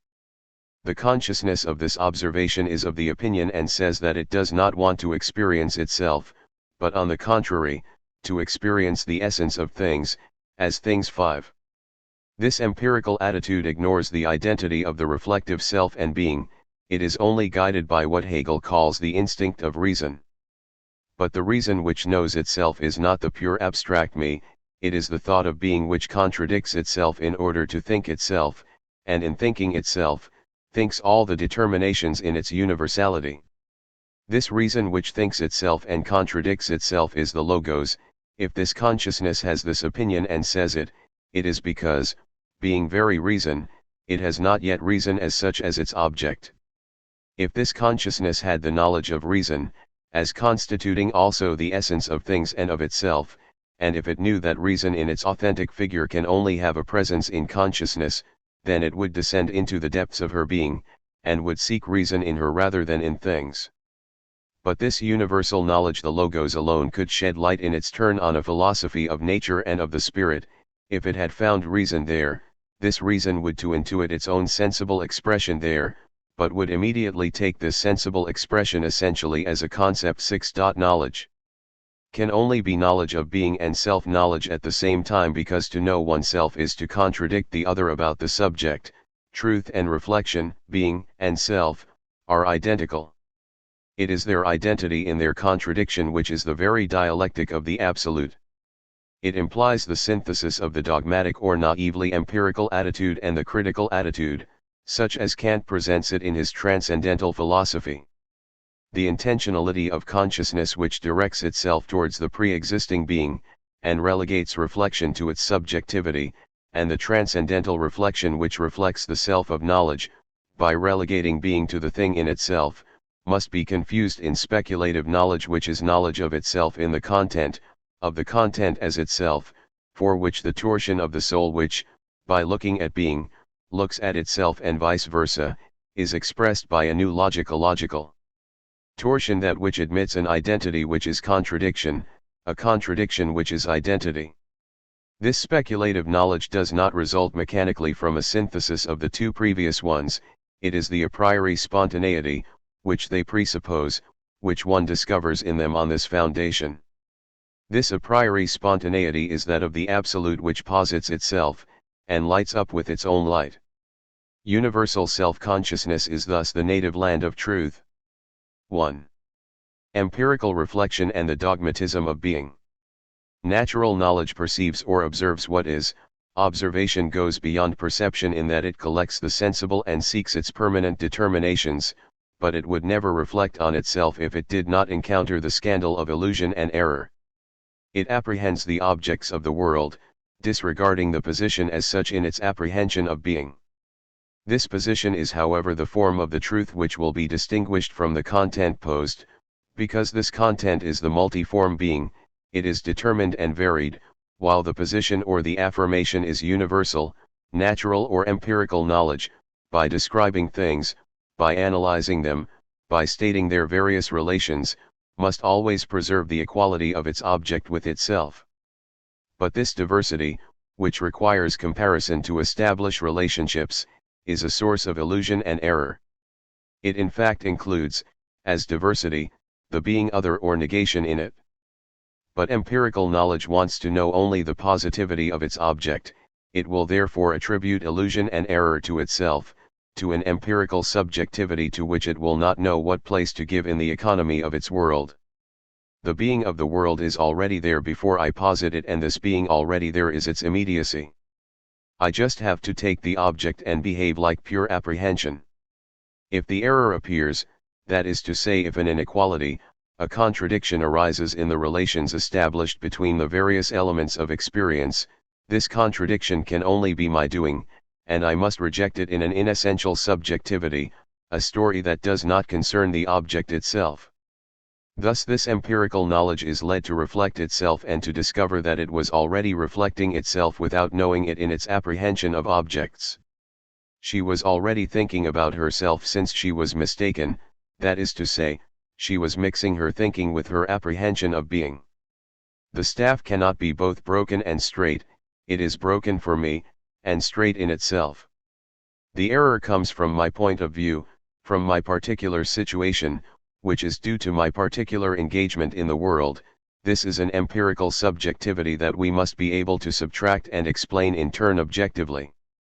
This explanation is no doubt possible, but it reveals to me the possibility of being other, of a contradictory relationship between the various elements that I apprehend. This is why this discovery of a reflection ignorant of the self leads me to a reflection which releases the universal position of being, the dogmatic thesis, and opposes it to the multiform content on which error is possible. This conscious reflection is properly the formal reflection. It contradicts the contradiction and thus highlights the position of a truth, of a being which must remain equal to itself when the perceiving and observing subjectivity takes the contradiction upon itself. Thus appears this law of non-contradiction which, like an absolute defense, governs all empirical knowledge. The false is the contradictory, and the place of error is the subjective ego, both empirical and formal, empirical by its particular situation which makes it falsely reflect being, formal by this second reflection which excludes contradiction, and elevates to clear consciousness the dogmatic thesis of the equality with itself of the being which was already there in the immediate apprehension. The criterion of truth is therefore the object's equality with itself, and the behavior of the perceiver is the act of relating the various moments of its apprehension to each other. If, however, in this comparison an inequality occurs, this is not a non-truth of the object, for it is equal to itself, but only a non-truth of the perceiving activity. This inequality having been produced, consciousness determined how its act of perceiving was essentially constituted. This perception is not a pure and simple apprehension, but is at the same time in its apprehension a reflection of consciousness in itself, outside of the true. This return of consciousness to itself which, having shown itself essential to perception, immediately mixes with pure apprehension, alters the truth.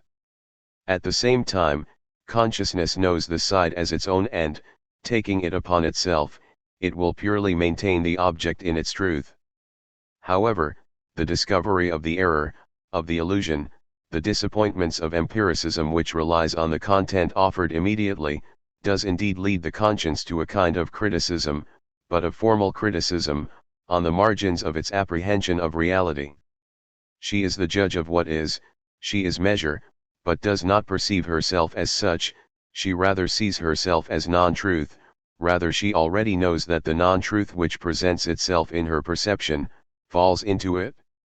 However, by means of this knowledge, consciousness is able to suppress this non-truth, it distinguishes its apprehension of the true from the non-truth of its perception, corrects the latter and, insofar as itself assumes this function of rectification, the truth, as the truth of perception, falls without more into it. But it does not thus know itself to be the place of truth as much as of error, it rectifies, corrects in such a way as to maintain the object and the totality of the objects of the world in equality with itself by not attributing them inequality, but this equality with itself is, for it, form without content. Consciousness thus goes from the naive presupposition, antipredicative of existing beings, to the dogmatic position of being, passing through the empiricism of particular sciences. Its reflection can only be formal, it is the reflection of the position as a universal position which excludes contradiction, and by contradicting this contradiction, posits identity or at least preserves otherness by submitting to content while avoiding the contradiction.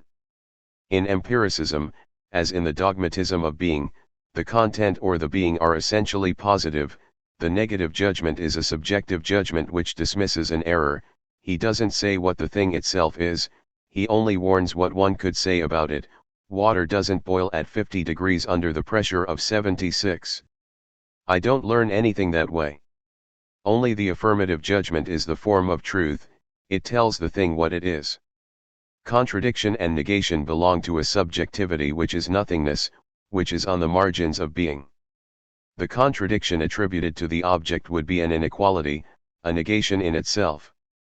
Water is hot, to state also that it is cold would be to attribute to the object, which can only be what it is, an inequality unto itself, a difference of self to self which is excluded from its absolute position. In this contradiction, empirical thought only grasps itself as subjectivity, and not the object. It becomes dialectical, it confronts itself, reflects instead of posing.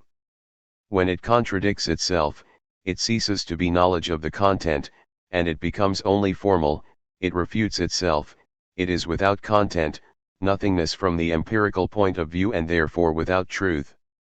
It can play well with its contradictions, it then becomes a formal skepticism which replaces empirical dogmatism. The rule of this empirical knowledge is not to contradict itself in its object, and, as this rule is only negative, to seek the truth in the content alone considered as positive. But to say A is B is already to contradict oneself, for it is to leave A in order to affirm something else, that is to say that it is not A and no longer only A. Either it is to say that for us there is a history of knowledge, but that in itself there is only being identical to itself, predicatum inus subjecto, or even that it is not, one has only to shut oneself up like the megarics in incommunicable essences. There is indeed a diversity, but this diversity is without mutual relation. The naive empiricism which is reflected following the discovery of error and illusion falls into formalism. In fact, he knows no other reflection than formal reflection, no other positive criterion than the content that is offered to him. This formalism could lead him to an empty identity. He is content, in general, to flee contradiction, and to seek his truth in the content. The encounter with contradiction is for him the sign of error and subjectivity, and it cannot be otherwise since he does not know himself in this content, it is not reflected in the content, and the content is not reflected in it.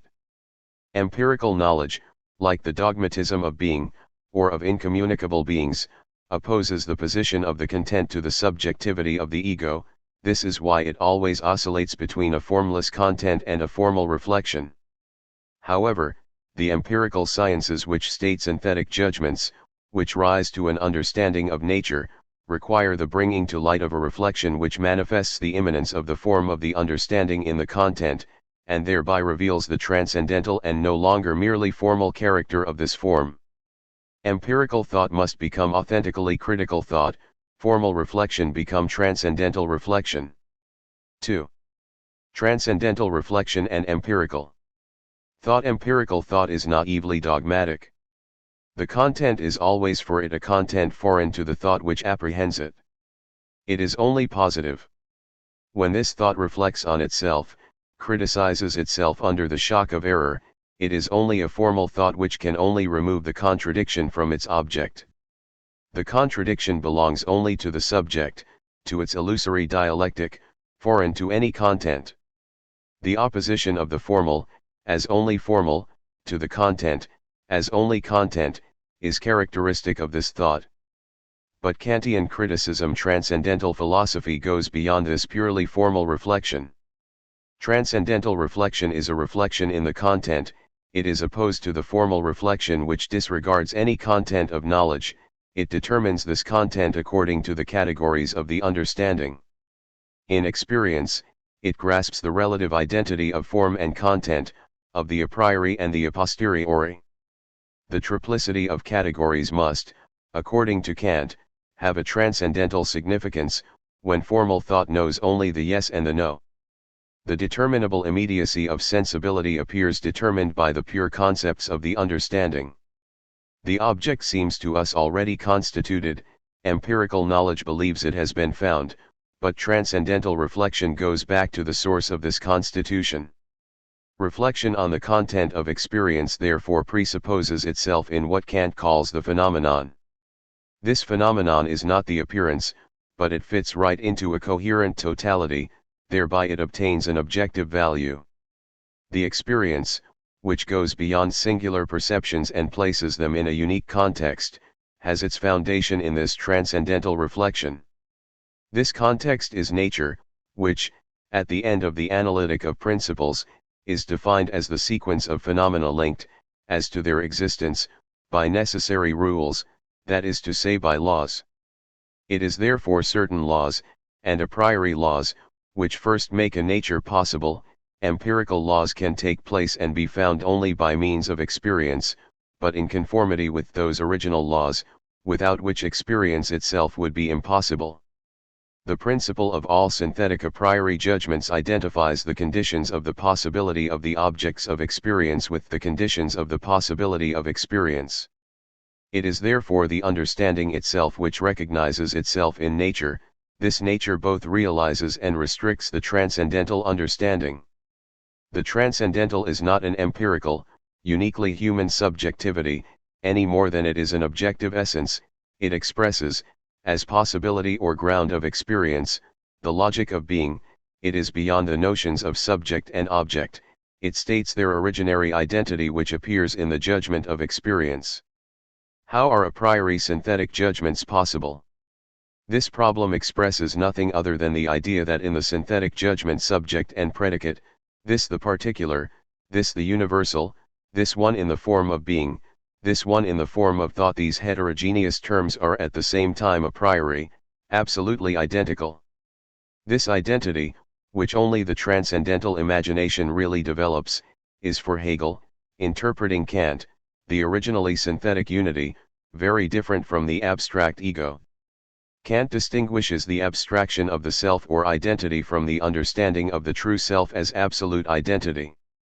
One cannot understand anything about transcendental deduction as a whole, both that of the forms of intuition and that of the category in general, if one does not distinguish from the ego, which is the representative activity and the subject, and of which Kant says that he limits himself to accompanying all the representations, what Kant calls the faculty of the originary synthetic unity of apperception, and if one does not recognize as being the unique in self this imagination conceived not as the intermediary which one inserts after the fact between an absolute existing subject and an absolute existing world, but as the being which is first and originary and from which then the subjective ego as well as the objective world separate into an appearance and a product which are necessarily dual. 10.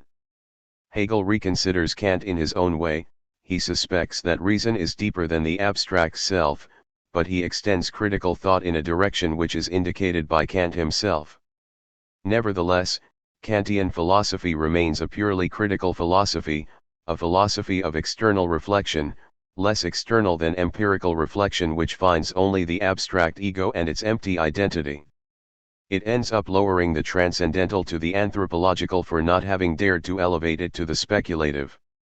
The identity at which it arrives is a relative identity, that which transpires in the judgment of experience, not an absolute identity which is only presupposed in transcendental deduction and refused in transcendental dialectic. The idea, the totality of the conditioning and the conditioned, which cannot be thought of as an object without contradiction, is only an ideal condemned to unreality. The contradiction of this totality thought as an object, in the form of the substantial soul, of the world or of God, is a subjective contradiction which leaves the thing in itself completely outside of it. Although Kant speaks of a natural illusion, very different from ordinary dialectical illusions, he nevertheless folds up the whole transcendental on an unsurpassable subjectivity. His idealism reverts to formal and psychological idealism. Yet Kant had sown the seed of the speculative in this triplicity simply because in it there is found at the same time the original judgment or the duality, consequently the possibility of the a posteriori itself, and that, in this way, the a posteriori ceases to be absolutely opposed to the a priori, and that, by this same means, the a priori also ceases to be a formal identity. As for the purer idea of an understanding which is at the same time a posteriori, the idea of the absolute middle of an intuitive understanding, we will come to that later. 11. Kant's critical reflection which, through the dimension of the transcendental, announced itself as the absolute reflection of being ends up in a reflection as subjective as that of Locke. Self-knowledge is formal since it is not a knowledge of being. This is so because Kant, according to Hegel, behaves naively with regard to his own criticism. He does not reflect on his reflection, he does not see that his critique is at the same time a position, he does not perceive in it the new metaphysics as logic, he therefore separates his reflection from metaphysics, it maintains the thing in itself, but beyond knowledge, and folds knowledge back into subjectivity. Only he encounters a particular difficulty in his own reflection, which empirical and formal reflection does not know. The latter is foreign to any content, but transcendental reflection founds the experience, it constitutes the content that presupposes it. It is not only analytical, but synthetic, not only formal, but transcendental. The identity on which it reflects, is no longer analytical identity, but transcendental identity, the identity of the universal self and of experience. Transcendental reflection is therefore a reflection in the content, which is why it is indivisibly a knowing oneself and a contradicting oneself. Transcendental reflection, since it founds experience, is self-knowledge in content, subjectivity at the heart of objectivity. Conversely, the contradictions of this reflection, as a transcendental reflection, are a knowledge of being as much as a knowledge of oneself. In other words, if empirical reflection, when it contradicts itself, is only formal, says nothing, Kantian reflection, when it contradicts itself, says the absolute. This reflection would then be analytical and synthetic at the same time. The transcendental analytic, which is a self-recognition of the understanding in experience, would at the same time be a transcendental dialectic, a self-contradiction. Indeed, these categories, becoming categories of being and not of a human experience, would manifest their own limitation in the particular position of self that constitutes them and would contradict each other in this very position. Dialectics would be at the heart of analytics as movement and becoming of categories, and dialectics in turn, which is the seat of antinomies, would be an analytics, a knowledge of the absolute as much as a knowledge of the self. Because Kant does not reflect on his own reflection, he returns to the naively dogmatic position, to the opposition between the thing in itself and subjectivity. Transcendental reflection is even reduced to anthropological reflection. This self-knowledge in the post-content which is the principle of transcendental reflection is no more than a human knowledge of experience. Kant himself insisted on the ambiguity of this constituted experience which appears at the end of the analytic of principles.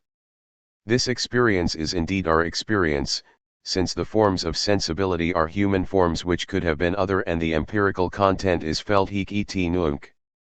Certainly the categories go beyond man, their speculative system to which Kant alludes defines a transcendental understanding.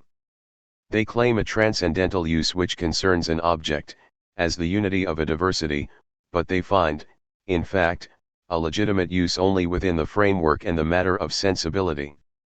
By this very fact what is called experience offers this ambiguity of being both a human experience and an experience conditioned by a suprahuman understanding. This understanding, in its turn, even in its transcendental use, is still a finite understanding since the categories are only the conditions of unification of a diversity that they do not create. We can indeed only think an understanding which is not ours and for which the determining and the determined, the one and the multiple, would no longer be separated. Thus experience does indeed give us a certain truth, but not absolute truth.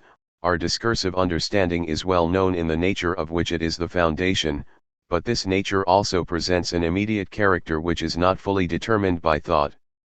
We cannot fail to think the totality of the conditioning and the conditioned, the idea, which differs precisely from the category in that it is not only a condition relative to someone other than itself, but an absolute, unconditioned totality, but this idea, posited as an object, shows itself to be contradictory, and the contradiction, for Kant, belongs only to our subjectivity.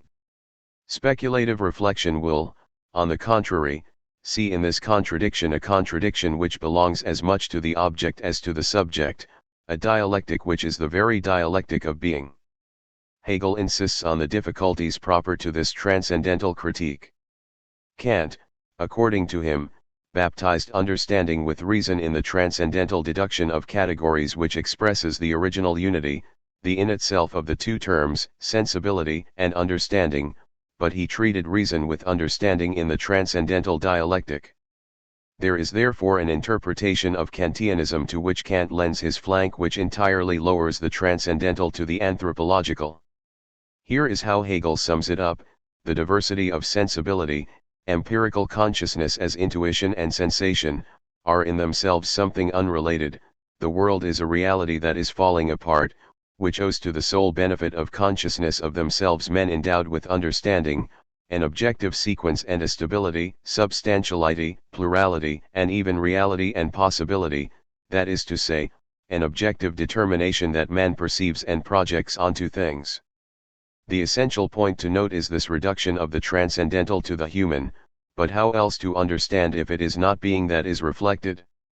Kant praises himself for not having gone beyond empirical usage, and for not allowing himself to be drawn into the reveries of a visionary. Doesn't the idea of an absolute reflection of being itself through human knowledge represent the metaphysical pride that must give way to critical humility? But the notion of absolute knowledge is presupposed according to Hegel by transcendental reflection. It is inevitable as soon as one engages in this reflection. The speculative thought that unites these two moments, the knowing oneself and the contradicting oneself, is a thought of content like empirical thought, and a transcendental thought like critical thought. It transcends the reflection which would be only a human reflection on the experience and its constitution. It grasps the content itself as a reflection. It is being who knows himself through man, and not man who reflects on being. This speculative reflection or absolute reflection replaces the old dogmatic metaphysics. Anthropology is outdated, and yet the essence is not erected into a second world, explaining and founding the first. It is the immediate itself that is reflected, and this identity of reflection and the immediate is philosophical knowledge itself. Hegel viewed subjective reflection as a special case of reflection in general. He wanted to go beyond the purely psychological meaning of this term reflection. In the phenomenology, reflection appears first of all as subjective reflection, but it then shows itself as a reflection in the thing itself, as an internal reflection.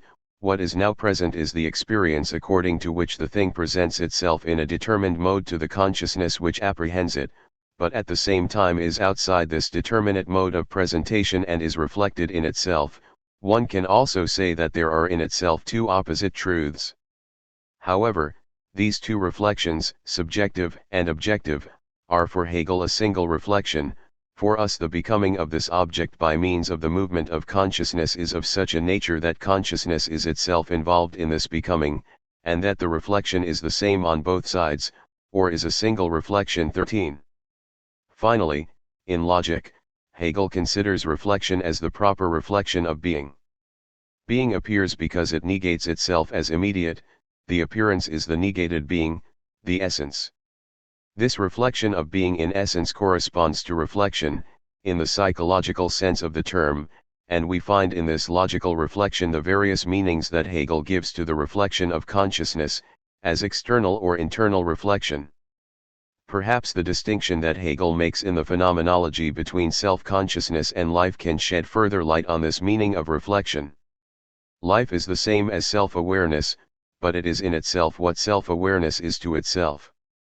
Life is already reflection in itself, as Kant saw in the Critique of Judgment, because it is a perpetual return to itself. it is the movement which actualizes at the end what it was at the beginning, an immanent finality. Self-consciousness is the truth of this life, this universal unity, that of life, is the simple kind which, in the movement of life, does not yet exist for itself as this simple, but in this result, life refers to something other than what it is, it refers to the consciousness precisely for which it is like this unity, or like kind 14. This life, in human self-consciousness, knows itself and opposes itself. Life appears as the immediate which presupposes its essence, self-consciousness, this appears as the reflection that posits life. One refers to the other, and self-consciousness is found in life, it is this finding of oneself that is the moment of immediacy. The reflection of self-consciousness on life is therefore the very reflection of life in self-consciousness, but to understand that there is only one reflection, it is necessary to pass from this reflection on, which is exterior, to internal reflection, that which is expressed in the logic of the essence. Kant's critical philosophy, despite the progress it constitutes over formal reflection, nevertheless remains a reflection on, or a reflection that is already internal, but which is unaware of itself as such. It starts from a sensible immediate in transcendental aesthetics, then shows the conformity of this sensibility to the transcendental conditions of reflection in the analytic. However, although this immediate then becomes the authentic phenomenon, although it is grounded in the essentiality of the categories, it nevertheless retains an irreducibility, there is still in it an unresolved position of being, a something foreign to reflection which must start from it in order to found it. Kant does not understand this appearance as such, as the very structure of reflection. In his Logic of Essence, Hegel shows that it is being itself which appears, which is reflected and grounded, as if appearance referred to someone other than itself. But this other is the very movement of appearing, of splitting. The movement of reflection is therefore the absolute shock and counter-shock in itself, for the presupposition of the return to itself is uniquely in this return. The going beyond the immediate with which reflection begins is both a going beyond and a return to this immediate. As it progresses, the movement returns to its point of departure, and it is thus only that it is autonomous movement, a movement which begins and ends by itself, insofar as the positing reflection is presupposing, and the reflection presupposing is at the same time posing 15. But Kantian reflection remains foreign to this movement of being. The reflection to which Kant assigns as its mission the search for the universal to which a given particular must be subordinated is obviously the exterior reflection which relates only to an immediate and a given, but it also implies the concept of absolute reflection, for the universal, the rule, the principle or the law to which it approaches as it becomes more determined, is worth as the essence of the immediate which serves as beginning and which is for this reason a non-being, whereas, thanks to the return from this essence, a return by favor of which reflection is determined, the immediate finds itself posited according to its true being, so that it is permissible to say that what is conferred on it by reflection and the determinations which emanate from it, far from being external to this immediate, constitutes its being properly speaking. Speculative thought understands reflection as the absolute reflection of being. It understands the illusion of which external reflection falls victim, which, because it starts from the immediate content, does not see that it presupposes itself, and that the content is reflected in what founds it. This speculative thought therefore brings together the positive thought of empiricism, that which starts from the content prior to any reflection and distinguishes it from the form, and critical thought which is not only a subjective thought, but a thought which knows itself. Even in the position of the content, and because it knows itself in this immediate position, contradicts itself. Speculative thought is dogmatic like naive thought and critical like transcendental thought. It reflects, but in it it is being that is reflected. 3. Speculative reflection. Being is its own light, its own reflection. Critique is therefore not an operation which delimits from the outside the power of knowledge in relation to being, by marking the limits of this knowledge. This external criticism is only an appearance. Reflection, says Hegel, brings a certain modification to the content of sensation, of intuition, of representation, thus it is only by means of a modification that the true nature of the object appears to consciousness.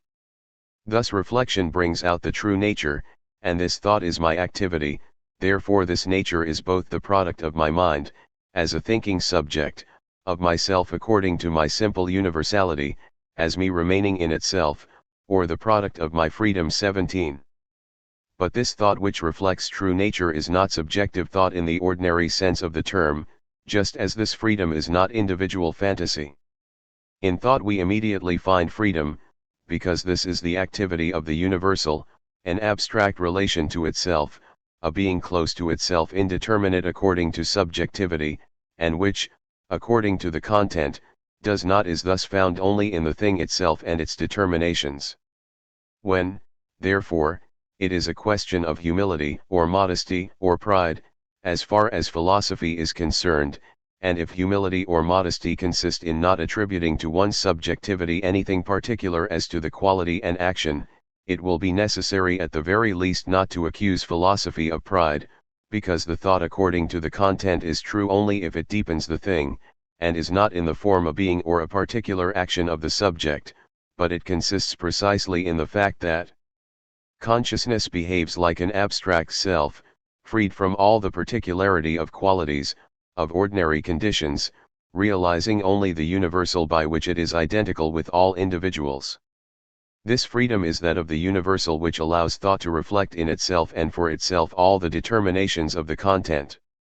Thought behaves like the pure light that illuminates the opacity of determinations. However, the limitation of this thought presents itself in two aspects. More precisely, the finality of the determinations of thought must be understood in two ways, firstly in the sense that they are only subjective, being opposed in a durable way to the object, then, that they remain, being of a limited content, in opposition between them and still more with the absolute. 19. Hegel's whole effort is to reduce the first aspect to the second. The phenomenology of spirit, which serves as an introduction to the Logic, the preface to the Logic of the encyclopedia, which deals with the different positions taken by thought with respect to objectivity, have one and the same task, to show that the subjectivity-objectivity, certainty-truth distinction, from which the common consciousness starts, can be transcended and then justified as a necessary appearance. Critical reflection is on the verge of overcoming this distinction, but it remains an external reflection. After having shown the objectivity of the thought which knows nature, it again reduces this objectivity to a subjectivity, it leaves a thing in itself unknowable. On the contrary, Hegel claims to show in the phenomenology of spirit and in the preface to the Logic of the encyclopedia that thought is the universal in itself, and in the universal, being, but then this total thought cannot be knows only in its determinations, which are moments of form.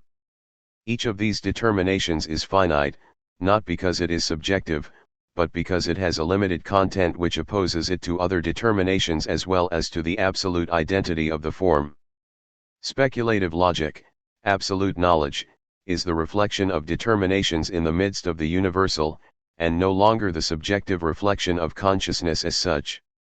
In this science, the moments of the movement of the spirit no longer present themselves as determinate figures of consciousness, but since the difference of consciousness is returned to the self, these moments then present themselves as determinate concepts, and as their organic movement grounded in itself.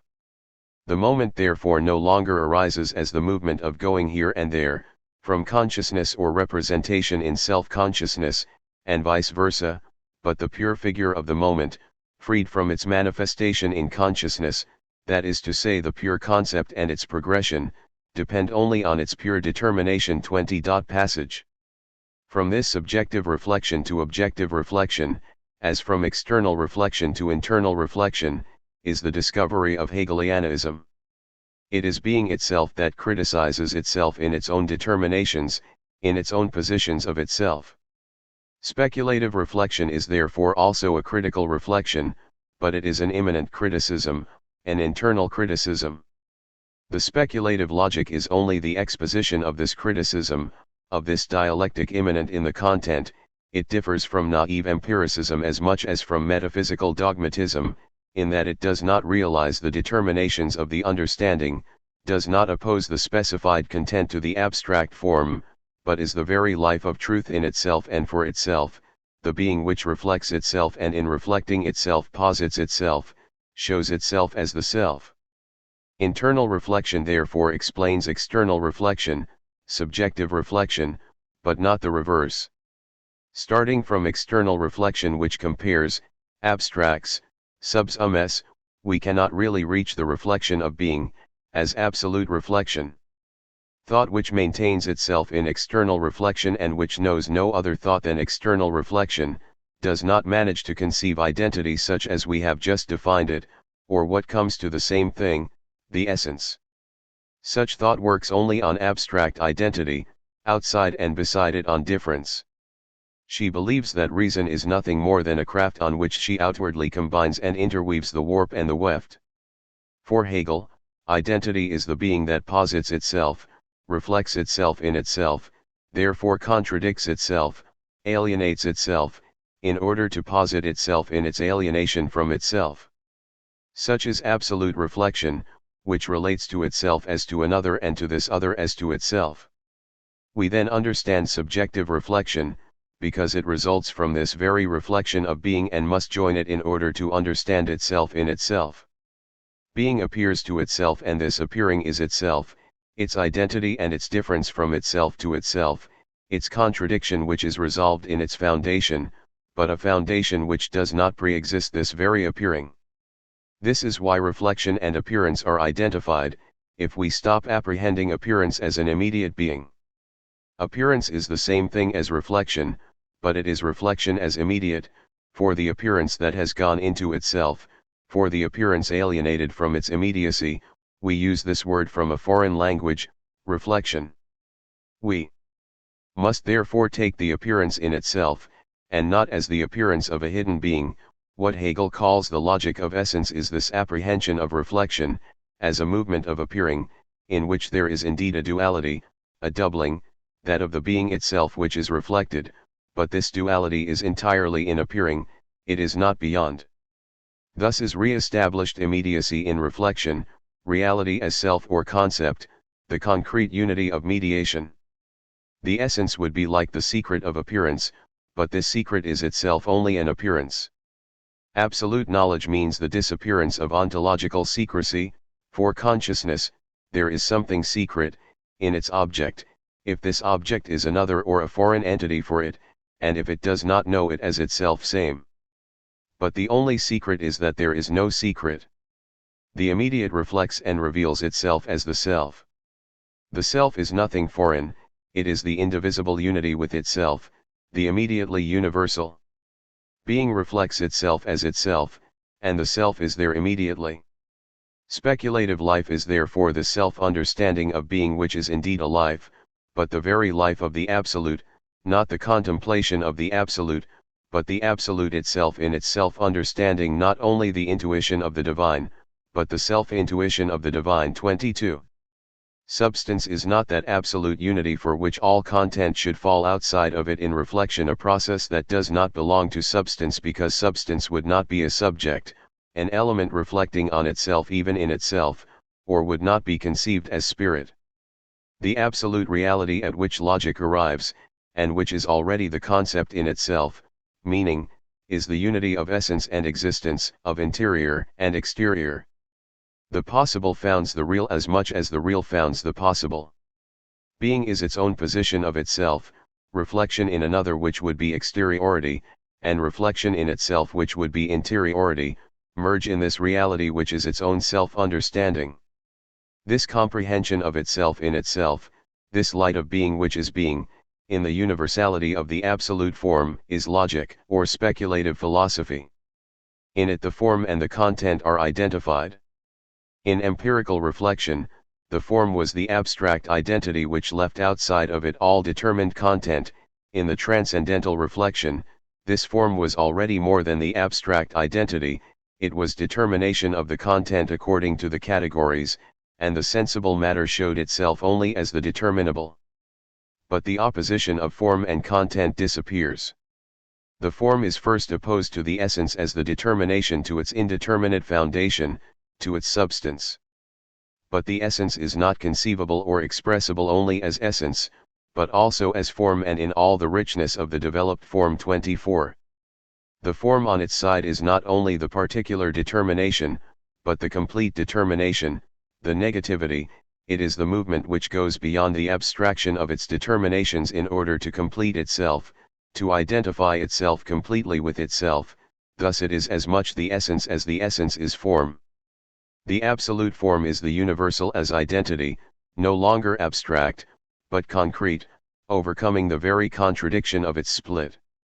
Since the universality moving in itself is the simple concept which is split, in this mode this concept has in itself a content, and precisely such a content that it is all contained without however being a sentient being.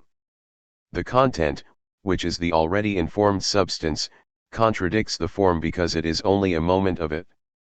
Thus all determinations of content must be considered as phases in the form which is total, because it is the absolute identity of self with self.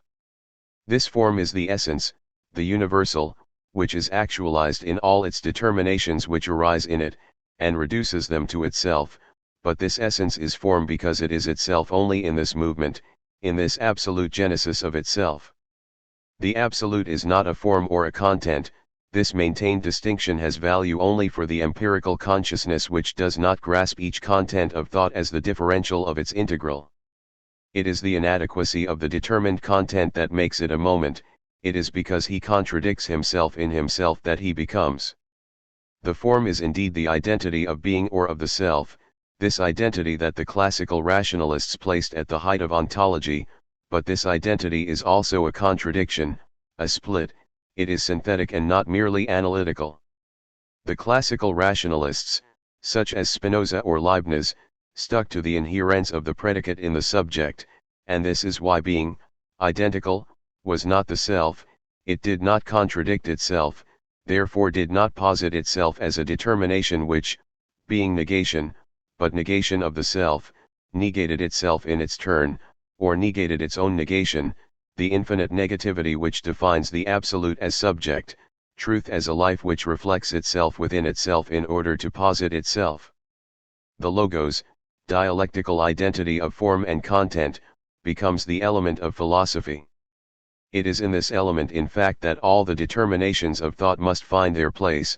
It is the unique category, the being which is the self, which is specified in a multiplicity of categories, each of which being a position of the self, appears at the same time negation and contradiction. Each of these categories, each of these knots, is therefore resolved in the others.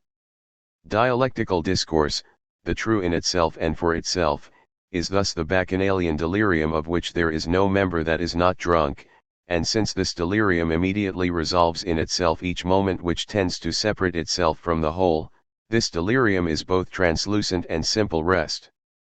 This logos is a priori spontaneity, but this a priori does not mean the arbitrary reconstruction of being in the mind of a philosopher. Philosophy thinks as genesis what presents itself in experience as an object. All the universal determinations of existence are presented as figures of consciousness, in the phenomenology or in the philosophy of history.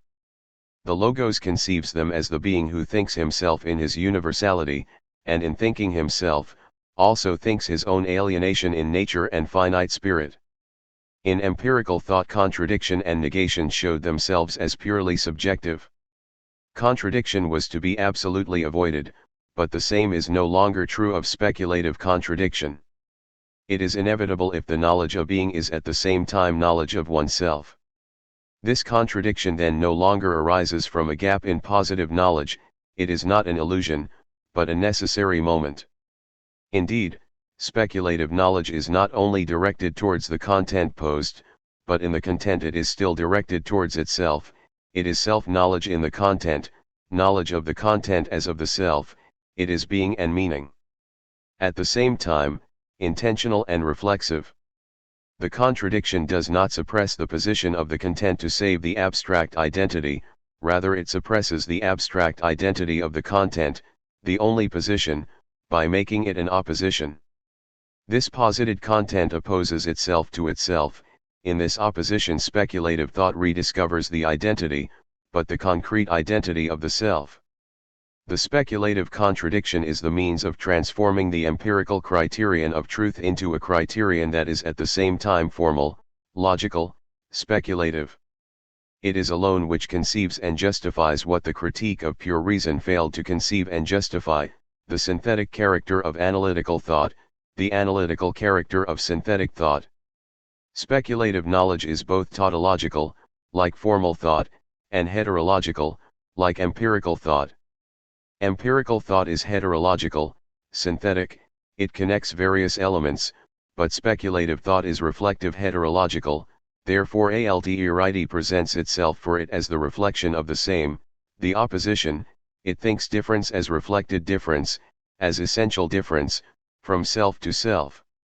Empirical thought fails to see that synthetic judgment involves negation and contradiction, it remains with exterior difference. Speculative thought must oppose the tau epsilon rho omicron nu to the tau alpha tau nu, as the nu alpha nu tau iota omicron nu the opposite. It transforms exterior diversity into contradiction because it thinks the categories of the absolute, each of which is the self, as determination and therefore as negation. The speculative contradiction is the contradiction of the absolute itself which negates itself by positing itself, but this meaning of negation, which is no longer merely subjective but inherent in being, is the decisive point of Hegelian dialectic, the character of speculative thought in relation to empirical thought. Empirical thought becomes speculative thought, when it becomes thought of the universal self in any position, and at the same time remains dialectical thought, and not ineffable intuition.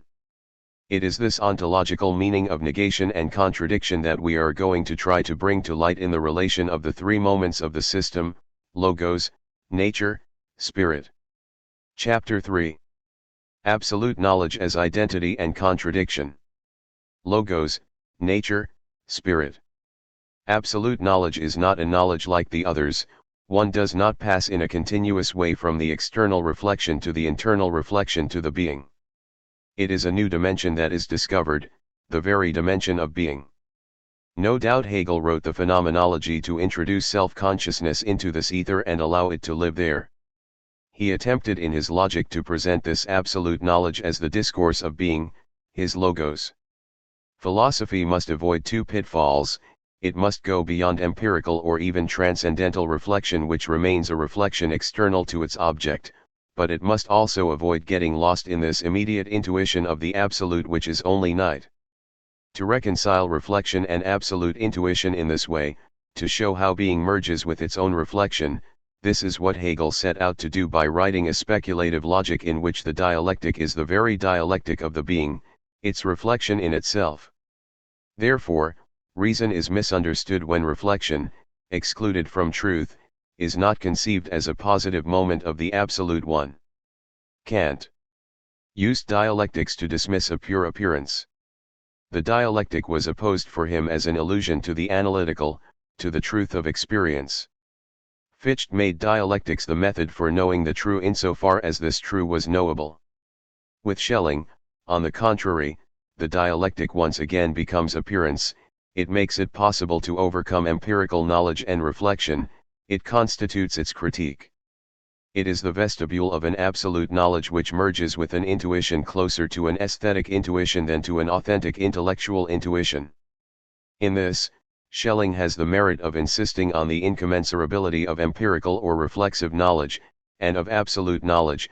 All the forms which one uses to express the absolute, express only the way in which it presents itself to reflection, and on that everyone is in agreement, but its very essence, which, qua ideal, is also immediately real, no explanation can make known, it can only be known by intuition. Only that which is composed can be known by description, the simple can only be apprehended by intuition.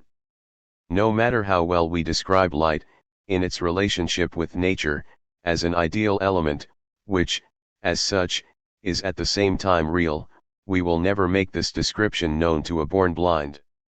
What is light, likewise a description of the absolute, as being the opposite of the finite, can never provide the spiritually blind with the intuition of the true essence of the absolute. As we cannot attribute to this intuition a universal value, similar to that of a geometric figure, since it is particular to each soul, just as light is particular to each eye, we find ourselves in the presence of a purely individual, and yet as universally valid as light for the empirical sense of sight. Schelling again remarks on the inability of human language to describe this idea of the absolute. Schelling's philosophy, which uses dialectics to dissolve the finite, and claims to induce in us the conditions of this intellectual intuition which makes us transcend the human and coincide with the source of all productivity, is a philosophy which goes beyond all reflection, and who turns out to be incapable of understanding conceptually how the finite can come out of the infinite, how the difference can appear within the absolute. It can only use images, use analogies, myths, or symbols.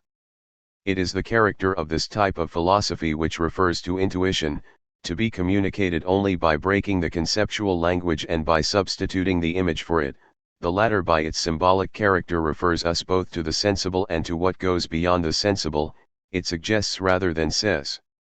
A philosopher like Bergson, often close to Schelling, sees in the image the only possible mediation of intuition, and in the variety of images used the possibility of detaching the mind from the sensitive weight particular to each image. However, this renunciation of conceptual language, which places philosophy in a new element, brings it too close to poetry, or even to the arts prior to poetry. Is the intuition that cannot be said still meaning? In fact, the spirit then oscillates between the empirical and the absolute, which turns out like a previous night in the light of reflection and unable to engender it. It was perhaps already Schelling that Hegel was thinking of when, in his writing on the difference between the systems of Fichte and Schelling, he opposed a kind of philosophy for which, the absolute is the night, and the light is younger than it, and the difference of the two as well as the emergence out of the night an absolute difference. Nothingness is the first term, from which all being, all diversity of the finite emerges. Another presupposition of philosophy would be the absolute itself. Reason produces it only insofar as it frees consciousness from its limitations. This removal of the limitation would be conditioned by the unlimited presupposition. But Hegel adds, thereby announcing the proper task of his philosophy, the task of philosophy consists in reconciling these presuppositions, in positing being in non-being as becoming the split in the absolute as its phenomenon, the finite in the infinite as life too. These three aspects of mediation already correspond to the three moments of logic. In immediate being, it is non-being which is the ground in which every particular being disappears and from which it emerges. In essence, it is being itself that is reflected, as such appears. Existence is this very appearing, because appearing and splitting are all one. Finally, in the concept, life and thought become one. The speculative life is the very life of meaning, it posits, and retained by the weight of the understanding which fixes itself and sinks into determination, it goes beyond each of these positions at the same time, it resolves them dialectically, because every position is a reflection, a contradiction, but it is thus led to a new position. She herself is the meaning of her own movement. Speculative negation is creative, it denies as much as it poses as much as it denies. This life of meaning or of thought is the absolute life of being as logos, but far from this logos, as speculative life, appearing to reflect life, it is rather this biological life and this negativity of life which are a reflection of life. Absolute sense. Hegel's own originality is not to have renounced conceptual language but to have created a speculative logic which is to the old formal logic what the living is to the corpse. This life of thought that Hegel presents to us in his Logic, which appears in this work as a lived description of the movement of thinking, is not the particular thought of man in the face of existing beings, it is absolute thought, the reflection of being in itself through human consciousness. It is thus that it is indeed absolute knowledge and that it implies an element in which empirical thought does not find itself, but if empirical thought cannot understand absolute thought can understand thought. Empirical like its other, because it itself contains this otherness, being the universal which does not subsume the particular, but expresses it and expresses itself in it, in its continuous development, in its discourse. This altérité allows absolute knowledge to understand that philosophy must be alienated and that from absolute knowledge one can embrace the existence of an anthropology, whereas from an anthropology one can never rise to absolute knowledge, without some break. Against purely intuitive or religious philosophies, Hegel comes out firmly in the preface to the Phenomenology. The prophetic discourses believe they remain in the depths of the thing, they gaze with contempt at the determination, and purposely deviate of the concept and of necessity, as of the reflection which dwells only in the finite. But as there is an empty extension, there is an emptiness depth, as there is an extension of the substance which spreads out in finite multiplicity, without force to collect and retain this multiplicity, there is also an intensity without content which, behaving as pure force without expansion, coincides with superficiality. The strength of the spirit is only as great as its outwardness, its depth, deep only to the extent that it dares to expand and lose itself in unfolding. Moreover, when this conceptless substantial knowledge claims to have immersed the particularity of the self in the essence, and claims to philosophize truly and wholly, it hides to itself that instead of devotion to God, with contempt of measure and determination, sometimes it leaves in itself the field free to the contingency of the content, sometimes in itself the field is free to its own whim. Those who surrender to the disorderly fermentation of substance believe, by burying self-consciousness, and renouncing understanding, to be the elect of God whom God infuses with wisdom in sleep, but in sleep what they actually receive and engender, they are only dreams. 3. Hegel refuses both this ineffable intuition which would be immediate knowledge opposed to reflection, and empirical knowledge which is an external reflection. We can follow in the Logique his efforts to think the absolute as internal reflection, to translate into conceptual language what goes beyond understanding. It is a question of not putting unity, infinity, the universal on one side, and multiplicity, the finite, the particular on the other. But for that it is necessary to twist thought, to force it to look the contradiction in the face and to make of it a means of overcoming the differences to which the understanding clings. The infinite is not beyond the finite, for it would then itself be finite, it would have the finite outside of it, as its limit. In the same way the finite denies itself, it becomes its other. But this negation is not progress ad infinitum, that is to say, always unfinished, incomplete. This solution allows the understanding to hide the contradiction from itself, while recognizing the problem. At the end of his youthful period, in the last years of Frankfurt, Hegel considered the passage from the finite to the infinite a mystery that could only be lived, and that it was impossible to think.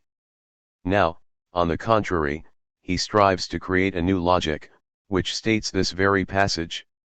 The central theme appears to us to be the idea that the absolute only posits itself by opposing itself to itself, by reflecting itself, that it is the unity of this reflection, but a unity that does not set itself apart from it like a substance which would be, prior natura sui affectionibus.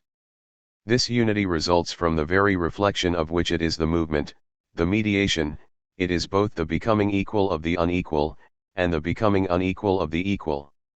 One cannot speak of an exit from oneself of the absolute. What might appear to be an exit is for the opposition to exist, but the opposition cannot remain in its being. Its essence is the absolute anxiety to suppress oneself. Its being would be its members, but these only exist as relations to each other, they are not for themselves, they are only as if suppressed. What they are for oneself is not to be for oneself. If now the absolute opposition is separated from the unity, then this unity is for itself as much as the opposition is outside of itself, but then the opposition has only changed its expression, for unity is not beyond opposition. It would no longer be unity, it would be one of opposites. Opposition is not the duality of two terms external to each other, it would no longer be absolute opposition, for it would no longer have its unity within itself. Infinity is according to his concept the indivisible movement of suppressing the opposition, not its being suppressed, the latter being the nothingness, to which the opposition itself opposes. 5. We could translate by saying that infinity is not transcendence, but the act of transcending, the mediation as movement of the passage from one of the terms to the other, their mutual reflection. However, this operation is only possible if it posits the limited as much as it denies it. The annihilating anxiety of the infinite is only through the being of what it annihilates. The suppressed is as absolute as it is suppressed, it is born in its disappearance, because the disappearance is only insofar as there is something which disappears. The infinite, the universal, is only insofar as it negates itself, it includes its limitation, its split in itself. Every position is negation, but it is an internal negation, a negation of itself by itself. This is the meaning of the speculative category of limitation. The universal limits itself, he therefore still has only himself outside of himself, and this identity appears by the double negation. The yes is abstract because it is opposed to the no, as unity to multiplicity, the universal to the particular, the infinite to the finite, but the negation of the negation is the concrete yes, that which becomes itself by going beyond its own limitation, by affirming itself in its opposition as an opposition of self to self. Infinity is in this immediacy, that of the being other and of the being other of this being other, of the double negation which is again affirmation, equality with itself. In its absolute inequality, because the unequal or the other is immediately and according to its essence another, the other of itself. Fundamental contradiction is that of the absolute which limits itself, which thus becomes the opposite of itself. But thereby it determines itself, and in this determination, in this limitation of itself which is negation, it negates itself again, therefore posits itself concretely as itself in its opposite. If the infinite contradicts itself by limiting itself in order to determine itself, conversely the finite, the determined, is in itself its own negation, it becomes infinite by determining itself as its other, as the opposite of itself. Such is the true nature of the finite, that it is infinite, that it suppresses itself in its being. The determined has as such no other essence than this absolute anxiety of not being what it is not nothing, since it is the other itself, and this other is also the opposite of itself. Even, again the first seven. Absolute is therefore only through this division which is negation, this opposing duplication in which each of the terms is a determination, but such that it only exists in its relation to the other, to its other, so that the absolute by positing itself in each of its determinations appears entirely in itself in each. It is their mediation, the reflection of one of the determinations in the other, which is at the same time an external reflection, and an internal reflection. The absolute contradicts itself in order to identify itself, it is concrete identity, unity extended to duality, being within itself in being outside of itself, being outside of itself in being within self. This absolute identity is both form and content, it is analytical and synthetic, tautological and contradictory. We see that in Hegel there is no primacy of the thesis. The dialectical triad constitutes the minimum rationale. Synthesis, in fact, does not exist without its antithesis, without opposition. The absolute cannot be thought of without the three terms, or rather it is the very mediation which distinguishes them and brings them together, it is what divides and unites in this division. The separate synthesis of the opposition would be an immediate, one of the members of the new opposition thus constituted. The absolute is therefore itself only in this division of itself, and in the movement of overcoming it, in the identity of the terms of the opposition. The absolute is thus logos and nature, it is entirely in the logos and entirely in nature, it appears to itself in this absolute opposition, in this reflection of itself in itself, and, like this mediation, the absolute is spirit. The division of the absolute into logos and nature is the moment of determination, of negation, or the moment of understanding. The activity of dividing is the force and the work of the understanding, of the most astonishing and greatest power there is, or rather of absolute power 8. The understanding is not only our understanding, it is the understanding of things, of nature, of the absolute. The immediate whole does not arouse, says Hegel, any astonishment, but the analysis which is negation itself, which gives a distinct being there to what only exists in its relation to the whole, that is absolute power.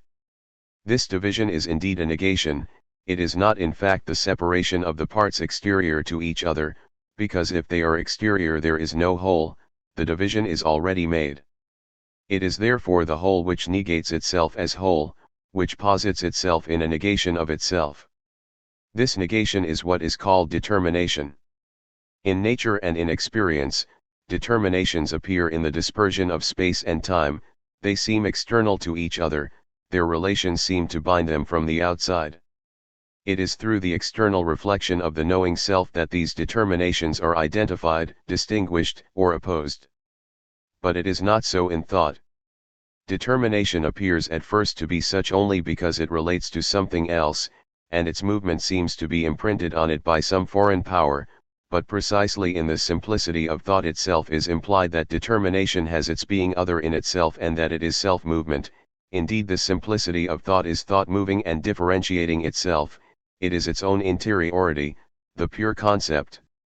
Thus the understanding is a becoming, and as this becoming, it is rationality. Absolute. Determines and negates itself as logos and as nature. This opposition is absolute. Each term is both positive and negative. Each is the whole which opposes itself to itself. Each is in himself the opposite of himself and therefore represents the other in himself, he presents him in his element, in his own determination which he thus overcomes. He is himself and his opposite in one unity. It is only thus that there is difference as interior difference or as difference in itself, or that he is as infinity. There are indeed two different terms which subsist, they are in themselves as opposites, that is to say each is the opposite of itself, they have their other in them and are only a single unit. 10. Such opposition is not empirical opposition. Logos and nature are not species of a genus which would contain them both, and against the background of which they would be distinguished. This distinction would no longer be immanent to them, it would only exist for a third party who would compare them, consider them from the point of view of their equality and their inequality, identity or non-identity as equality and inequality is the of a third party that falls outside of them.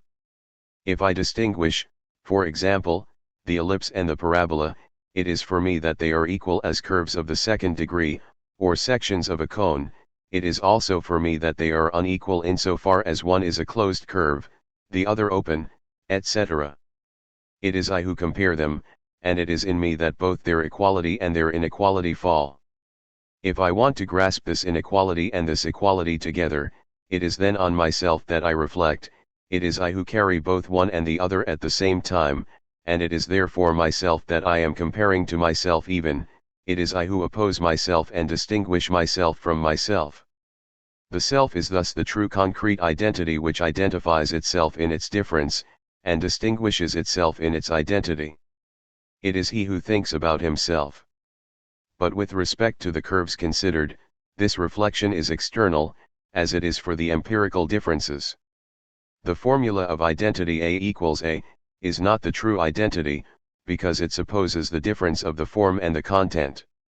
It is a particular content A which is posited in its equality with itself, it is the ego which supports this position as Fichte has shown, and which also supports the difference of content and form. But speculative opposition is not for outward thinking. It is the self itself which opposes and distinguishes itself from itself, it is he who reflects himself. There is no point in common between the logos and nature, they differ absolutely, and that is why they are identical, each reflects the other, necessarily carries it within itself since it is only qua is its negation. There is no common ground, no pre-existing basis supporting nature and logos. This basis would be the universal self, but the self is indivisible, it is entirely in the logos, entirely in nature. When, therefore, we set the logos apart, we find in it its difference as difference from itself, its inequality with itself, and so with nature. Each contradicts itself, reflects the other, its other in itself, each is more than itself, is the becoming of its unity, the negation of the negation, or the affirmation of the reconstituted whole as mediation. It is this mutual reflection that Hegel calls the spirit. One should therefore not say the logos and the nature, but the logos is the nature is the logos. The judgment states the originary division, it is the relative identity, the still immediate mediation. It is only the reasoning, the mediation, which develops the dialectical character of this is, by showing at the same time the opposition of the terms, their contradiction, and their identity. Reasoning alone causes the spirit to appear in the logos and in nature. It is necessary to insist in this opposing duplication of the absolute on the ontological significance of negation. Position and negation are balanced and identified. Any speculative position is also a negation, but any speculative negation is also a position. It is not so with empirical negation. If I negate the ellipse, I do not determine the curve that I obtain by this negation, nor even whether it is a curve. The negation of a leaves open the field of possibilities. But if I deny the logos, I can only have nature, for nature is for the logos its other, as the logos is for nature its other, says Hegel, of this determination that the opposite of another is his other. Speculative negation is therefore a negation which determines, it has a creative value. By negating itself as logos, the absolute posits itself as nature, it engenders itself as the opposite of the logos, and vice versa. When the absolute negates itself, it poses as positive and negative, in being and nothingness, being and essence, logos and nature, but the positive is as negative as the negative is positive. We must therefore grasp the negation in the position, and the position in the negation. The position seems to have a privilege because it is the indivisible self, but precisely it is only what it claims to be, only justifies this privilege when it recognizes itself as negation and denies this negation. The absolute position is then the negation of the negation, the movement which completes the determination by reflecting its other in it, that is to say by reflecting it in itself in the absolute positivity of the self as mediation. The absolute presupposes itself in the logos, opposes itself to itself in nature, concretely posits itself in the spirit which is the identity of opposites, and this spirit itself becomes logos, understands itself as presupposing. The logos is the other of nature, it is in its determination a negation, it therefore refers to this other and reflects it in itself. If there were only ideas, there would be no ideas. In this negation of itself as nature, the logos goes beyond itself, it is more than itself, it overcomes this negation which is its difference from itself. This is why the logos is the whole in the determination of the concept or of the meaning, it surpasses itself in its own limitation, it denies itself, it understands nature in itself, it translates into its determination its very opposition to nature, the contradiction is the logical translation of this opposition. The logos contradicts itself, it is being like nature, but, as the universal determination of being, it is also the nothingness of this determination. The contradiction of the essence is the contradiction of nature posited as a contradiction, that of being both itself and its opposite. Nature and logos, being and meaning. We are perhaps touching here on the decisive point of Hegelianism, on this twist of thought in order to conceptually think the unthinkable, on what makes Hegel both the greatest irrationalist and the greatest rationalist who ever existed. We cannot come out of the logos, but the logos comes out of itself while remaining itself, as he is the indivisible self, the absolute, he thinks non-thought, he thinks meaning in its relation to nonsense, to the opaque being of nature, he reflects this opacity in its contradiction, he raises the thought, which would be only thought, above itself by obliging it to contradict itself, he makes this contradiction the speculative means of reflecting the absolute itself. Nature, in fact, is the negation of the logos, and this negation is creative. Nature is the opposite of thought, the opacity of raw existence. The absolute would not be itself if the logos did not negate itself, did not reflect itself in this opposite of itself. Certainly nature is also what reflects its other, it therefore contains this difference of self, it indicates the logos, the meaning, in its nonsense it appears as meaning lost, it is hidden spirit, it is spirit for the spirit that knows it. There is therefore in nature this unresolved contradiction which the logos thinks, it is nature and logos at the same time. This is why there are natural sciences and a philosophy of nature. Nature is also the absolute idea. It is divine in this totality, but it does not appear thus to itself. It is not she who conceives herself, it is the mind who conceives her. Insofar as it is conceived, one can say that it is the Logos, that it is its other, but insofar as it does not conceive of itself, it preserves this specific opacity which makes its anti-idea. Hegel has been criticized for having spoken of a weakness of nature, for having shown the resistance of the raw existent to the Logos. On the contrary, it seems to us that this reproach highlights the originality of his thought. Hegel does not construct the world with school pseudo-concepts, he takes the pain, the work, and the patience of the negative seriously. Its concept is not the rational in the ordinary sense of the term, but the enlargement of thought, of reason which proves capable of surpassing itself as the only thought, as the only understanding, and of continuing to think of itself in the beyond of abstract thought alone. Through the spirit the Logos thinks itself and its other. This is why it appears in the reasoning which connects the moments of the triad, Logos, nature, spirit, as the absolute mediation. The judgments, Logos is nature, nature is Logos, very imperfectly state speculative thought. They manifest neither the opposition, nor the speculative identity of the terms, nor the spirit which opposes and reconciles them in itself. These a priori synthetic judgments do not found their synthesis. On the other hand, spirit, the third term, is taken by Hegel in two different meanings. The subjective spirit and the objective spirit, which realizes itself as history, are themselves finite. The absolute spirit is on the contrary the absolute itself, and its authentic expression is philosophy, and in philosophy, the Logos, as speculative life. At the end of the encyclopedia, Hegel examines the different ways of connecting these three moments.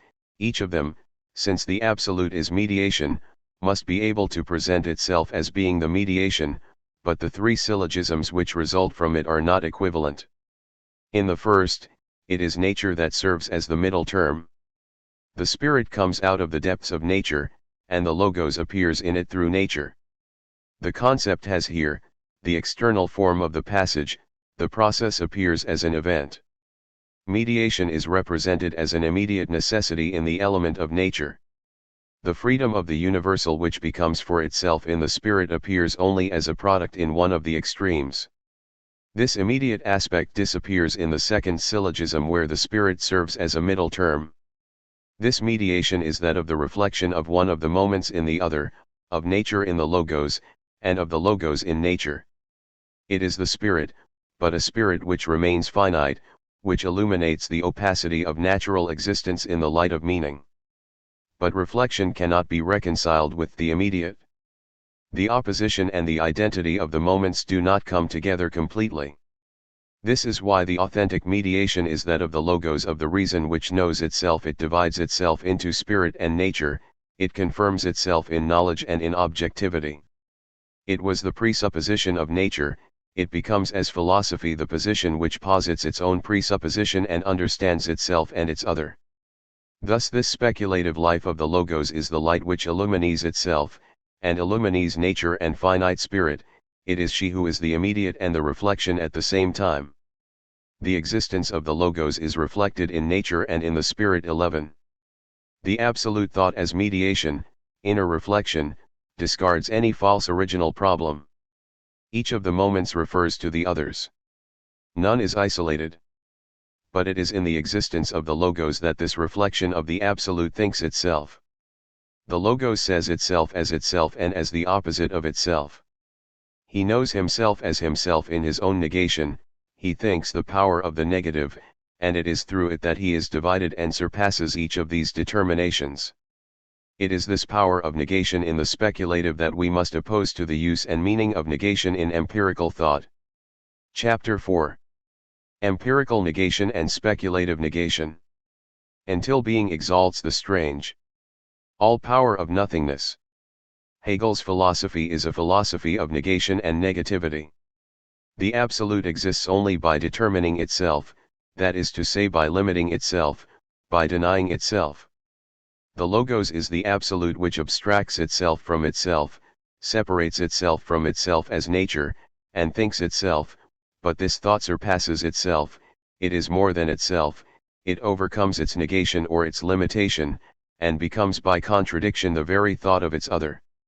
This internal surpassing is the true affirmation of the absolute, that which is no longer immediate, it is the negativity or the negation of the negation. Hegel's philosophy is therefore a philosophy of negation in a double sense. On the one hand, it deepens Spinoza's theme, which is of infinite importance: determination is negation. It apprehends in what is offered as positive the lack or insufficiency. On the other hand, it manifests, at the very heart of this negation, a resumption of the negation, a negation of the negation which alone constitutes authentic positivity. Such is the work of the negative, which first appears to be dissolved and dead, which nevertheless proves to be revealing of the absolute as subject. Such a proposition amounts to saying that it is mediation alone that sustains the whole, and not any immediate basis whatever. The text of Hegel that we are going to quote perhaps condenses all his thought. It manifests the prodigious power of the negative which makes determination exist and maintains it in its separation, a kind of death, since, in its limitation, it grasps itself as what is not. One can prefer the immediate or the innocence to this abstraction, but the immediate dissolves, it passes without understanding from being to nothingness. It is mediation which is unaware of itself. Naive thought believes in the apparent positive, and turns away from the negative which is the supreme resource of life and thought. It is in fact by passing through this abstraction, that is negation, that the immediate ceases to vanish into nothingness, because it has left mediation outside of itself and is its innocent victim. It is reconciled with mediation, just as mediation ceases to be an extraneous reflection in order to make itself immediate. Hegel's text applies both to real negativity, that which manifests itself in human existence and in life, and to logical negativity, that which makes speculative thought an absolute reflective life. Is there an ambiguity there? Is it the same negativity? One cannot but ask the question, and it is above all a question of knowing whether Hegel more or less transposed an ontic negativity into an ontological negativity, a real opposition into a logical contradiction. The answer, similar to the one we gave for the relations of the Logos to nature, can only evoke the effort of thought to surpass itself, the logical twist of the contradiction which allows the Logos to understand itself, himself and his other. But if we wanted, basing ourselves on the texts of the Phenomenology, to consider speculative life as a superstructure in Hegel, reflecting more or less happily the vital and human conflict, we would have to recall these courses of Hegel at Jena on Logic, where he makes us witness a sort of ecstasy of thought, each time in the immediacy of the idea, lost in it, and losing itself with it, and not binding with other consciousnesses than by the internal links of the ideas to which these belong. One should also evoke the science of logic, and the conclusion of the Encyclopedia on the Logos. No doubt the text we are about to quote has an effective coloring. Hegelian thought transcends the distinction between the pure humanism that his infidel disciples will develop and the absolute speculative life. We believe, without ignoring the other aspect and the Hegelian texts that could justify it, that Hegel chose the speculative conception, the self of being rather than the human self. The circle which rests in itself, closed on itself, and which, as substance, holds all its moments, is the immediate relation, which thus does not arouse any astonishment. But that the accidental, as such, separated from its circumference, that which is linked and effectively real only in its connection to something else, obtains its own being there and a distinct freedom, that is the prodigious power of the negative. The energy of thought, of the pure me. Death, if we want to call this unreality that way, is the most dreadful thing, and to hold fast what is dead is what requires the greatest strength. Beauty without strength hates the understanding, because the understanding expects of it what it is not able to accomplish. It is not that life which recoils in horror before death and preserves itself pure from destruction, but the life which bears death and maintains itself in death itself, which is the life of the spirit. The spirit conquers its truth only on condition of finding itself in absolute tearing. The spirit is that power in not being like the positive which turns away from the negative, but the spirit is this power only by knowing how to look the negative in the face, and by knowing how to stay close to it. This stay is the magical power that converts the negative into being.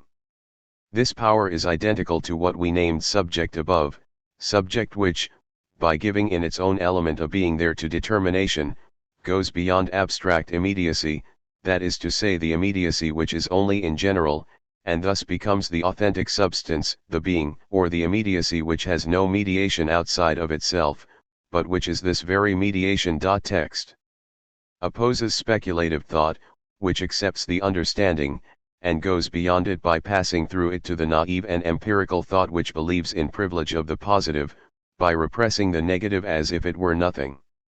There is also the pseudo-innocence of the aesthete who takes refuge in the immediate, but this return to a naivete that can no longer be naivete dissolves itself.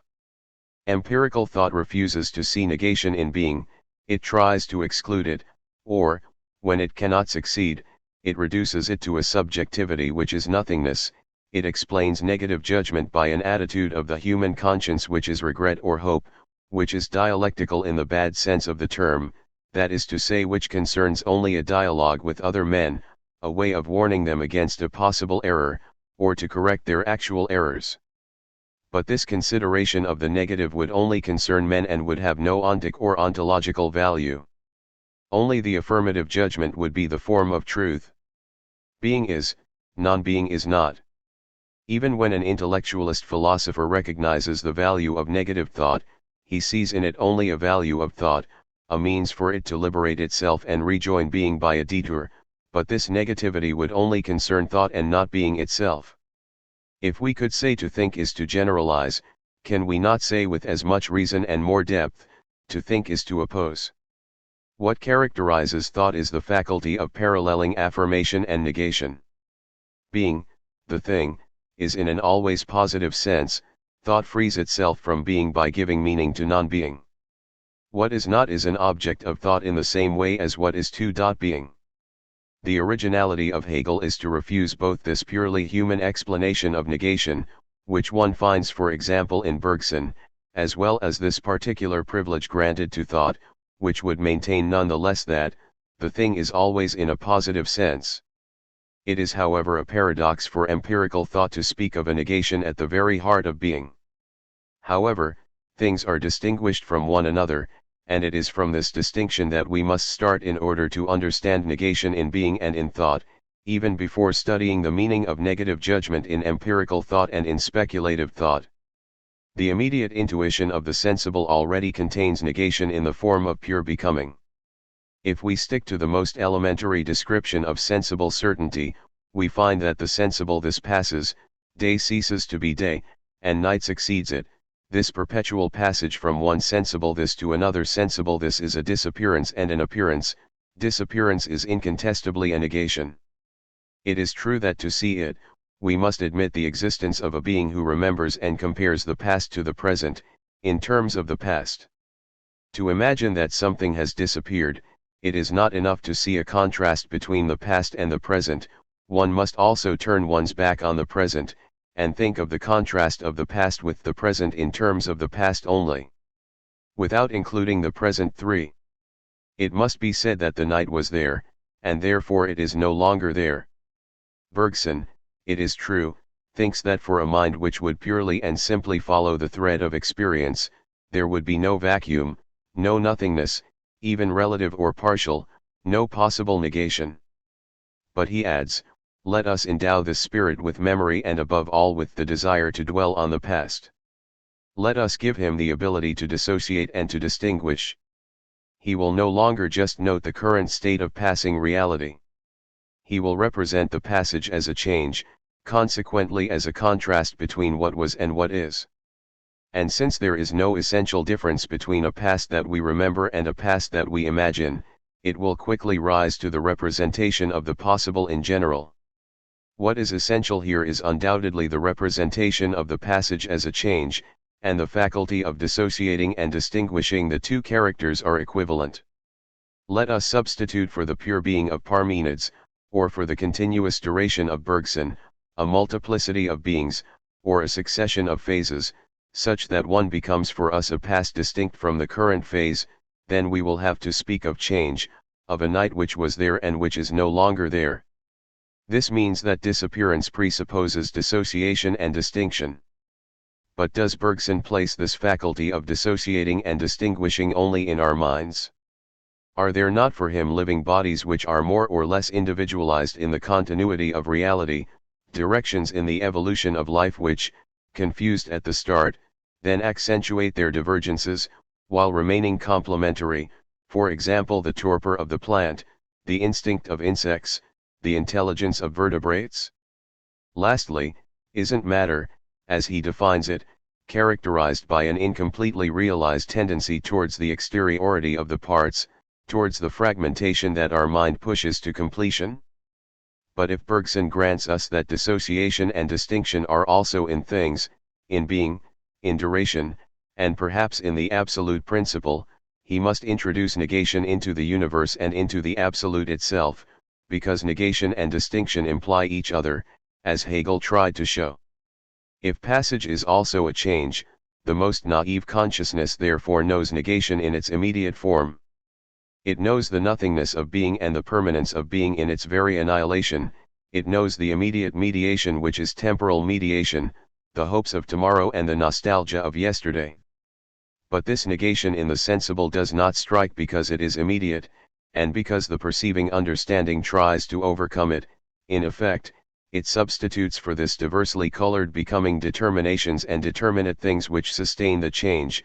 This passage from pure sensible certainty to perception and understanding is inevitable. It leads us to a universe where there are bodies, things, determinations, to a universe which includes a multiplicity of beings and determinations. No doubt memory is essential for transposing the immediate, rediscovering determinations, making recognition of knowledge. But for Hegel, this memory which is interiorization of the world corresponds to the essentialization of being. Being becomes appearance, it reflects itself as we reflect it. Bergson speaks of the common genesis of intelligence and materiality. Hegel had said of the understanding that it was not only our understanding, a subjective power to dissociate and to distinguish, to reflect the determinations, but that it was also the understanding of nature. But it is much more difficult to make determined and solidified thoughts fluid than to make sensible being their fluid. Sensible determinations have as their substance impotent and abstract immediacy or being as such for. In other words, change, negation, are self-evident in the sensory immediate. They no longer present themselves in the same way in reflective determinations which retain their fixity and their independence because they are supported by nature.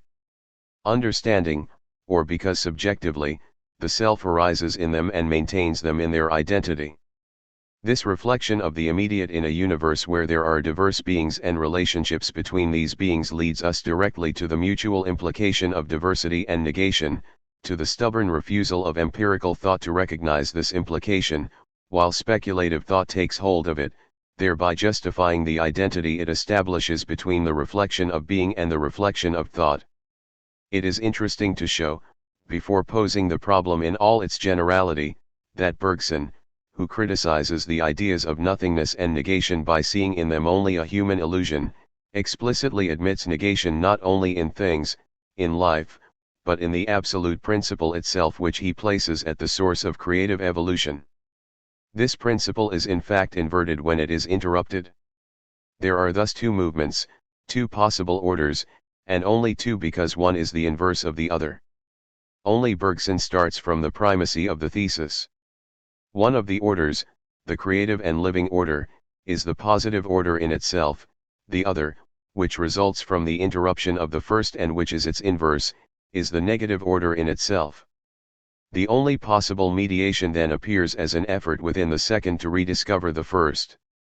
But this effort, this negation of the negation which is life itself, is for Bergson a synthesis far inferior to the thesis which, the only truly positive, the only immediate affirmation, justifies for him the primacy of the positive over the negative. There is no less of the negative in Bergson, for the inverse order of the creative order is defined precisely by this inversion or this negation.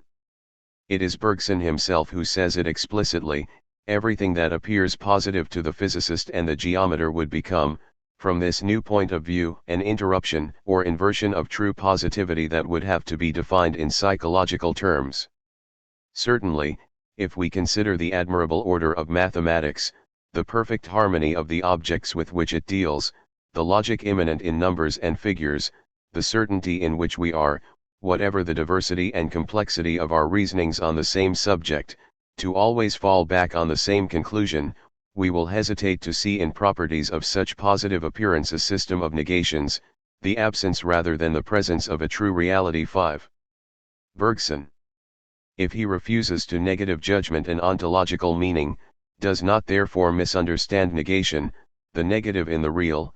He admits that an order, the order of the understanding, is a determination which is negation, which it is therefore enough to suppress, to deny the creative movement, to find in its very absence an effectively negative determination. He goes even further when he recognizes that this determination presents itself as positive and turns out to be negative. It begins that reversal from positive to negative which is the transition to speculative thought, for empirical thought knows only positivity. It admits that there is a diversity of things, a diversity of determinations, but it refuses to discover negation in this existence of diversity. Hegel expresses this view of empirical thought by saying, different things are indifferently different from one another, each being identical to itself, identity being its ground and its element. It follows that each does not differ from the other in itself, but that the difference which separates them is purely external. Yet experience sometimes reveals that this exterior difference manifests itself in one of the things as a lack, as an absence, thanks to which a negation of this negation or a negativity appears. In Bergson's philosophy, which is a philosophy of life, this negation and this negativity also manifest themselves. Instinct lacks intelligence, it could solve the problems it does not pose, but intelligence above all lacks instinct or intuition and seeks to overcome this deficiency. Finally, desire is a lack. Hegel shows us, in the phenomenology, the living in the presence of the other which he lacks. It is another than self-consciousness which is the essence of desire. Yet it also seeks self-certainty in the annihilation of this other, or in enjoyment, but the other always comes back as long as life lasts, and desire is a lived and permanent contradiction, this thirst that made you giant. The examples which we have just taken are still too particular. They are especially important in a philosophy of life or of consciousness, in which a determination is effectively felt as a negation, as a determined void, because it is the void of something. But how can this conception of determination as negation be extended to everything that immediately presents itself as positive? Isn't the consideration of the negative, then of negativity, a way of looking at things upside down instead of considering them right side up, that is to say as they present themselves to thought? Empirical, in the sole positivity, but this passive intelligence which mechanically follows in the footsteps of experience, which neither advances nor lags behind the course of the real, would have no inclination to deny. It cannot receive an imprint of negation, because once again what exists can be registered, but the non-existence of the non-existent is not registered. She would still affirm, says Bergson, in implicit terms, but once again if there are terms, it is because in nature there is not only continuous being or duration, but a multiplicity of beings, of more or less distinct determinations. The problem of this distinction of things, of this diversity, is the very problem of the other. Each thing is what it is, and is not what it is not. Thus is expressed in it a negative aspect which cannot disappear. Around each form, therefore, there is a multiplicity of being, an infinite quantity of non-being. Plato, who sought to solve this problem in the Sophist in such a way as to make possible the preaching, the harmonious mixture of genera and beings, without falling into inextricable confusion, tried to substitute the other for the contrary of being. He wanted to avoid, by admitting the negation, falling into contrariety and contradiction. When therefore it is claimed that negation means contrariety, we will not admit it, and we will stick to this: something other is what the non or the not. That we put as a prefix to the nouns that follow the negation, or rather to the things designated by these nouns, signifies.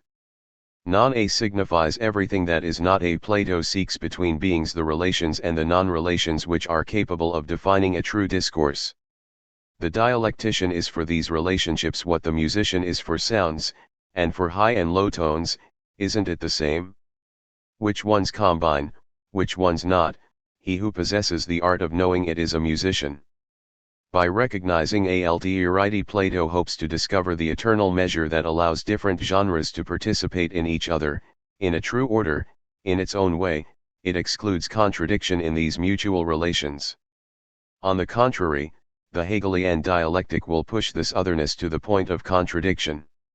Negation belongs to distinct things and determinations, insofar as they are distinct, but that means their apparent positivity turns out to be actual negativity. This negativity will condense the opposition within itself, it will be the mainspring of the dialectic of the real as of the logical dialectic. Speaking of the difference that exists between the self and its object, Hegel writes in the preface to the Phenomenology, the inequality, which takes place in consciousness between the self and the substance which is its object, is their difference, the generally negative. We can see it as the fault of both, but it is in fact their soul and what moves them both. It is for this reason that some ancients conceived of the vacuum as a motor, thus conceiving indeed the motor as the negative, but not yet conceiving the negative as the self-ate. The meaning of this negative thought is well brought out in this passage.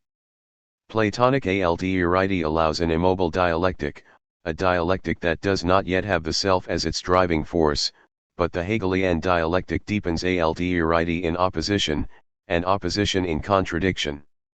This is why it is not only the symphony of being, being in its measure and in its harmony, it is the creative movement of the symphony, its absolute genesis, the position of being as itself. There is thus between the Platonic dialectic and the Hegelian dialectic the same difference as between the symphony heard and the creation of the symphony.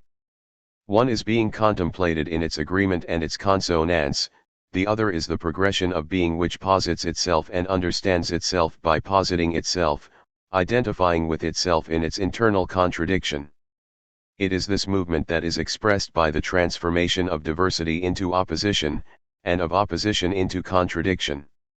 Diversity, things as distinct from each other, as positive as each other, this is what empirical thought establishes.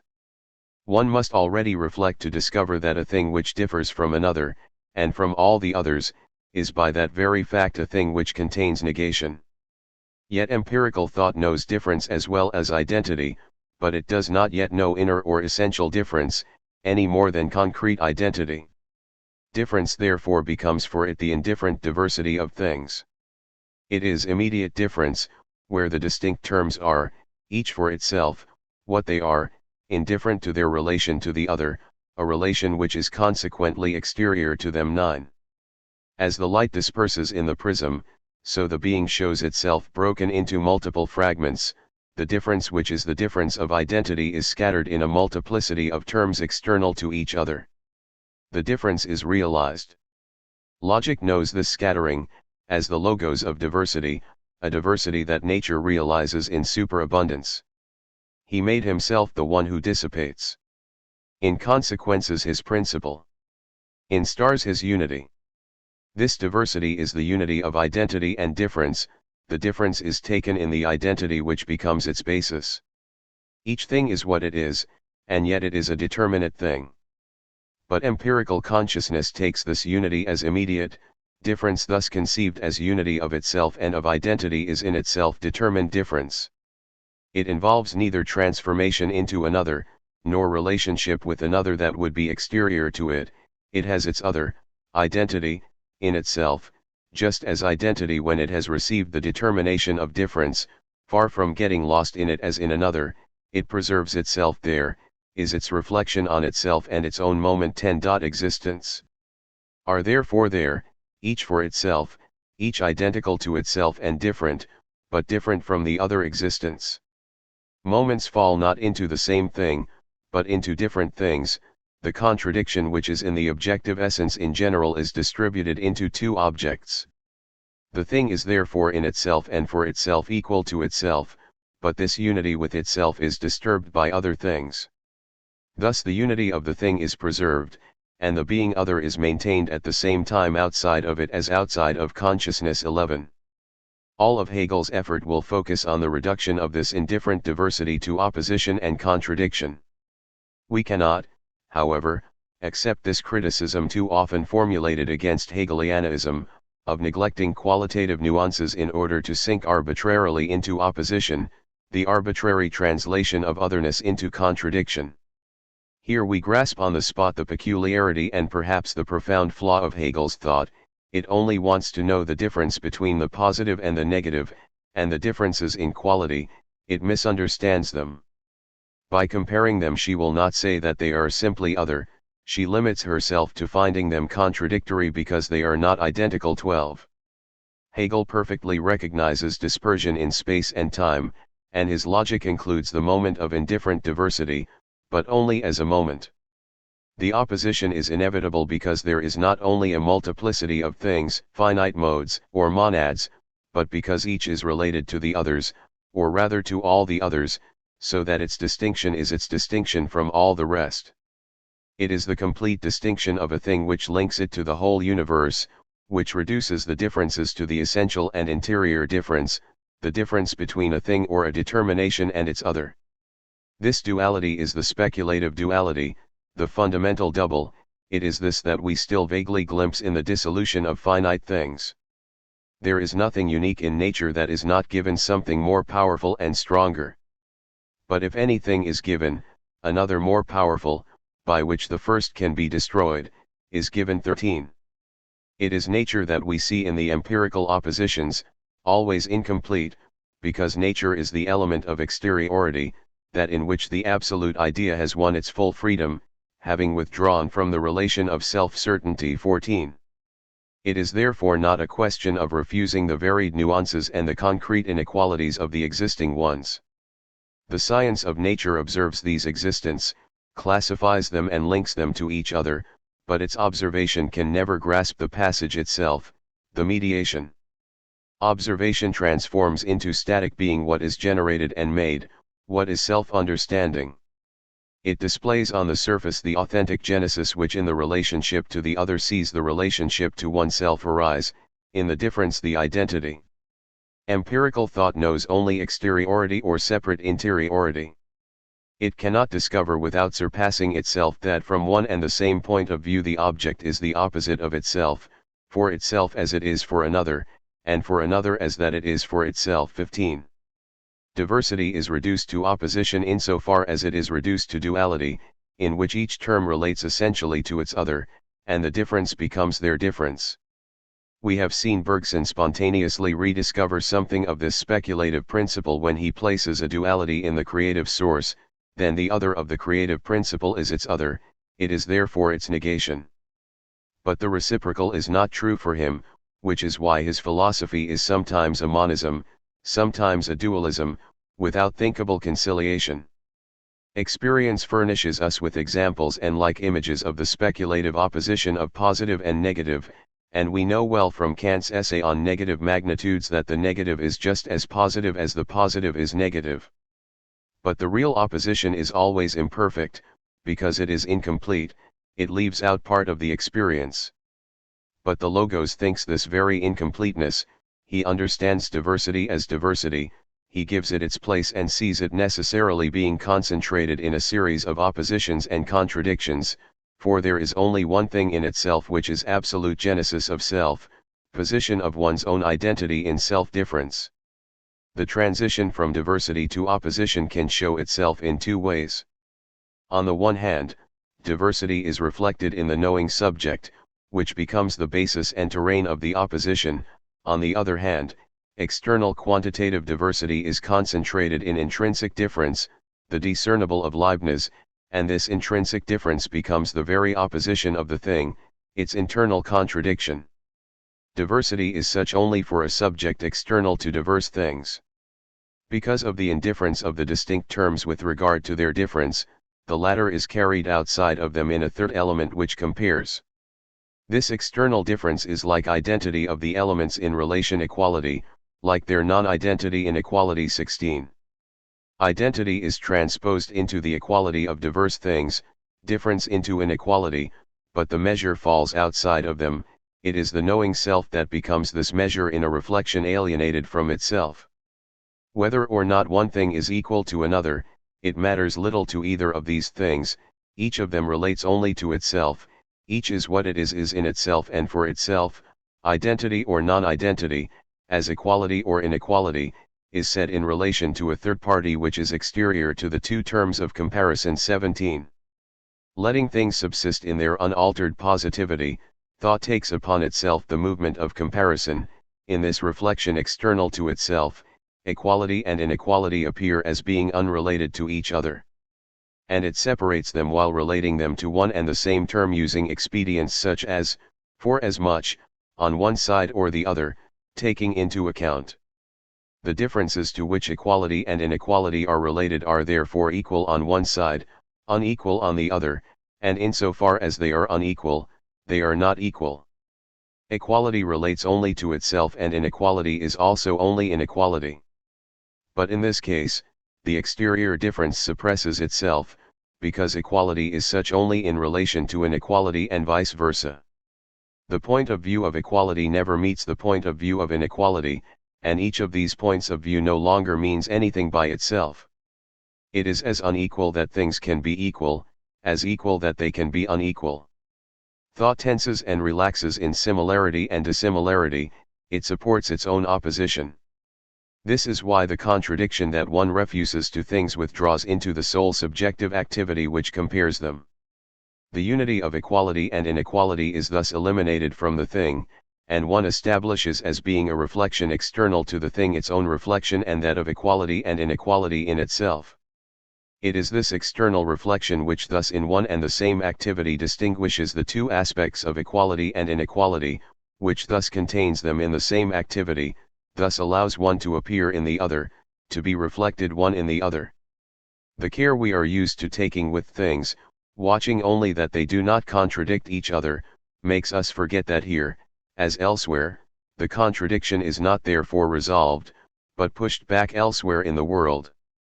Subjective or external reflection, and that in fact it is this which contains as suppressed and related to one another in a single unity the two moments which, by virtue of this distancing and this transposition, are stated as only set 19. However, this external reflection does not reflect itself, it is beyond things compared, it is subjective. Empirical thinking does not come out of diverse content, she does not posit it, although she calls it positive. The relationships it establishes in its comparisons are tautological or heterological. When it rises to the explanation of things, and senses its own contradiction, either it reduces it by artifices of language or else it dissolves these relations and ends in skepticism. The contradiction brought to light in the latter case remains a formal and subjective contradiction. In the chapter of the Phenomenology on the Understanding, Hegel insisted on this formalism of explanation, this play of thought with itself which ends up losing all seriousness. The contradiction ceases to be formal and subjective when it is the contradiction of the things themselves. The content then is no longer received as a foreign datum, it is posed. The self of reflection and the self of content are identified. Thought is no longer a game on or around the content, which skepticism always watches for, it is the very thought of the thing. Explanation coincides with reality itself, it is its development. But for that thought must go beyond empiricism, as much as the formalism which is its complement, it must apprehend the content as a moment of the form, and the form as the universal form of the content, that is to say that it must perceive in things that activity of comparison which was only external reflection. This subjective activity, which in a single act reflected equality in inequality, must be understood as the very activity of the real. Then the reflection ceases to be subjective, it becomes the reflection of the content. External reflection must see its contradiction in the content itself. She does this by looking at the transition from diversity to opposition not just subjectively, but objectively. Subjectively the reflection of equality in inequality, and vice versa, is the opposition of self to self, but this opposition is also immediately the opposition in the thing, because the latter is equal in its inequality, unequal in its equality. Things are reflected in each other, and this reflection is their opposition. Equality is only an identity of terms which are not the same, which are not identical, and inequality is the relation of unequal terms. These two terms do not separate into various sides or points of view, indifferent to each other, but one appears in the other. Diversity is therefore the difference of reflection or the difference in itself, a determined difference. 20. Subjective reflection and objective reflection then merge, because the difference has become the internal difference or the difference of the essence. It appears as the opposition of positive and negative. Each thing differs from all the others, but this difference is not only a quantitative difference, an external difference.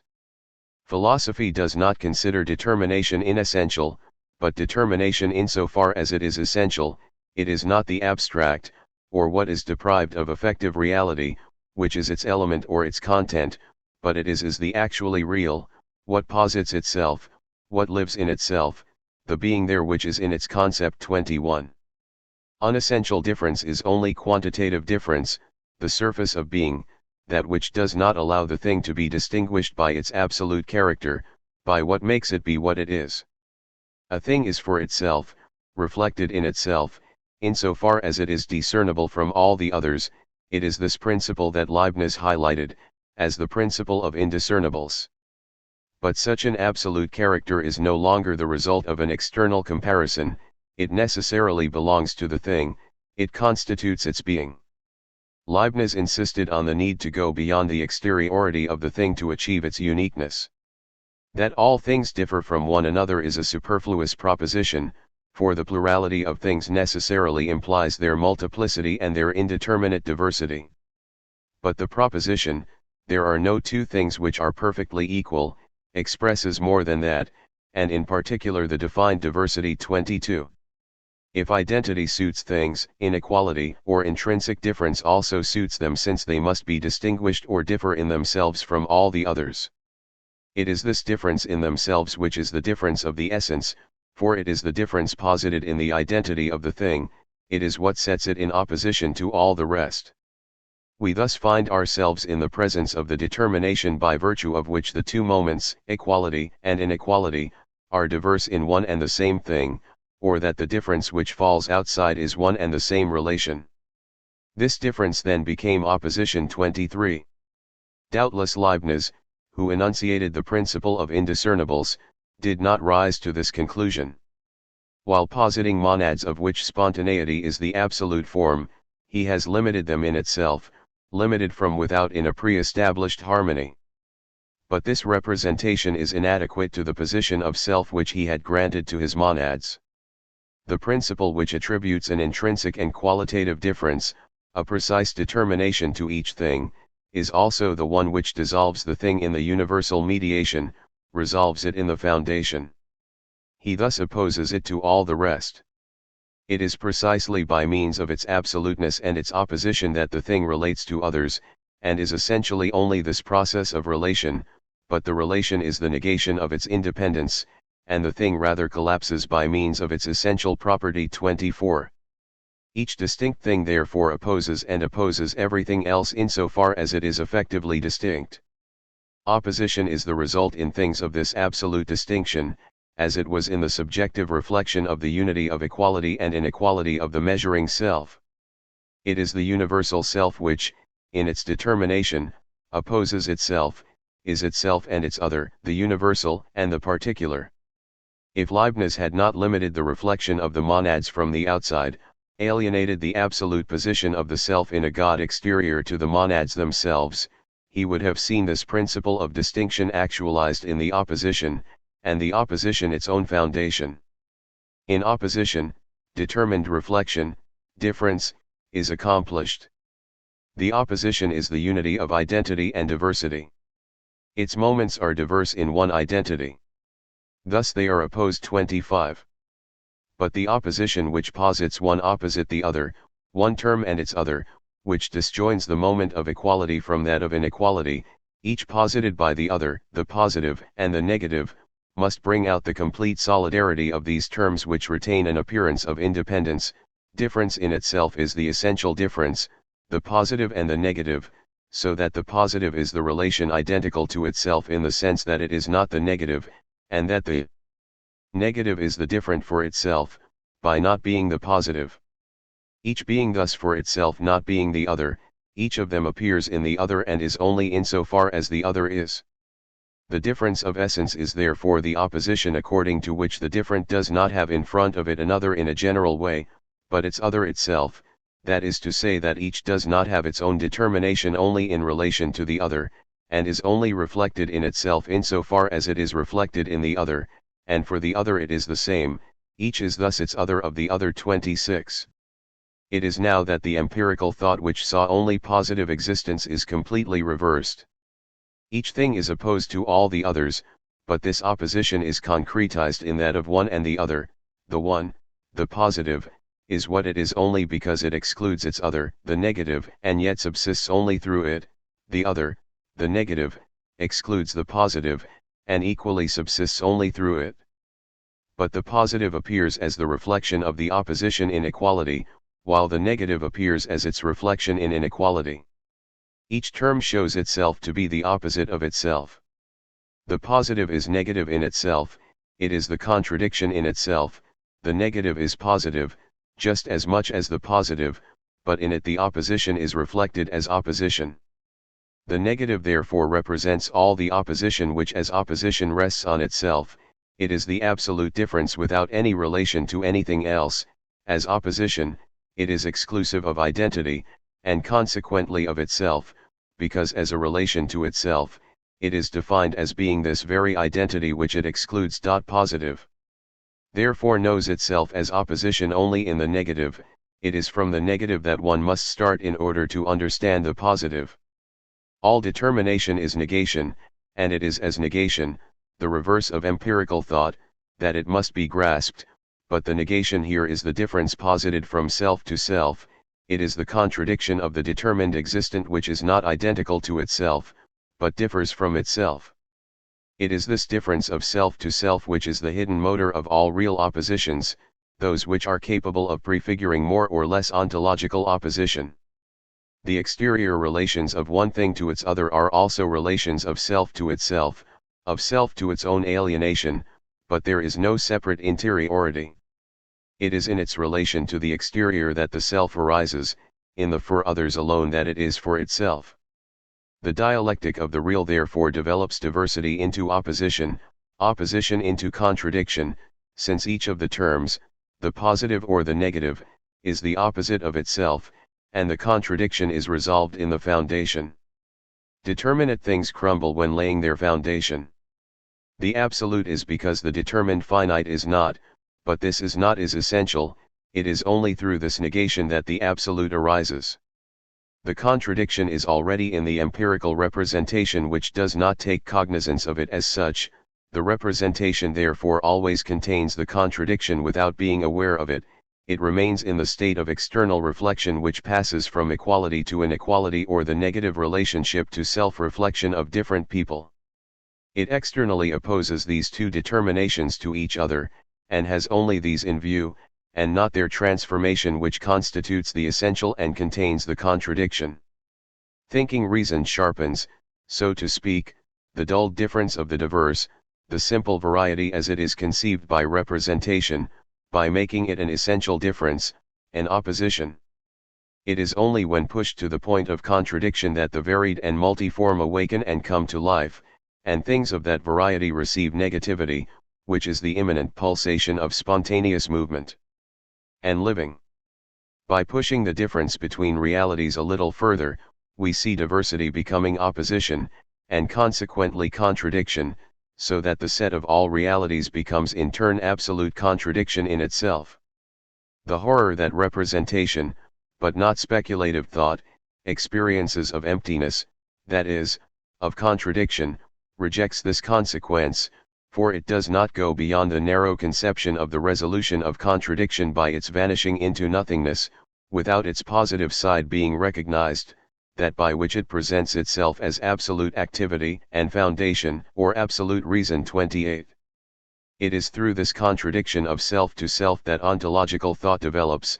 it grasps the determinations of the absolute, or the categories, as negative moments, as differences of the absolute, but the absolute is itself only in this negativity or in the negation of the negation. It posits itself, and it is this position of self in opposition that constitutes infinite mediation. We have thus seen how negation, the negative in general, was for speculative thought the character of determinations. But what about the negation of judgment? What is negative judgment for empirical thought and for speculative thought? How is this difference, which is negation itself, translated into judgment? Empirical thought wants to know only the positivity of things, it does not grasp them in their determinations as differences of identity. It is therefore obvious that empirical thought only recognizes the affirmative judgment as an expression of truth. This judgment alone can receive the empirical content. It says of a thing what constitutes it, manifests its predicates. But the negative judgment for empirical thought says nothing, it poses no determined content. If we analyze negation from this point of view, as Bergson did for example in the IVTH chapter of Creative Evolution, we will find the attitude of empirical thought or of dogmatic thought which excludes reflection from being. To repress it into subjectivity, we do not see, says Bergson, that if affirmation is an act of pure intelligence, there enters into negation an extra-intellectual element, and that it is precisely at the intrusion of a foreign element that negation owes its specific character. Kant had already noted, from the point of view of the content of our knowledge in general, negative propositions have as their proper function simply the prevention of error. Negation is an attitude of the mind vis-a-vis a possible affirmation, it is a judgment on a possible judgment. It is not a direct judgment on the real. Such a perspective on negation refers to the empirical postulate that the real is given, that it is external content, and yet the real is for Bergson, as for Hegel, creation. How would creation be possible if negation were not inherent in the whole process, if as still deficient matter it did not resist the creative impulse, of which it would be both the determination and the insufficiency? But Bergson did not think of creation as meaning, he therefore did not attempt, like Hegel, a logic which would be the generative movement of being. This logic would have led him to rediscover the weight and seriousness of negation, instead of seeing in it a human critique, linked to human conditions, which too often degenerates into a vain dialectic, into a sophistication that Hegel denounced so well. Sometimes, empirical thought cannot give a positive meaning to the negation of the judgment, because its postulate denies it the right to give a negative meaning to the affirmative judgment. The real being always positive, the negative judgment can say nothing about this real, it is therefore subjective reflection. To say that the table is not white is not to say what it is, but only to warn against what one might think it is, or regret what it could have been or could be. Negative judgment implies a shift from reality, an escape towards the possible or the hypothetical.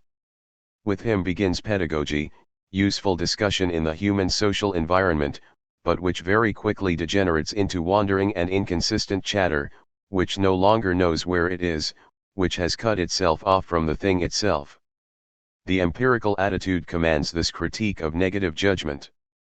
To give another meaning to the negative judgment, one would already have to think the negation in being. Negation, says Bergson, is never more than half of an intellectual act, the other half of which is left undetermined. This table is not white, by which I mean you must substitute for your judgment, the table is white, another judgment, and the warning is about the need for substitution.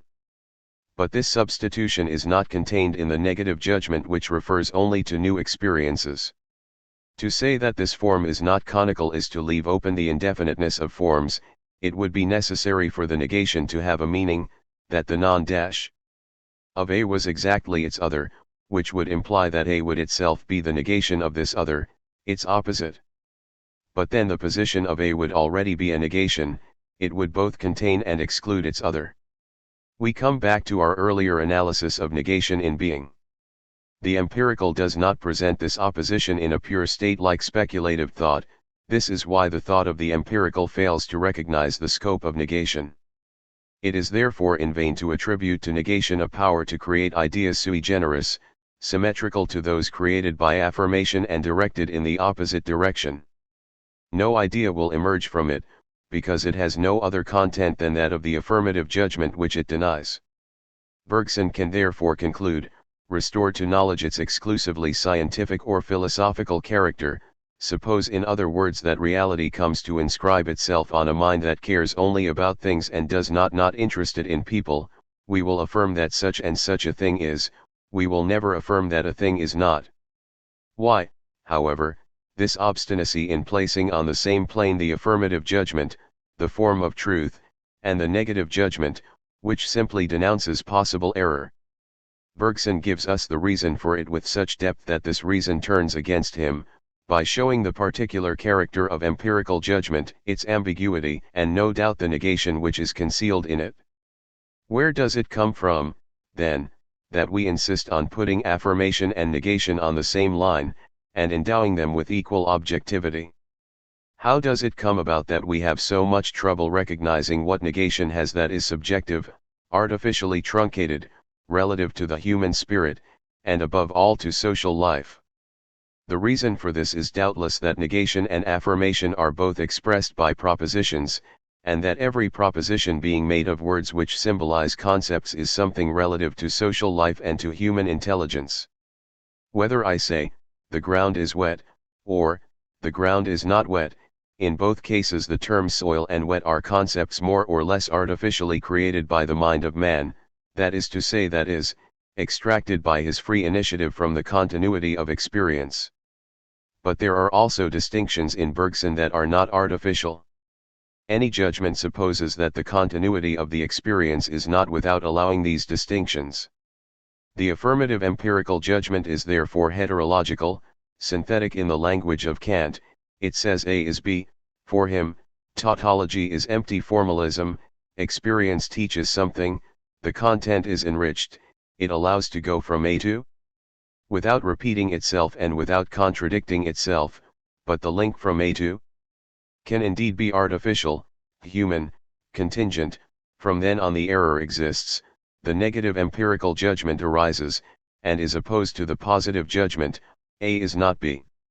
This opposition obliges empirical thought to return to experience because it would be contradictory to say that A is both B and is not. This contradiction is the sign of error, of absolute falsehood. It is by it that Leibniz defines the false and the true, going through the detour of the false to define the true. It does not say verum index sui et falsi, but the true is the opposite or the contradictory of the false. Our reasoning is based on two great principles, that of contradiction by virtue of which we judge false what surrounds it, and true what is opposed or contradictory to false. 29. The contradiction therefore destroys itself, and brings us back to the affirmative empirical judgment, to the heterological judgment. But is not this judgment itself contradictory? To say, A is B, or it is to say nothing from the point of view of being, which would be identical to itself, and such that its predicates would be enveloped in it, or it is to say that A is non-A, that it is other than itself, that it differs from it. The synthetic judgment of experience breaks down into an analytical judgment which teaches nothing and into a judgment which contradicts itself. But empirical thought avoids this dilemma. From then on, the empirical negative judgment takes on its speculative significance, it denies synthetic predication, it refers to the tautological reflection of terms. A is not B, it means A is A and B is B, it is the abstract tautology that reappears in reflection, but this tautology is opposed to the heterology of experience. In Hegel's analysis of the affirmative judgment, he shows the contradiction of this form in itself. She says that the singular is universal. This body is heavy. This means that this singular body not only has a common property with all bodies in a gravitational field, but that it is determined by the universal conditions of nature, the a priori laws which make possible a field of gravitation. Now this body is this body insofar as it is for itself a singular existent. The affirmative judgment therefore becomes the negative judgment, the singular is not the universal, but this judgment signifies the two tautologies, the singular is the singular, the universal is the universal. Only as it is a question here of speculative moments, moments of the concept, these tautologies are the full and concrete identity, each one is himself. The singular is itself only by being the non-singular, that is to say the universal only by being the non-universal, that is to say the singular. Each is himself and his other, each becomes his other, thus the affirmative judgment is reconstituted, the singular is the universal, but because each term, by reflecting itself in itself, surpasses itself in its negation of itself, the heterology of experience has become a tautology by being transformed into a unity of opposites, by grasping difference as difference of itself.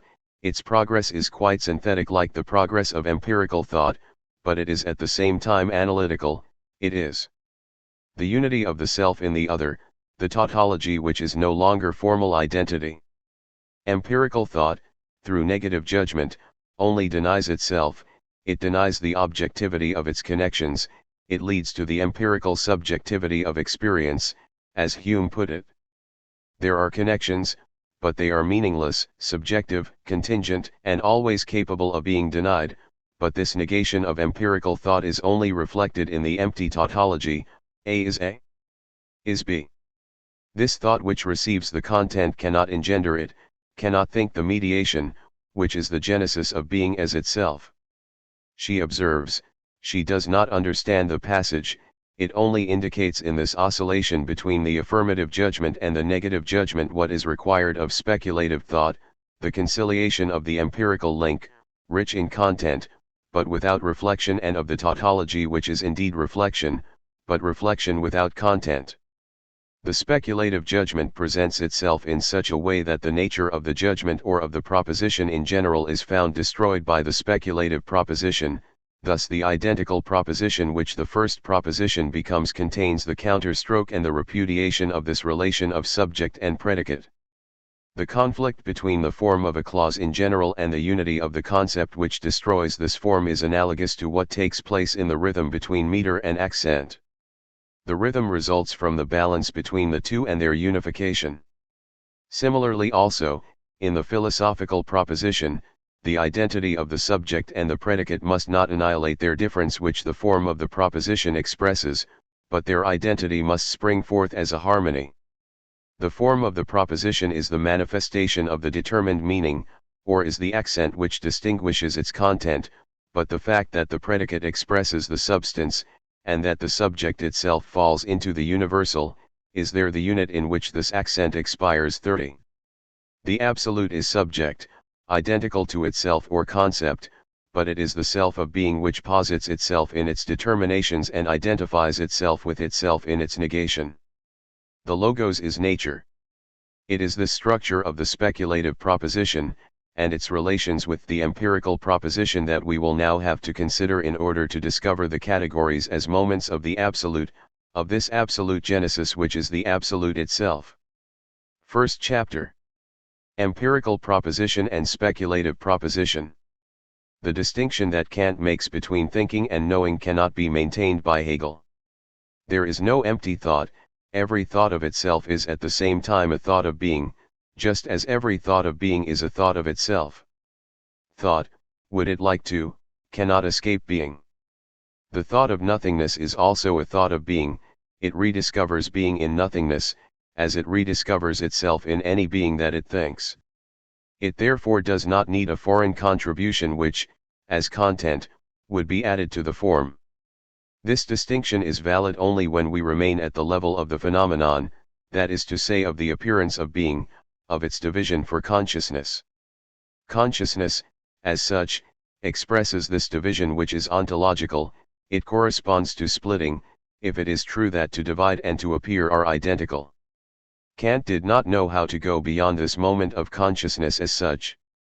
His philosophy is a phenomenology. He could not overcome the division into intuition and concept, particular and universal. In his correspondence with Beck, the possibility of beginning criticism with transcendental deduction, and not with aesthetics, is the subject of discussion. But it is not only a question of method. It is this opposition of sensible intuition and concept that is central to critical philosophy. Kantian philosophy is essentially a philosophy of judgment. To think is to judge, but judgment is not a more or less arbitrary linking of representations. On the contrary, it presents the primordial division of what is originally one. It is at the level of judgment that singular intuition and conceptual determination are distinguished. Kant thought he could find in the formal logic of Aristotle the empty form which sets out the structure of this operation of judging. Leaving aside all content in the judgment, there remains the quantity, the quality, the relation, the modality of the judgments. But this table is not yet the table of categories, it only delivers the common thread that allows them to be discovered, because the category states not the analytical unity, but the synthetic unity of a diversity. It is already knowledge. By its objective orientation. In his Logic, which is the discourse of being, Hegel reverses this Kantian perspective. The forms of judgment, like of the concept and of reasoning, are not empty forms. Thinking is always intuitive as well as discursive. These forms are thus significant by themselves, they say being as much as thought, they say the content of the absolute form, which, as absolute, is all contained. It is therefore by understanding judgment as such, which does not mean the examples of judgment, the rose is red or the man is mortal, that thought will reflect itself as thought of itself as well as thought of being, since thought is the universal in itself and is therefore a knowledge which immediately has being in it, and in being all reality. These laws of thought are absolute concepts and are of indivisibly the essentialities of form and things. 1. Hegel. In his Logic, after having spoken of immediate being and of essence, speaks of the concept and of judgment, he reverses the Kantian order which goes from forms to categories, then to schematism. It is in the form of thought that he will find meaning as meaning. The universal is not the abstract milieu of thought within which the sensible is determined conceptually. It is the originally synthetic unity, the original identity not yet developed, but which signifies the identity of being and of thought. Hegel insists on the distinction between this originary unity and the abstract self.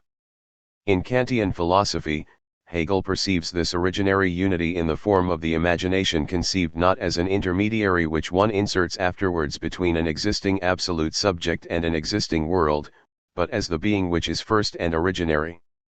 And from which then the subjective self as well as the objective world separate into an appearance and a product which are necessarily dual.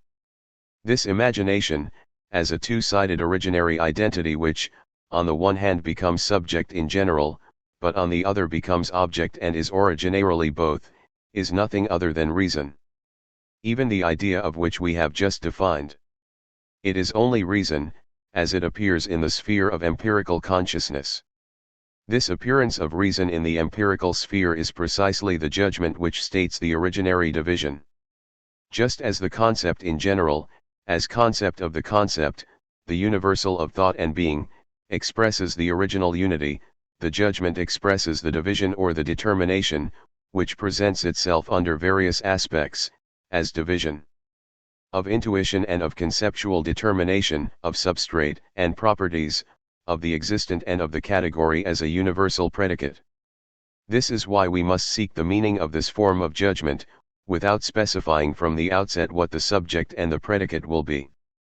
You have to surrender to the intrinsic movement of thought. The judgment is the position of the moments of the concept.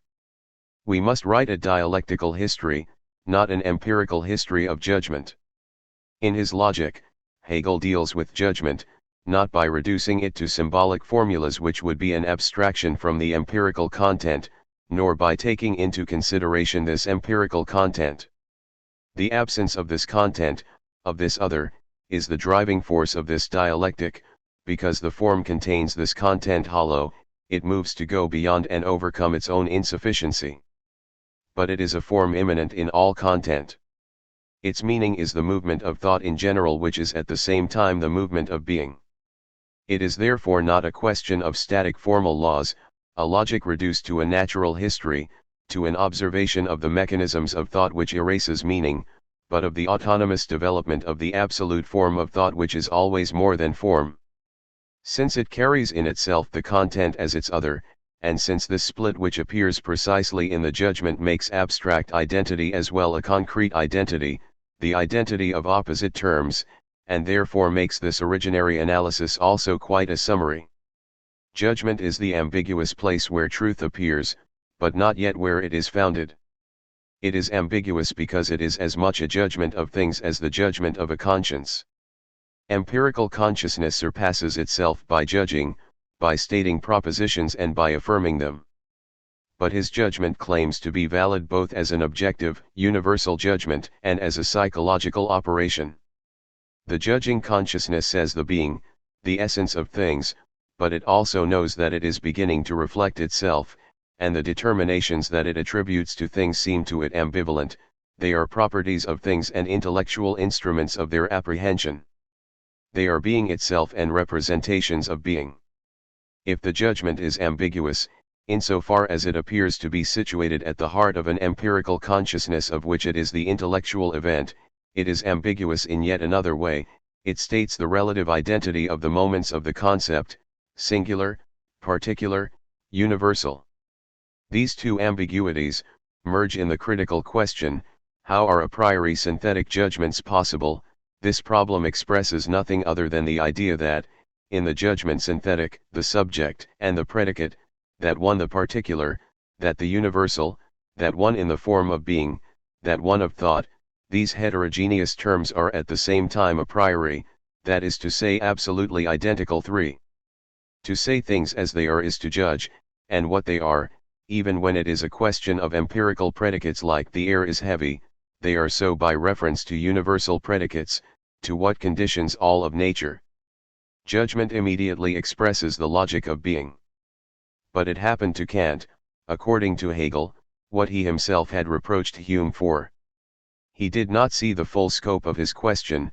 He stuck to the subjective and external meaning of the problem, as if the answer could only be found in the relative, ambiguous identity of a self-awareness and an experience whose source would always remain in the shadows. Empirical consciousness is the place of the appearance of judgment, of the phenomenon of splitting and of relative identity. Originally identical thought and being are shattered. Judgment appears to be the judgment of a conscience. We can also say, according to the other aspect, that of determinations, that the universal manifests itself in the singular and the particular. He immediately appears in them. This body is heavy, the singular is expressed in conceptual universality, and the universal is determined. In this determination, he negates himself and surpasses himself. It is not the abstract universal, inert, which one juxtaposes from the outside to an opaque existent given no one knows how. It is the movement of its own determination. The dialectical history of judgment consists in substituting this genesis of meaning for an observation that freezes and does not apprehend the passage itself. Kant finds the forms of judgment, but it is not a question of constructing them artificially, from the outside, to connect what is thus found.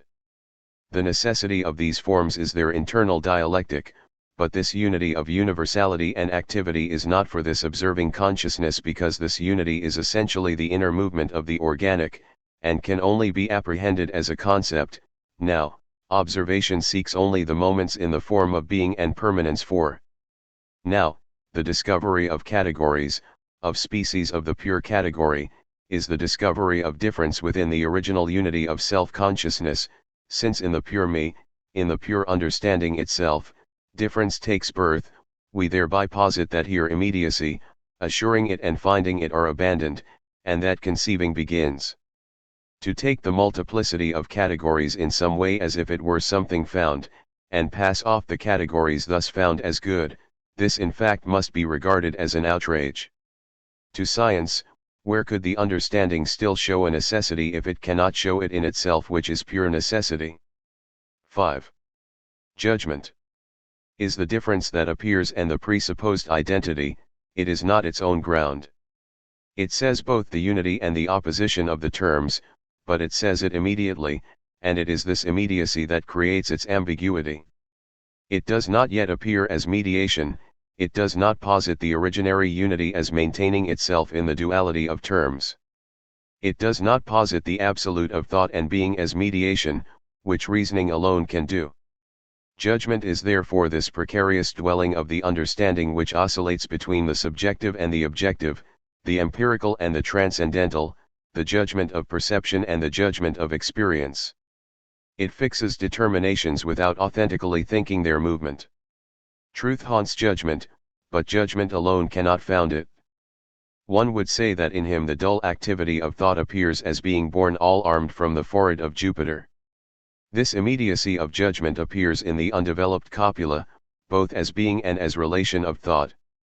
Kant, however, answered his question, how are a priori synthetic judgments possible?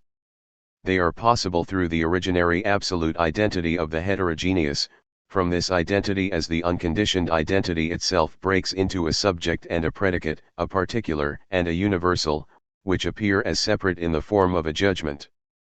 The rational, however, or again, as Kant puts it, the a priori element of this judgment, absolute identity as a middle term, does not present itself in the judgment, but in the reasoning. In judgment, it is only the east copula, and unconscious, and judgment is only the predominant manifestation of difference. The rational is here for knowledge immersed in opposition, just as for consciousness in general identity is immersed in intuition. The copula is not a thought, a known, but it expresses precisely the explicit non-recognition of the rational. What appears in the day and is found in consciousness is only the product of the terms as members of the opposition, subject and predicate, and these exist only in the form of judgment. Their unity is not posited as an object of thought. 6, it is not yet the subject of judgment. Hegel says again in the Logique, in the subjective judgment, one wants to see one and the same double object, first in its singular reality, then in its essential identity or in its concept, that is to say that we try to see the singular elevated to its universality, or, what comes to the same thing, the universal singularized in its reality. In this way, judgment is truth, because it is the coincidence of concept and reality, but at the start the judgment is not thus constituted, because at the start it is without mediation, since in it still no reflection, or movement of determination, has come to light. In this function of mediation which appears between the universal and the real, judgment is not only an operation of thought, it is also an operation of the very things which emerge from the universal and disappear in it, which determine it and allow it to be its own result. Judgment is indeed in what is called reality as in consciousness the appearance of truth. In his Logique, Hegel traces the progress of judgment from the qualitative judgment which states the immediate relation of the universal and the singular. This rose here is read to the modal judgment which finally brings out the meaning of the copula. The assertoric judgment is the pure and simple observation which turns out as such to be only problematic. What is real is possible, what is possible is real, such is contingency, but in apodictic judgment existence and necessity come together and empirical consciousness surpasses itself, like essence and existence. Merge. The copula manifests itself in its existential function as well as in its function of necessary relation, then judgment is transcended, and reasoning makes mediation itself appear as an object. Mediation is object and the object is only mediation. Hegel, by studying the qualitative judgment, already shows the significance of the negative judgment. If the singular immediately appears as the universal in the slightest sensible apprehension, this relation immediately turns out to be contradictory by the negative judgment and leads to the refusal of any predication in the infinite judgment which manifests the absolute incompatibility of the terms, the spirit is a bone, the logos is nature. It is indeed the negative that causes this opposition to emerge and transforms the immediate judgment into a judgment of reflection, then of necessity, these two moments constituting the antithesis in the dialectic of judgment. The judgment of reflection is the judgment according to the quantity, the singular, the particular and the universal. It connects by a relation which is measured, but already the particular judgment is negative, since it excludes as well as it posits. It states that some men are wise, but excludes others. Finally, the judgment of necessity, categorical, hypothetical, disjunctive, leads to the division of gender, of the universal, into either, or else, to the totality which is expressed integrally in the opposing duplication of one and his other. Hegel takes up Kant's reflection on the forms of judgment, but he highlights their meaning, both subjective and objective. It is form as meaning that he studies.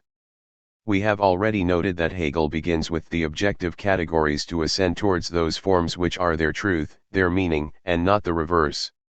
Causality, reciprocal action, is more immediate than hypothetical judgment or disjunctive judgment. But these judgments tell the dialectical sense of the relations, the comprehension, or the conceivability of the being which conceives itself.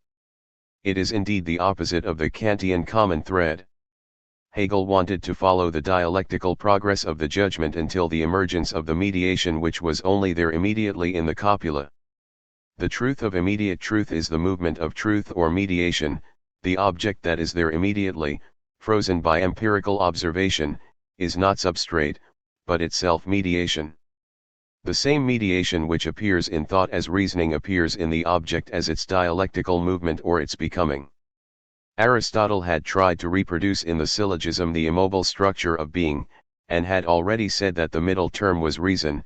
Hegel takes up Aristotle's attempt, but the mediation becomes animated, it inhabits the terms, it engenders them.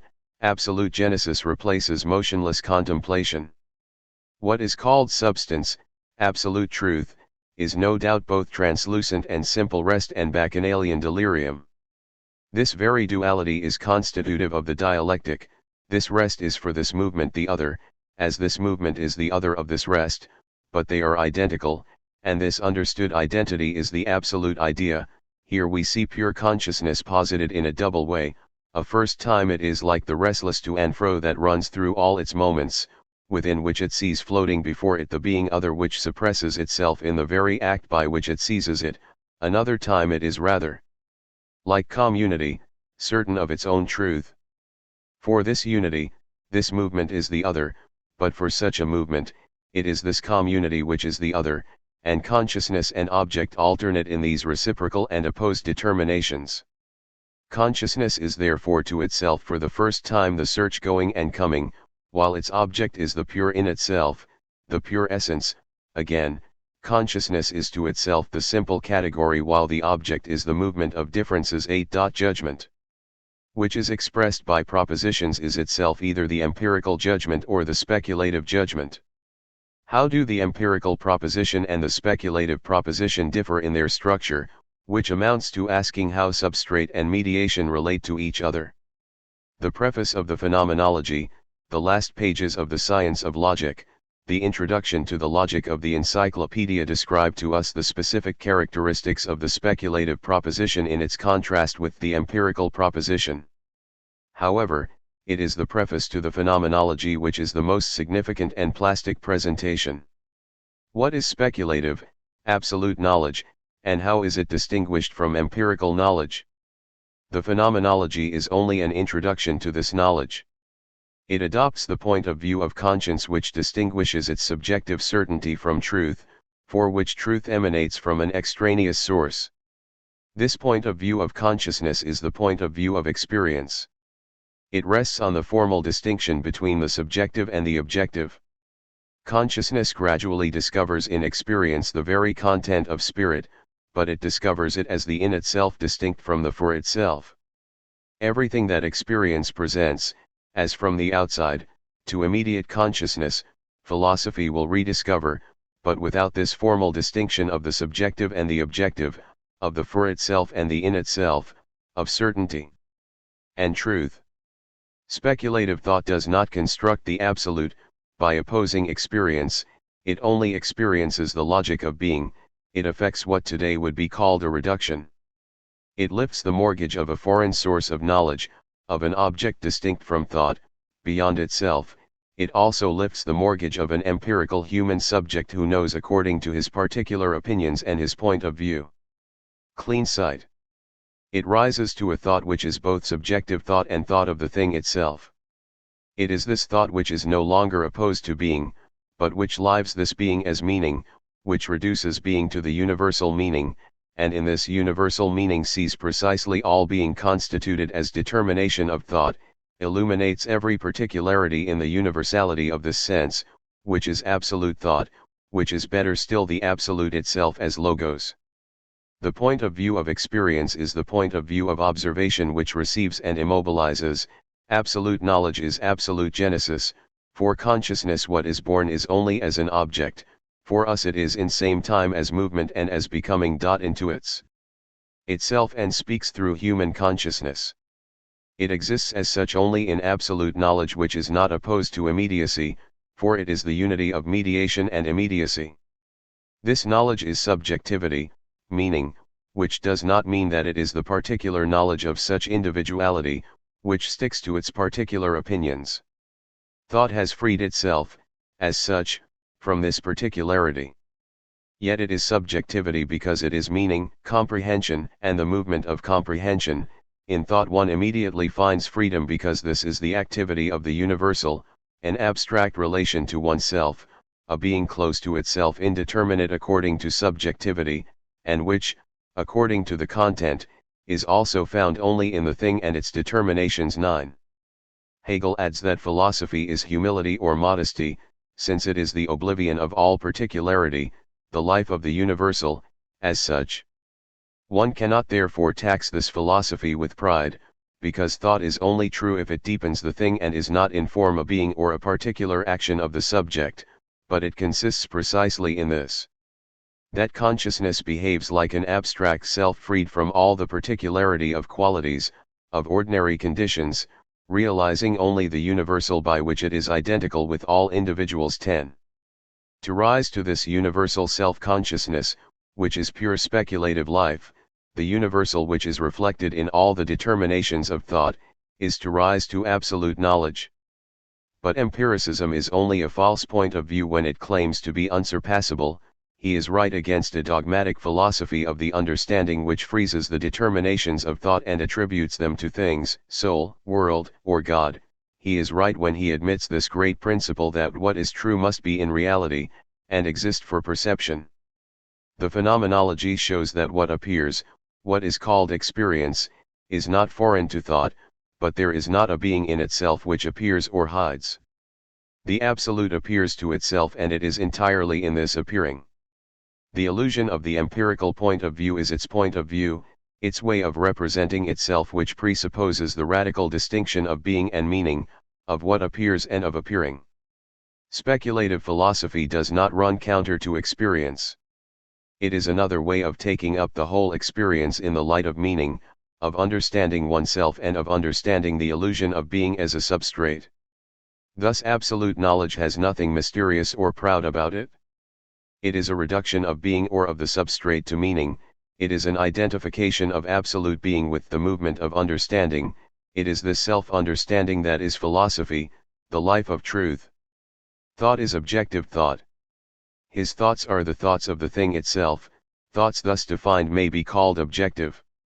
Logic therefore merges with metaphysics, the science of things expressed in ideas which passed for expressing the essentialities of things. 11. This is why the expression, objective thoughts, designates the truth which must be the absolute object and not only the end of philosophy, but these thoughts are determined, and this is their end. They must therefore be apprehended as moments, nodes of the integral form or of the thinking movement. According to my way of seeing, which will be justified only in the presentation of the system, everything depends on this essential point, apprehending and expressing the true, not as substance, but precisely also as subject. But substantiality, the immediate, is not only the substantiality of being in opposition to thought, it is also the substantiality of thought when it remains within the abstract universal, when it refuses to the difference. The absolute is neither the Spinozist substance beyond its expressions and its reflection, nor the pure knowledge of all determination, immobile and indeterminate thought. It is the mediation between its own becoming other and itself. It is this mediation, this reflection, which is the concrete universal, the universal not opposed to its determinations, but penetrating them, expressing itself through them and going beyond them. The absolute form is formless not because it abstracts itself from particular forms, but because, like Proteus, it espouses them and goes beyond them. Its absoluteness is in this integral determination, which is the internal surpassing of all determinations. It is only this self-reconstituting equality or self-reflection in the being other that is true, and not an originary unity as such, or an immediate unity as such. The true is the becoming of itself, the circle which presupposes and has in the beginning its own end as its goal, and which is effectively real only through its developed actualization and through its end. The true is not an originary, immediate absolute, which thought would rediscover, from which it would be distinct. It is only in its own becoming other, its determination, and what it is so as result which is presupposed at the start and posed at the end. This life of a truth which becomes and justifies itself as it progresses is the speculative life. But it cannot be stated in the empirical proposition, because the empirical proposition presupposes these two complementary hypotheses, the empirical self which links the determinations represented and the substrate, the being which would be the inert support of these representations. To say that the absolute is subject is to go beyond this conception of knowledge which is expressed in the empirical proposition. This presupposes a fixed base for the predication, a pre-existing being, and a subject which links the predicates more or less arbitrarily to this base. It is by analyzing this structure of the empirical proposition that we understand why it constitutes an obstacle to the speculative proposition. The proposition is already the statement of a mediation. What is more than such words, even the mere transition to a proposition, contains a becoming other which must be reassimilated or is a mediation.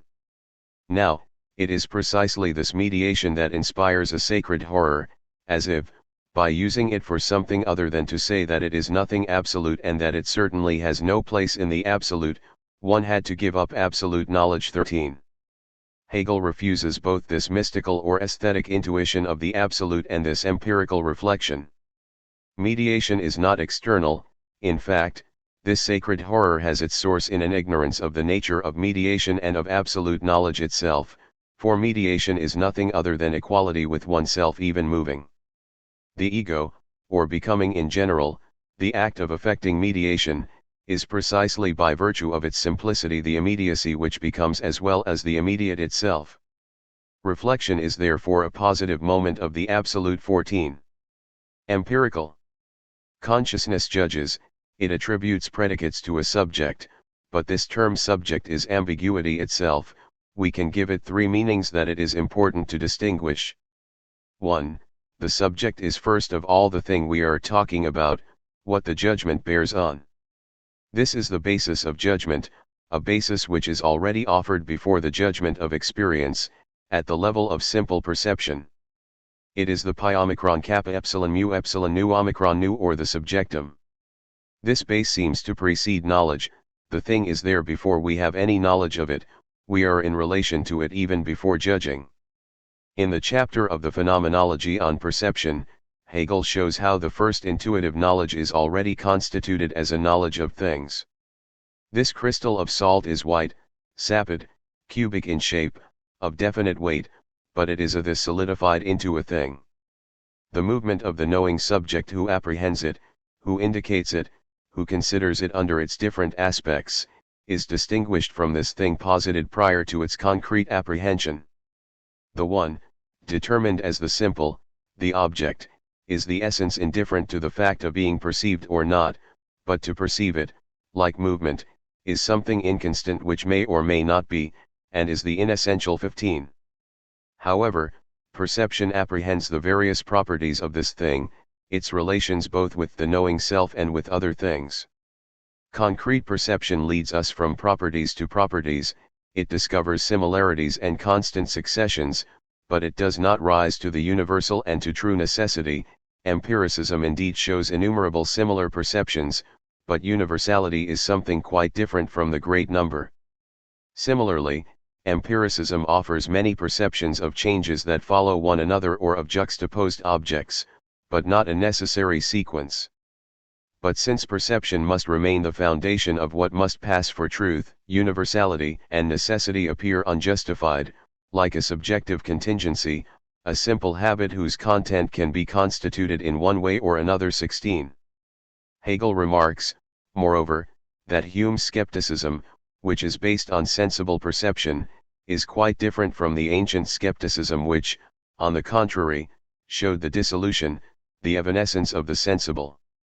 In fact, perception is already guided by determinations of thoughts, by a structure of which this fixed base is the origin. This basis is only the name to which the predicates alone confer a meaning, but the empirical proposition always refers to the substratum, and lays it down as the foundation. It is the thing, or in a more general way, what we are talking about, and which, moreover, everyone can understand in their own way. What is well known is badly known. It is the presupposition of all proposition and all empirical knowledge. 2. The subject is, in the second place, the empirical self, which refers to the substrate, the thinking thing opposite the extended thing. In immediate certainty, as in perception, Hegel goes perpetually from the thing of which one speaks to the me who speaks, from what would be truth to certainty. The self of the subject is opposed to the self of the object, but the philosopher sees them being constituted in the same way, one, the movement of indicating, the other this same movement, but as something simple, the first the act of perceiving, the second the object. According to the essence, the object is the same thing as this movement. 17. We understand why Hegel speaks of the self of the object. The object is mediation, it is the being of meaning, but empirical perception and understanding do not rise to this identity of being and meaning, they remain at the presupposition of this substratum, and of this empirical subject which speaks about it. Experience is then attributed sometimes to the objective substrate, sometimes to the subjective substrate. It is the empirical ego which links the predicates to the thing, establishes relations between the various predicates, compares and distinguishes them. This operation is empirical knowledge itself, that which rises from blind and instantaneous intuition to general determinations. The air is heavy, transparent, composed of various gases.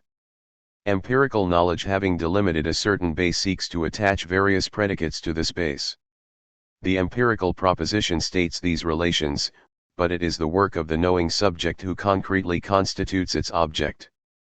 In the Phenomenology, Hegel shows how this knowledge rises from classes to laws, to relationships, but the substrate always comes back. The empirical subject does not know himself in this constituted object, he nevertheless reflects on himself and then attributes to himself all or part of this experience. One can, it is true, consider the truly universal predicates, which are no longer sensibilia, but effective determinations of thought. They are categories, and the subject of the proposition, the basis, is then everything, or the whole, but the question of the relationship between the subject of the proposition and these truly universal predicates is posed differently. The proposition becomes speculative, its basis is no longer a more or less artificially cut out representation. The empirical subject who knows is what is ordinarily understood by subjectivity, it is intimately mixed with the empirical object, it can hardly detach itself from the arbitrary course of its representations at first. Hegel insists on the negative and positive conception that this subject can have of his knowledge. Negatively, when this subject can reflect itself outside of the content, rise above its representations, as representations of the thing, it ends up no longer being able to do anything but chatter about the thing. He knows how to refute, to discover everywhere what is missing, but he does not know how to conceive, to transvaluate his negation into position. This thought says what the thing is not, it knows how to refute the content and reduce it to nothing, but to see what the content is not, that is only the negative, it is a supreme limit that is not able to go beyond oneself to have new content, but to have a content once again. This kind of thought must pick up something else, somewhere else, it is the reflection in the empty self, the vanity of its knowledge. But this vanity not only expresses that the content is vain, it also expresses that such a way of examining is also vain, because it is the negative which does not perceive the positive in itself. 18. Hegel insists on this purely negative power of the self which rises above all determined content. Since this reflection does not transvalue its own negativity into content, it is not in general in the thing, but always goes beyond it, and this is why it appears, with the affirmation of the void, to be ever more vast than is thought rich in content. 19. Pure culture ends up being no longer just a conversation that elevates the self above all, but to draw from it the satisfaction of one's own vanity. This self is very good at judging the substantial, but it has lost the ability to grasp it. This vanity needs the vanity of all things to draw self-consciousness out of it, therefore it engenders it itself, it is the soul that sustains it. The empirical subject also behaves in a positive way with regard to the content, in its negative behavior of which we have just spoken. The ratiocinating thought is itself the self into which the content returns. On the other hand, in its positive knowledge, the self is a represented subject to which the content relates as accident and predicate. This subject constitutes the basis to which the content is attached, the basis on which the movement comes and goes. The presupposition of this substrate is the great obstacle to the speculative proposition, because this substrate is the unreflected. When it comes to attributing empirical predicates, this presupposition is inevitable, but in the speculative proposition, the subject, that is to say the absolute, can no longer be understood in the same way. 3. Finally, we can understand by subject the subject of the speculative proposition, precisely this absolute which is the all.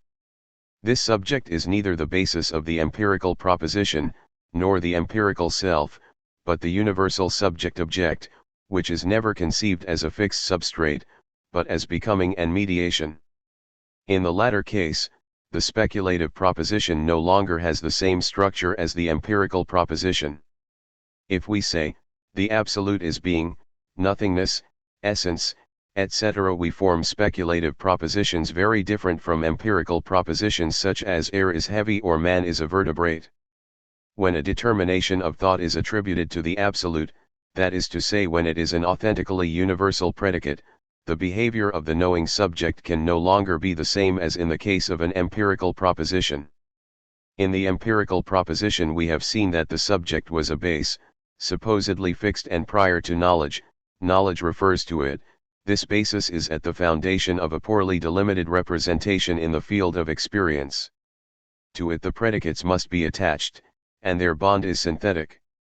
In empirical induction, as in mathematical deduction, the base remains fixed, the predicates are conferred on it only by an external operation, an operation of the knowing subject. It is not this basis which shows itself in the proof, but the proof remains foreign to it. The whole process is a knowledge process. It is not the same in the philosophical demonstration which is dialectical. The proposition must express what is the true, but essentially the true is subject, as such it is only dialectical movement, this march itself generating the course of its process and returning to itself. In all other knowledge, the role of demonstration is the expression of interiority. But when dialectics was separated from demonstration, the concept of philosophical demonstration was actually lost. This is why the true is not expressed in a proposition, but in mediation. It is she who is the only subject and not a substrate.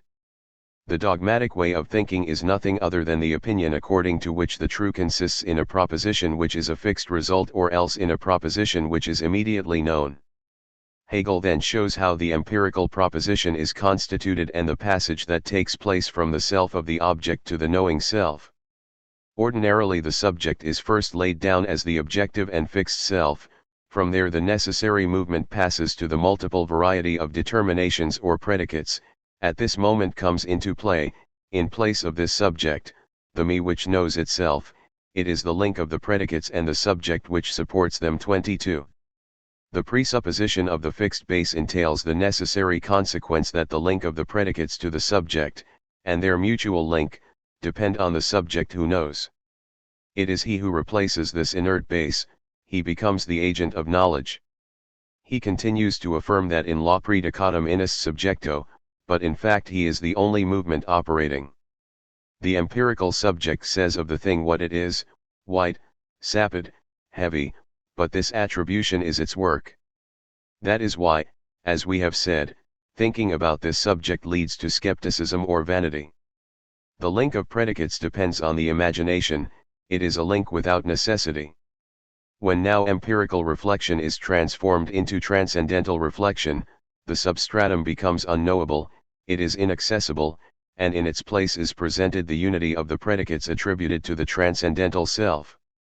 Since the object cannot be given as such, the experience which must nevertheless be related to it possesses only this unity, which depends on the fact that its predicates relate to the same object. Our knowledge, says Kant, is not determined at the chance or arbitrarily, but a priori, and in a certain way, since at the same time that they must relate to an object, they must also necessarily agree with each other relatively to this object, that is to say, have that unity which constitutes the concept of an object.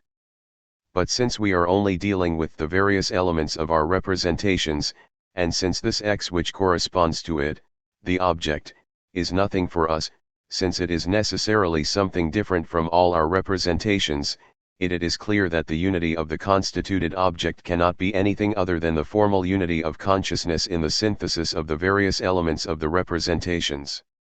We say that we know the object when we have brought about a synthetic unity in the various elements of intuition. It is always the knowing self which substitutes its spontaneity for the self of the object. Empiricism remains at an inconsistent link, critical thought rises to the necessary unity of experience, but in both cases the notion of the substratum makes it impossible to identify the subjective self and the objective self which would allow us to apprehend the absolute itself as a subject. This substrate constitutes, in any representation, the unsurpassable limit. Even Leibniz's monad, which is nevertheless reflection, contains within itself this absolute limit, this in itself which is for itself only in a theological representation, which is an alienation of reflection. However, speculative thought must cease to be the driving and arbitrary principle of the content, it must press this freedom into the content, let this content move according to its own nature, that is to say according to the self, as only one self of the content, and contemplate this movement. 23. The philosophical dialectic is no longer an operation of the philosopher, it is in him the movement of the thing itself, its monstration. As for him, he must renounce personal incursions into the immanent rhythm of the concept, not intervene there with an arbitrary wisdom acquired elsewhere. This abstention is itself an essential moment of the attention concentrated on the concept. 23. To say that the absolute is subject is to say that the unity of the proposition is not the unity of a human subject, or the empty unity of a substrate, but that it is the unity of the meaning that appears through the proposition. The need to represent the absolute as a subject has led to the use of propositions such as God is the eternal, or the moral order of the world, or love. In such propositions the true is only posited directly as a subject, it is not yet presented as the movement of self-reflection. One begins in a proposition of this kind with the word God. Taken for itself, this is a meaningless sound, just a name. It is only the predicate that tells us what God is, that gives its fulfillment and meaning. Only in this end does the empty beginning become effective knowledge. At this point, one cannot pass over in silence the reason why one does not speak only of the eternal, of the moral order of the world, or, as the ancients did, of pure concepts, being, one, etc., of that which attributes meaning without yet adding such meaningless sound to it. But by the presence of this word we precisely want to indicate that it is not a being, an essence, or a universal in general which is posited, but something reflected in itself, a subject. 24. Of course, this subject is neither the empirical subject, nor even the transcendental subject, but the universal self of being. However, adds Hegel, this is still only an anticipation. The subject is taken as a fixed point, and at this point, as at their support, the predicates are attached, and they are attached to it through the intermediary of a movement which belongs to the one who has a knowledge of this subject, but which cannot then be considered as belonging intrinsically to the point itself. It would however be thanks to this proper movement that the content would only be presented as subject. 25. Constituted as it is here, this movement cannot belong to the subject, the speculative proposition finds itself falsified by its interpretation according to the mode of the empirical proposition. But the speculative proposition shows itself to be such by the resistance it opposes to the reflection of the empirical subject. It is indeed a proposition in which the predicate is no longer a class, a perceptible generality, but a category, a universal determination. So the predicate is the substance, the essence of what we are talking about, and the empirical subject can no longer return from the predicate to the subject of the proposition. It is entirely held back by the weight of essential determination. It is she who becomes the subject. Since the concept is the proper self of the object which presents itself as its becoming, this self is not a subject at rest passively supporting accidents, but it is the concept moving itself and taking up in itself his determinations.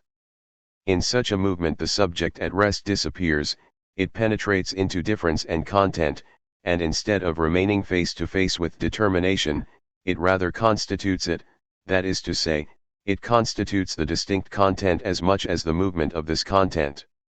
The fixed base which the ratiocination has in the subject at rest therefore staggers, and it is only this movement itself which becomes the object. The subject that fills its content ceases to go beyond it and can no longer have other predicates or other accidents. 26. In an empirical proposition, the air is heavy. The air is not only heavy, it is also transparent, also fluid. The subject of the proposition therefore overflows a particular predicate, but it is not the same in the speculative proposition, where the subject is lost in its determination. It becomes this determination, which, in its turn, deepens and moves.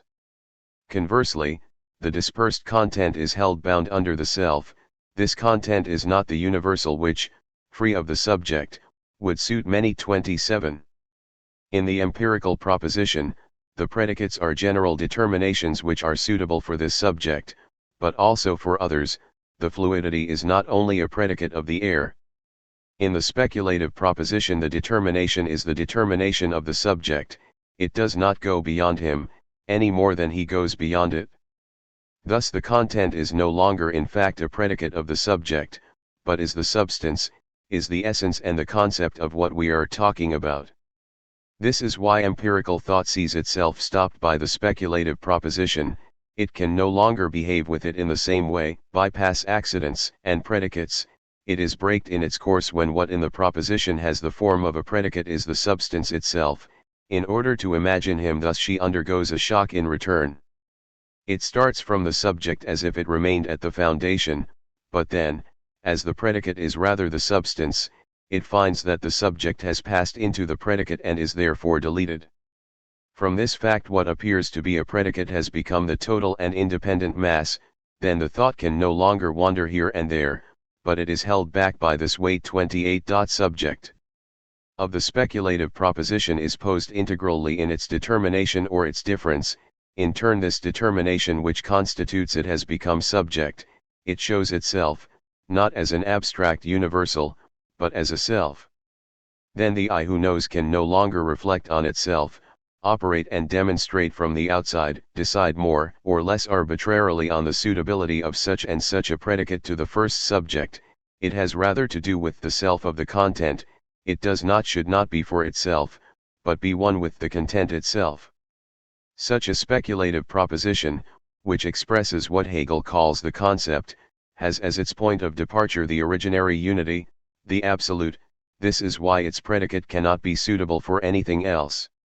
On the other hand, this attribution is a conceptual determination, not a representation. It is the absolute itself identical to its determination. This is why it fills the subject, expresses it much more than the attribute in Spinoza expresses the substance, for it is the whole substance which has posited itself in its attribute, but it has not for all that disappeared. It is the movement of this attribute which is then no longer one expression among others, but a moment that must go beyond itself since it is effectively the subject. Hegel, in the last chapter of his Logique, on the absolute idea, shows the importance of this determination considered as the very subject. Consider a speculative proposition, such as that discussed by Kant: the world is finished. This proposition is speculative because the subject, the world, is already in itself the whole. But to this proposition Kant opposes another: the world is infinite. This proposition has the same basis, the world, but an opposite predicate. Kant then speaks of antinomy. The subject of the proposition is indeed fixed, immobile, that is what we are talking about, the world. But the predicates, finite or infinite, are left in their immediacy. The conflict is therefore only that which results from their attribution to the same base, to the same substrate which must escape contradiction. Dogmatic thought here is that which claims to choose between determinations while letting them subsist as they are. Is the world finite or infinite? Is the soul simple or composite? Critical thought also allows the determinations to subsist as they are, but refuses to attribute them to the substrate in order to preserve it from contradiction. It therefore only puts the contradiction in the thinking subject. What the speculative proposition must show, on the contrary, is the movement of determination which has itself become subject. The world is not either finite or infinite, nor finite and infinite. But the contradiction shows itself in each of the determinations. It is the finite which contradicts itself, as much as the abstract infinite, and it is thus that the world appears as subject. It does not pre-exist fixed to its own position in its determination. The base posed identical to itself, immobile, makes impossible the dialectical movement which is then only the expression of a subjectivity which takes on itself the contradiction to draw it aside from its object.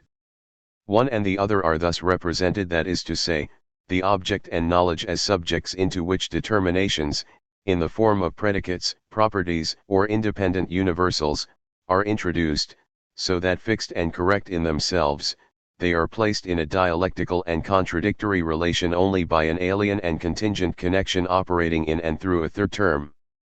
But it is the determination itself which must show itself to be dialectical to reflect itself, and thus it is subject.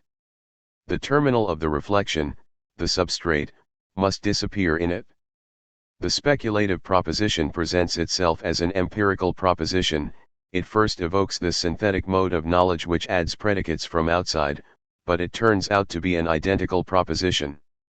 The subject has become its predicate, it is the determined universal, but in its turn the predicate has become the subject, it is the subject of the content and no longer the subject of knowledge, or else it is the identity of these two subjects. By the disappearance of the base and the empirical self which served only for external reflection.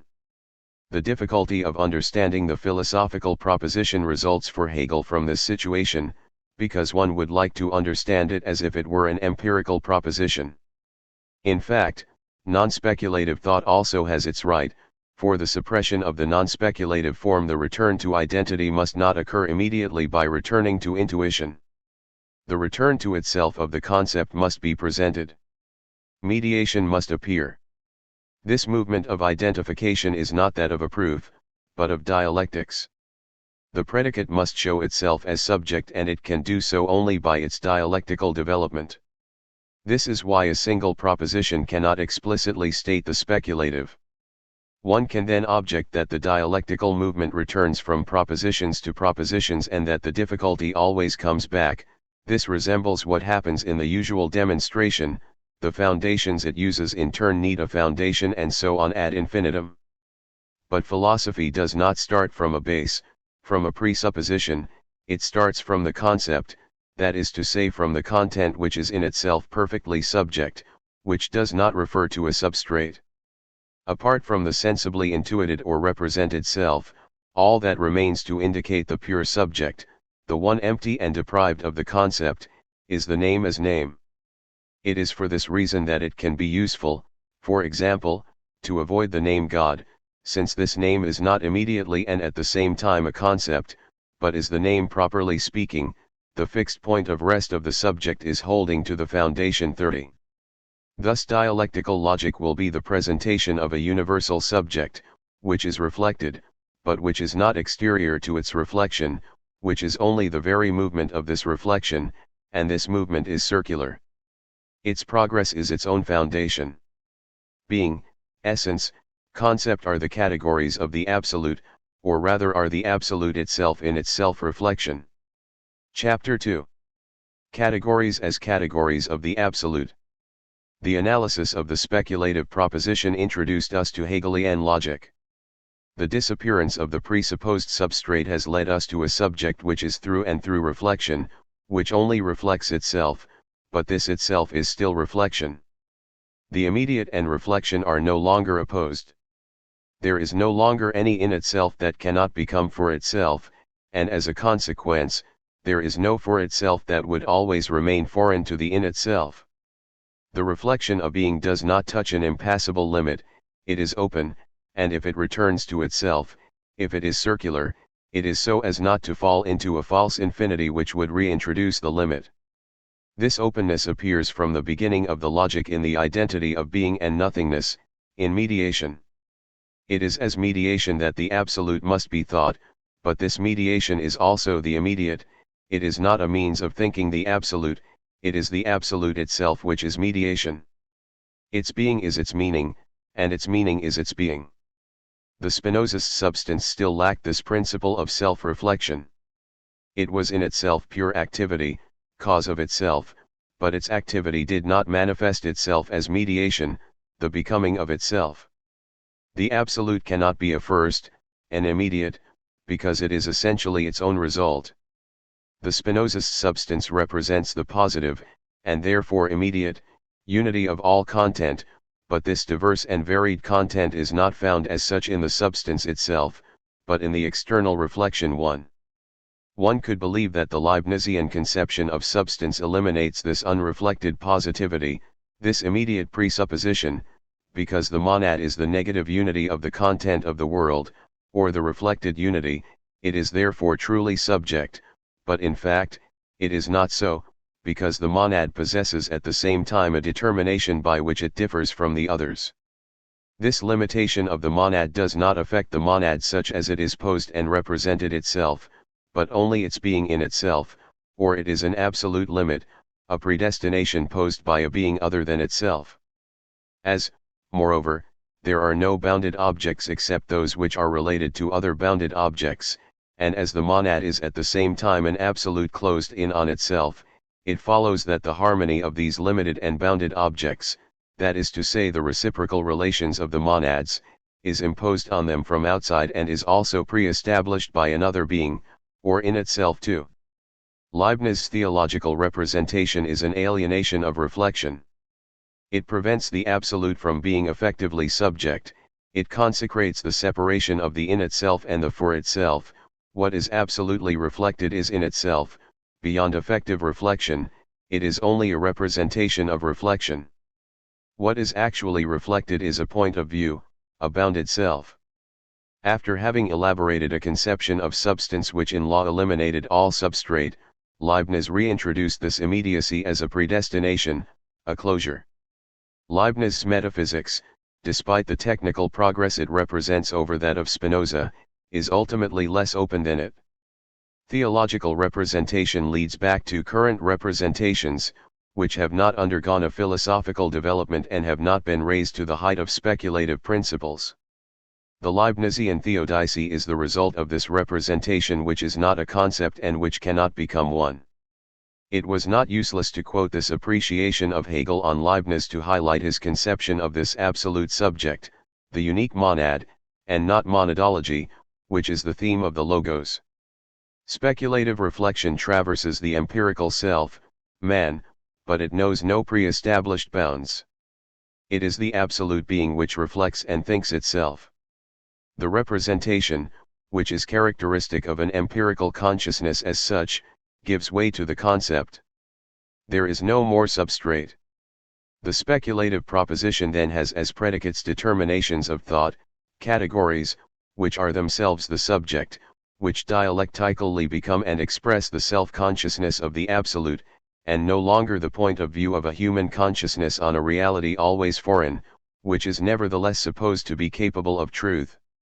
Hegel returns in Logic to this critique of the substratum, but it is only the predicate which gives the concept or at least the universal and the essence, and it is in the predicate that one is interested through the judgment.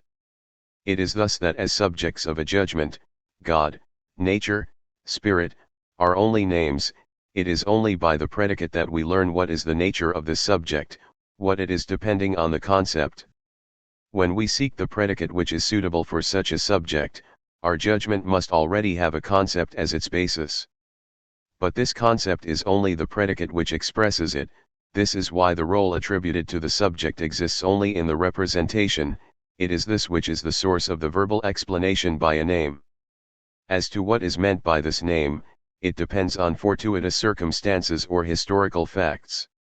Many of the discussions bearing on the question of knowing whether such a predicate is suitable for such a subject are only simple logomachaias, because it is the form of which we have just spoken that serves as their starting point.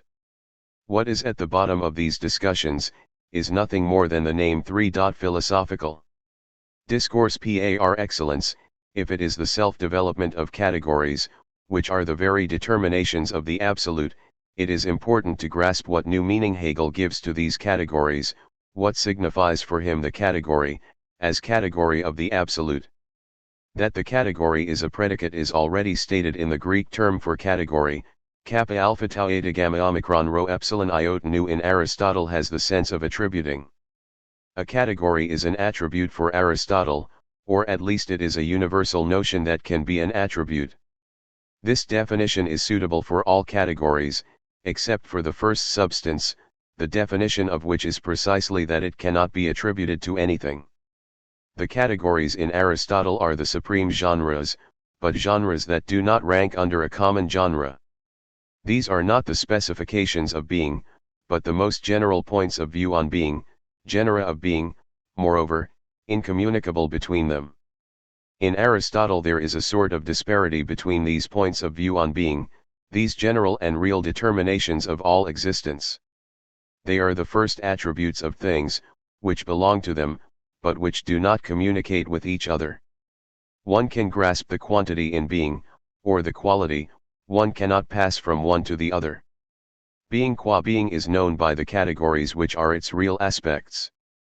This absolute distinction of categories, this pluralism of the kinds of being in Aristotle, is what opposes him to Parmenides and to Plato, and if Hegel owes much to the Aristotelian system as a whole, he owes much more as a logician to dialectics.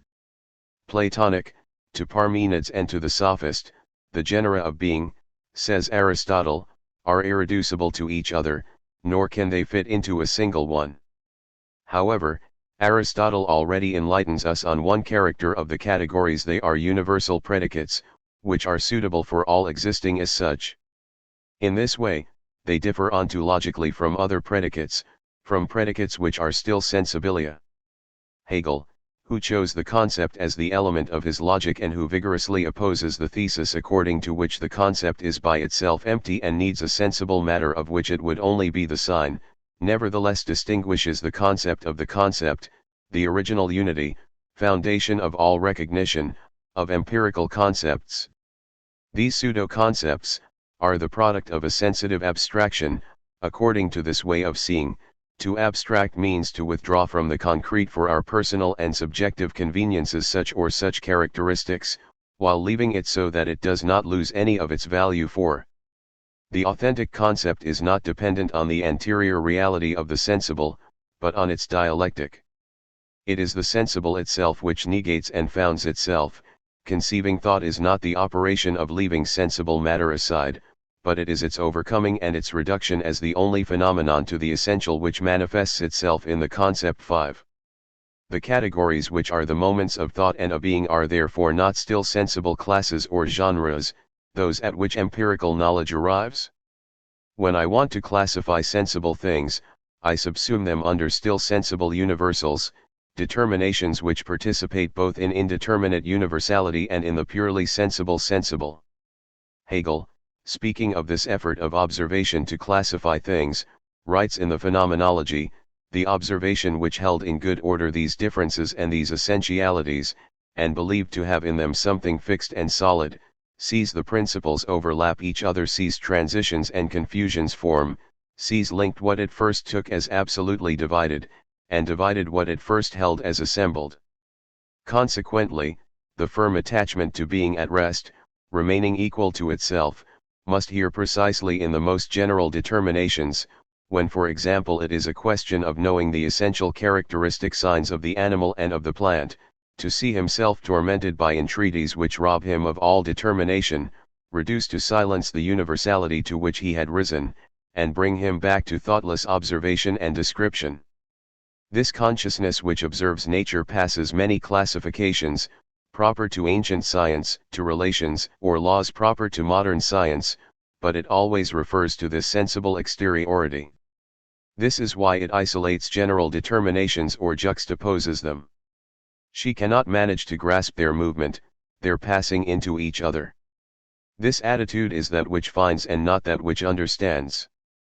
This is how Aristotle treated logic as a kind of natural science. He found the forms, the laws of thought, and Kant, despite an entirely different principle, took up this way of finding the categories.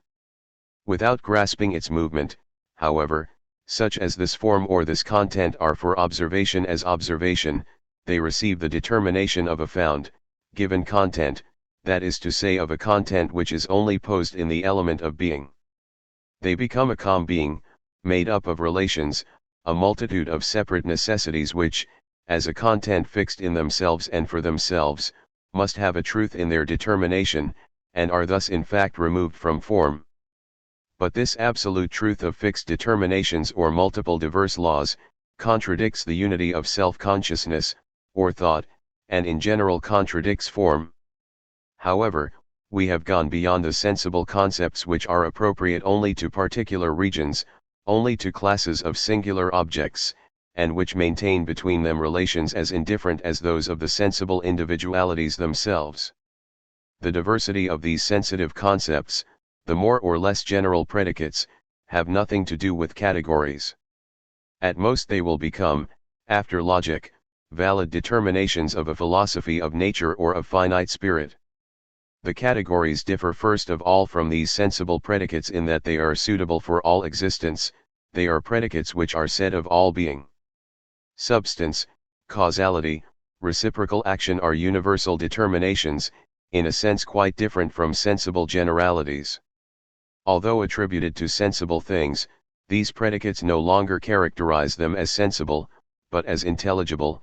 It is a thought and no longer a perceptible image. The categories are therefore absolutely universal predicates, and not vague and ill-defined, that is to say limited to particular regions, and this universality tears them away from the sensible. The categories thus understood no longer have anything sensible, but their intelligibility does not signify another world which could only be another sensible world. Their intelligibility means taking into consideration the totality. The sensible is only the partial, the apparent indifference to the rest, the diverse as such. The intelligible is the immanence of the totality in each sensible, and therefore the support of the sensible. These categories therefore constitute the universal structure of the sensible as such, its armature. Representation, empirical understanding, do not know that these universal determinations condition the sensible itself and found its objectivity. In fact, these are the elements by virtue of which this understanding makes its way through all matter and all content. These elements are the connection and dominating power of the mind itself. They alone are what constitutes for consciousness the sensible as essence, what determines the relations of consciousness with the sensible, and what the movement of perception and of its truth has its course. Universal predicates are not classes, but they make it possible to classify and organize phenomena according to proper functions. It is precisely as such functions and no longer as genera of being that Kant grasped the categories, and this is true not only of these types of relations which are substance and cause, but of these very determinations of the immediate existing that are quality and quantity. They are the instruments of the mathematization of the universe. Thought, as Hegel conceives it, going beyond Kant here, is not completed in the sensible, but rediscovers the sensible in its essence. Hegel will unify these two aspects of the category as gender of being and function of thought. By defining the category as a function of thought, transcendental idealism substitutes the logic of being for the being of logic, transcendental understanding for divine understanding. It creates a new ontology. Category is an attitude of mind that understands and unifies. It is a way of understanding as well as a character of what is understood. This identity of the category in the existent and in thought is the theme of the Kantian deduction taken up by Hegel. The category which until now had the meaning of being the essentiality of beings, of being essentiality of an indeterminate way of beings in general or of beings in front of consciousness, is now essentiality or simple unity of beings only insofar as the latter is thinking actuality, or again this category means that the being and self-consciousness are the same essence, the same not in comparison, but in itself and for itself. Only, for Hegel, Kant did not remain faithful to this definition of the category as absolute meaning. He let this unity as consciousness arise again on one side, and then let an in itself arise opposite it. 10. In the chapter of the Logic on the concept, Hegel clearly showed the importance of this Kantian turning point which turns a kind of being into a moment of the universal self.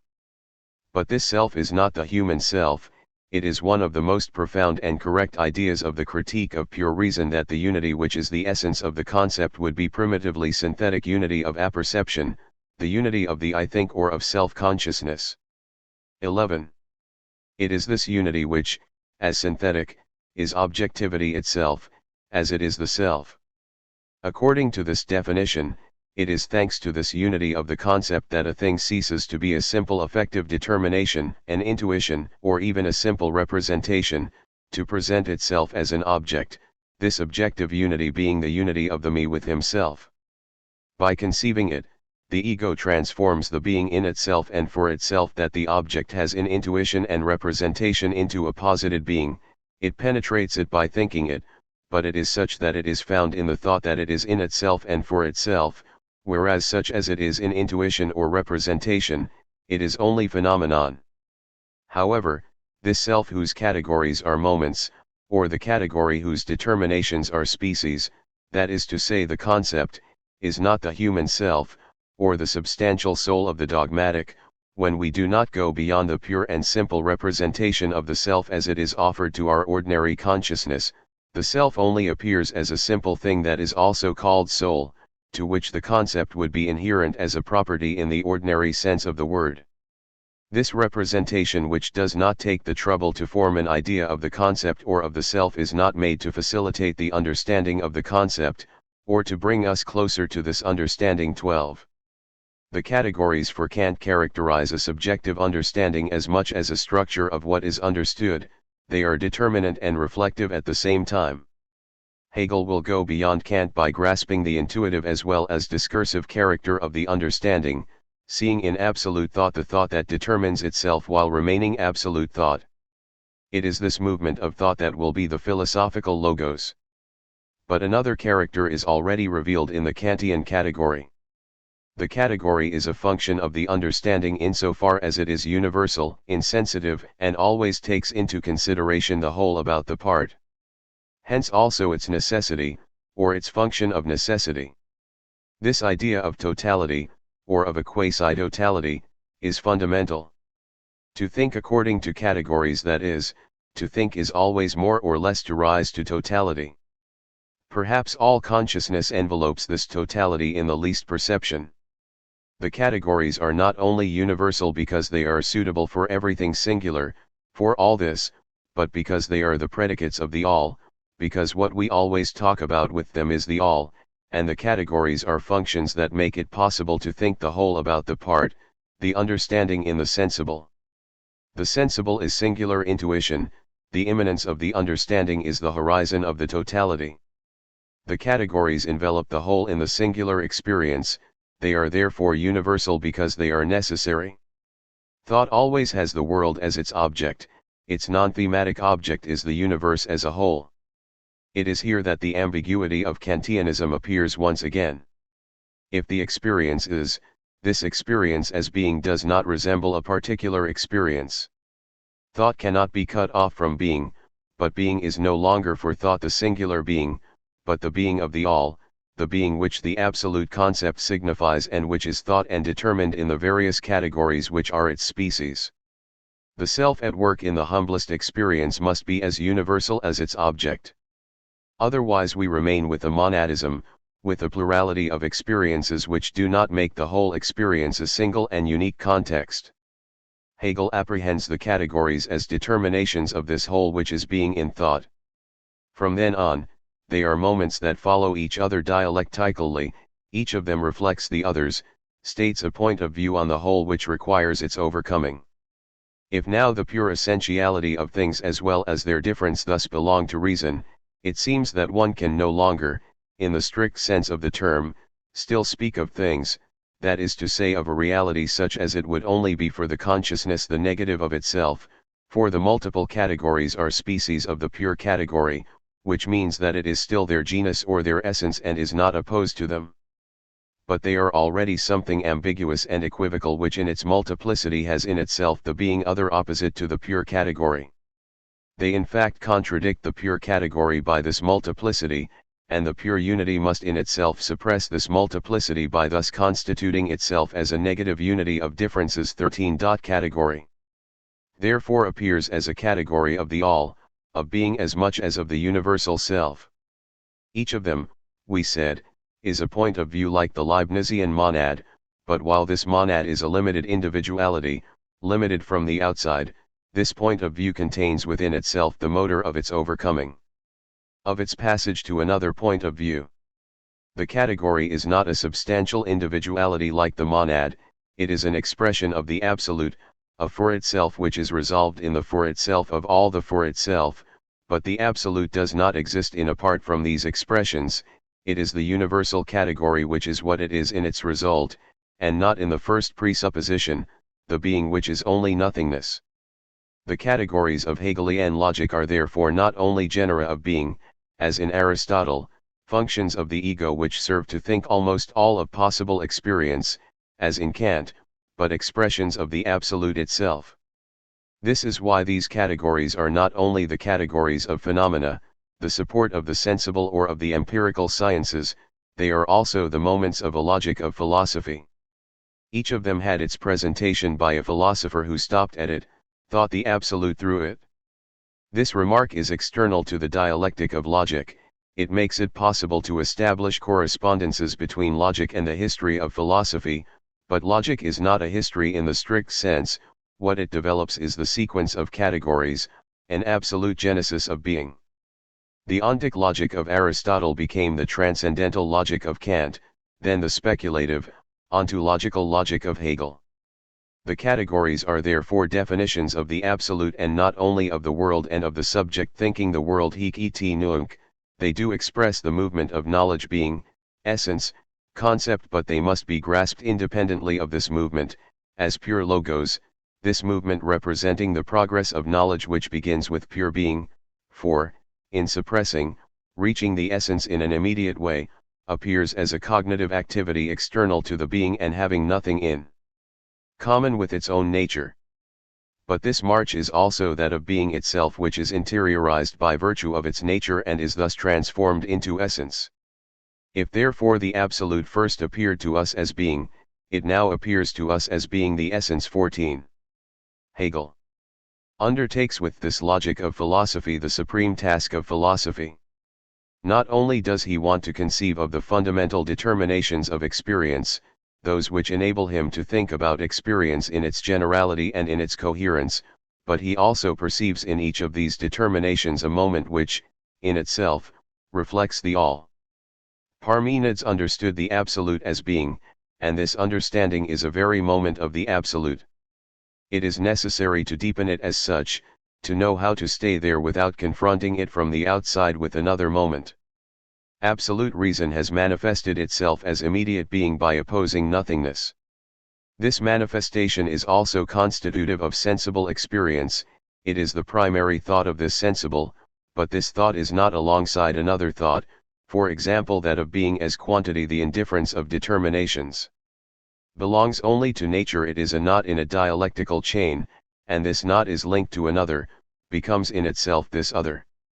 The difficulty of the task stems from the fact that this logic of philosophy, if it more or less reproduces history, is not the history of philosophy, where the absolute idea is dispersed in time.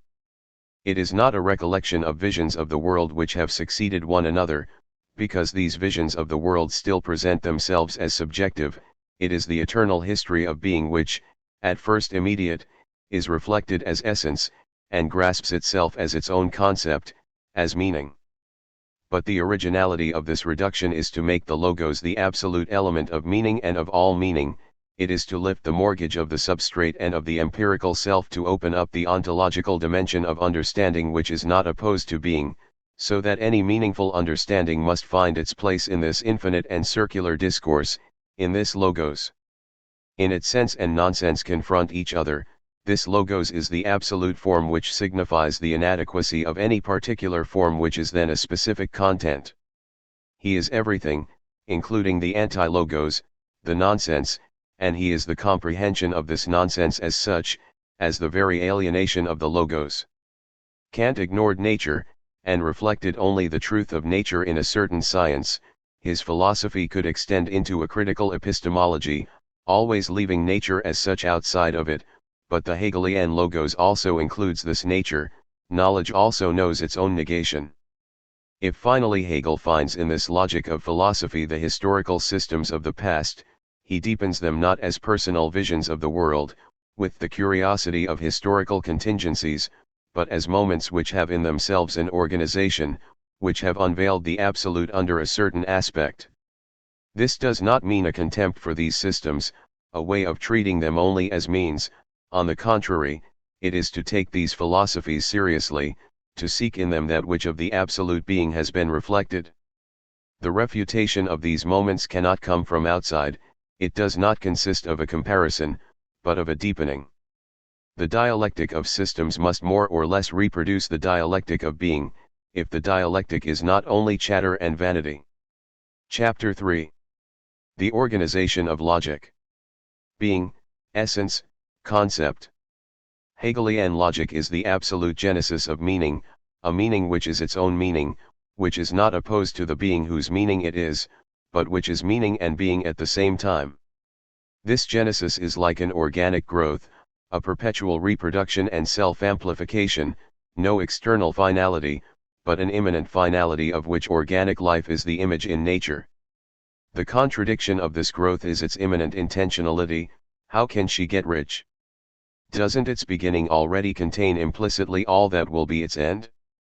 Is not being immediate at the start already the absolute idea of the end? An artist constantly reproduces the same faces. We can follow through his paintings as an intention which becomes explicit and precise, and which however was unaware of itself in the first works. It does not repeat itself, however. This reproduction is creation. It is both intuitive and discursive.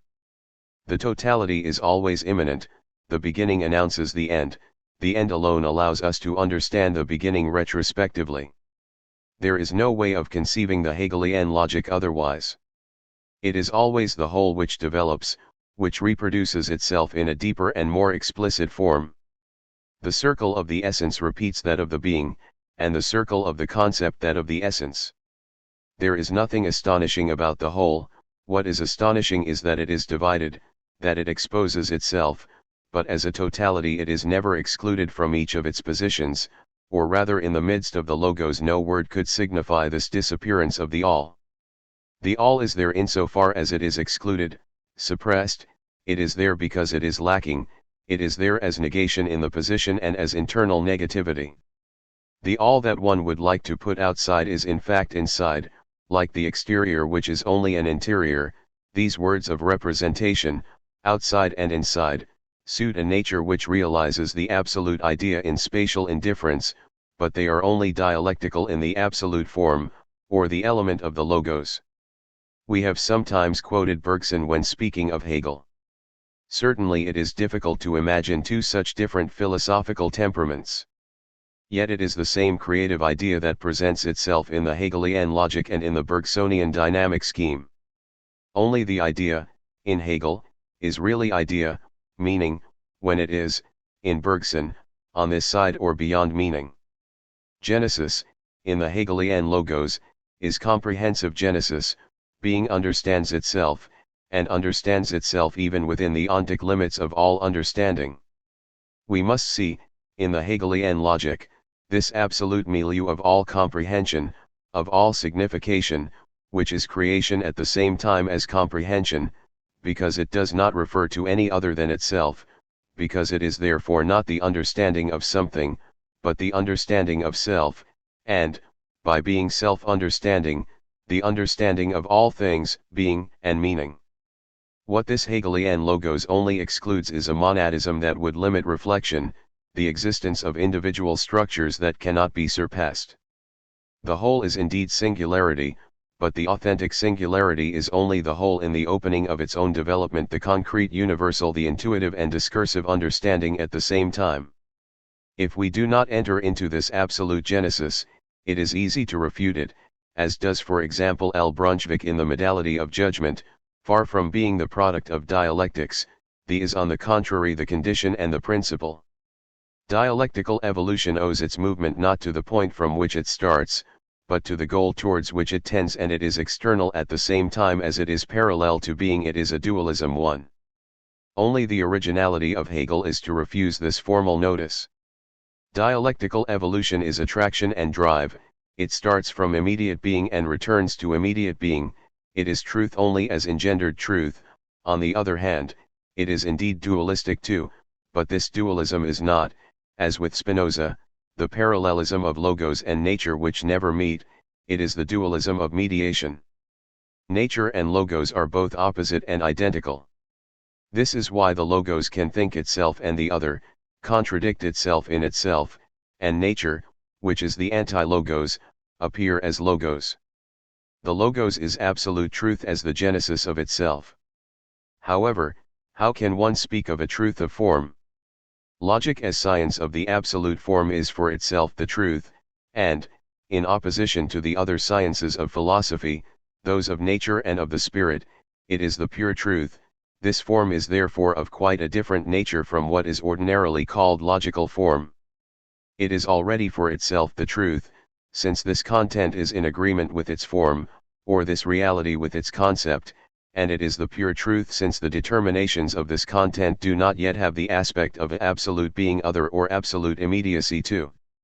Truth is, as Kant repeated, the agreement of knowledge with its object, and this definition is of great, or rather of the highest value. But in this case, what should we think of Kantianism, according to which the knowledge of reason is incapable of grasping things in themselves, reality is foreign to the concept? We then realize that such a reason which is incapable of agreeing with its object, the things in themselves, and that the things in themselves which are not in agreement with the rational concept, that the concept which does not agree with reality, and that reality which does not agree with the concept, are representations without truth. If Kant had linked the idea of an intuitive understanding to his definition of truth, he would not have seen in this idea, which expresses the required agreement, nothing but a thing of thought, but truth itself.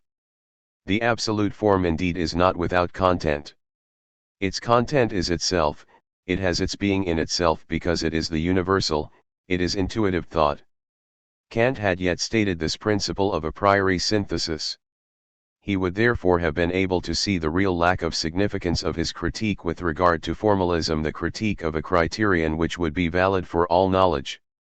It would be absurd, we are told, to seek a criterion of the truth of the content of knowledge, but according to the definition, it is in the agreement between the content and the concept, and not in the content alone that the truth resides. For to thus separate the content like a foreign being, and to seek the truth of such a content, forgetting that the truth is the agreement, is to make of this content an inconceivable content, a content without soul, without meaning. Now if, starting from this separation, one considers logic itself as without content, thought as purely abstract and empty, in the usual sense of formalism, it is equally useless to speak of agreement, and therefore to speak the truth. The question of truth was posed in a much more penetrating way by Kant with his notion of an a priori synthetic thought, that is, of a thought capable of being its own content, only since logic is a formal science, this formal, to be true, must possess as such a content conforming to its form, and this all the more so since formal logic must be the pure form, and true logic must be in therefore the pure truth. 5. What characterizes the logical element is precisely this adequation of reality to concept which is the integral development of form. Logic is not concrete truth, that of the idea in nature or in the spirit, but pure truth, the development of the concept in its reality and of reality in its concept, the life of the concept.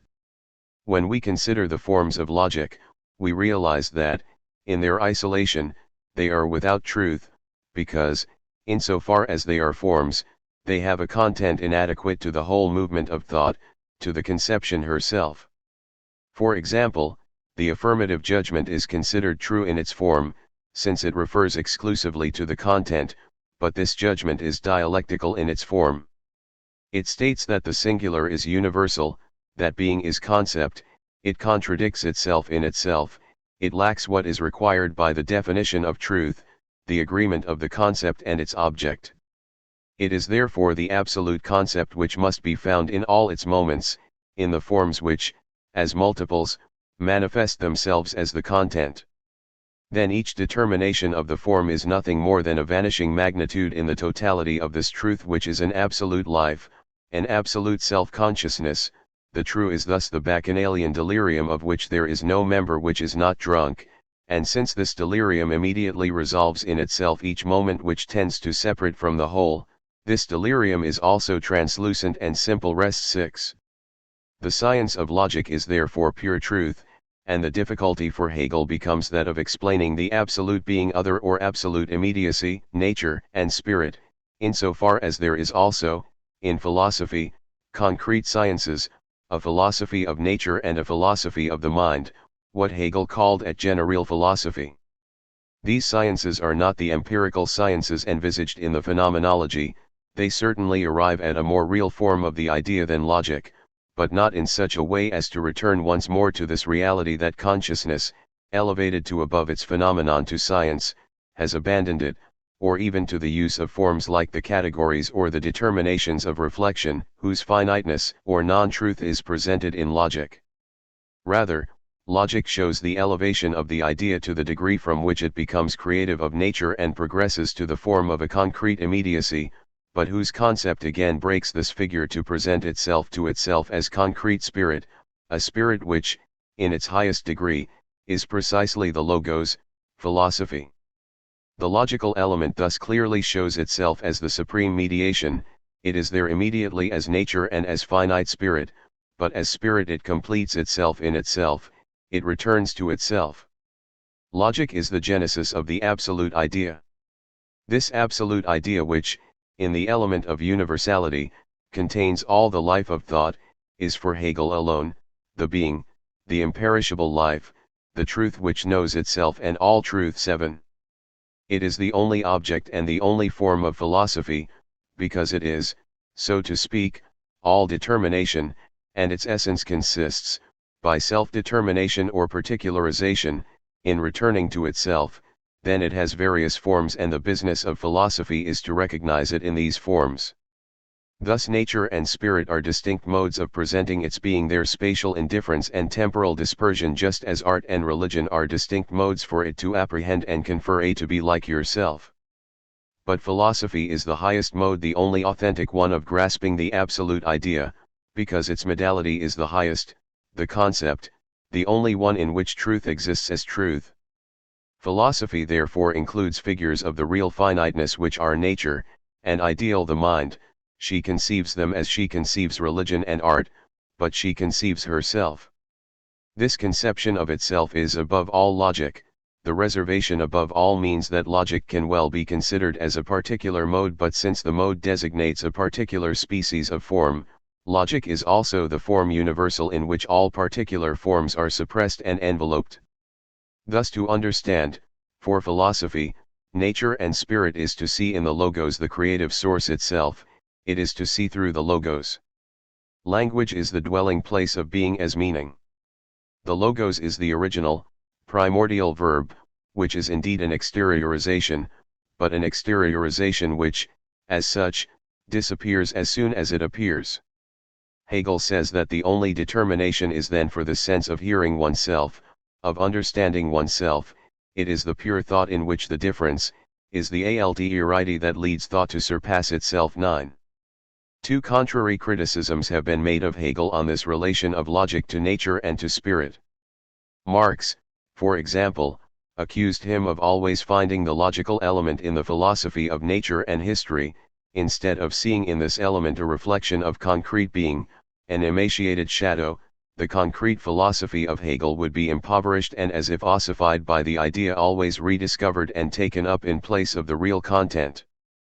But it has also been said that the immense richness of Hegel's logic was due to the borrowings he made from all the experience of the concrete sciences, and that his logic concealed a fundamental empiricism. In fact, these two reproaches destroy each other. They can be justified in such and such a particular case. They misunderstand on the whole Hegel's conception of the logos and of experience, of the a priori and the a posteriori. Logic is opposed to experience as ontology is opposed to anthropology. The Hegelian ambition is not to dispense with experience, but to reduce the anthropological, and to show, within the very heart of ontologic, that philosophy must be alienate. Thus philosophy alone is the element of truth and of all truth.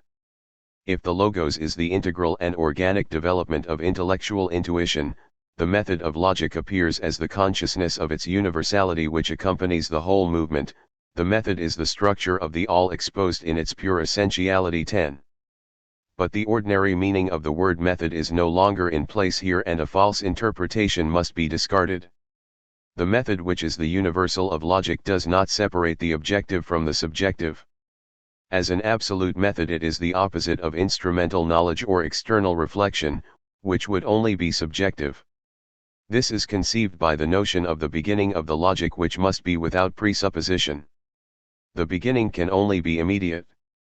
Thus the three pulsations of the logos, the being, the essence, the concept, are immediate, but the true beginning is the first immediate, the being.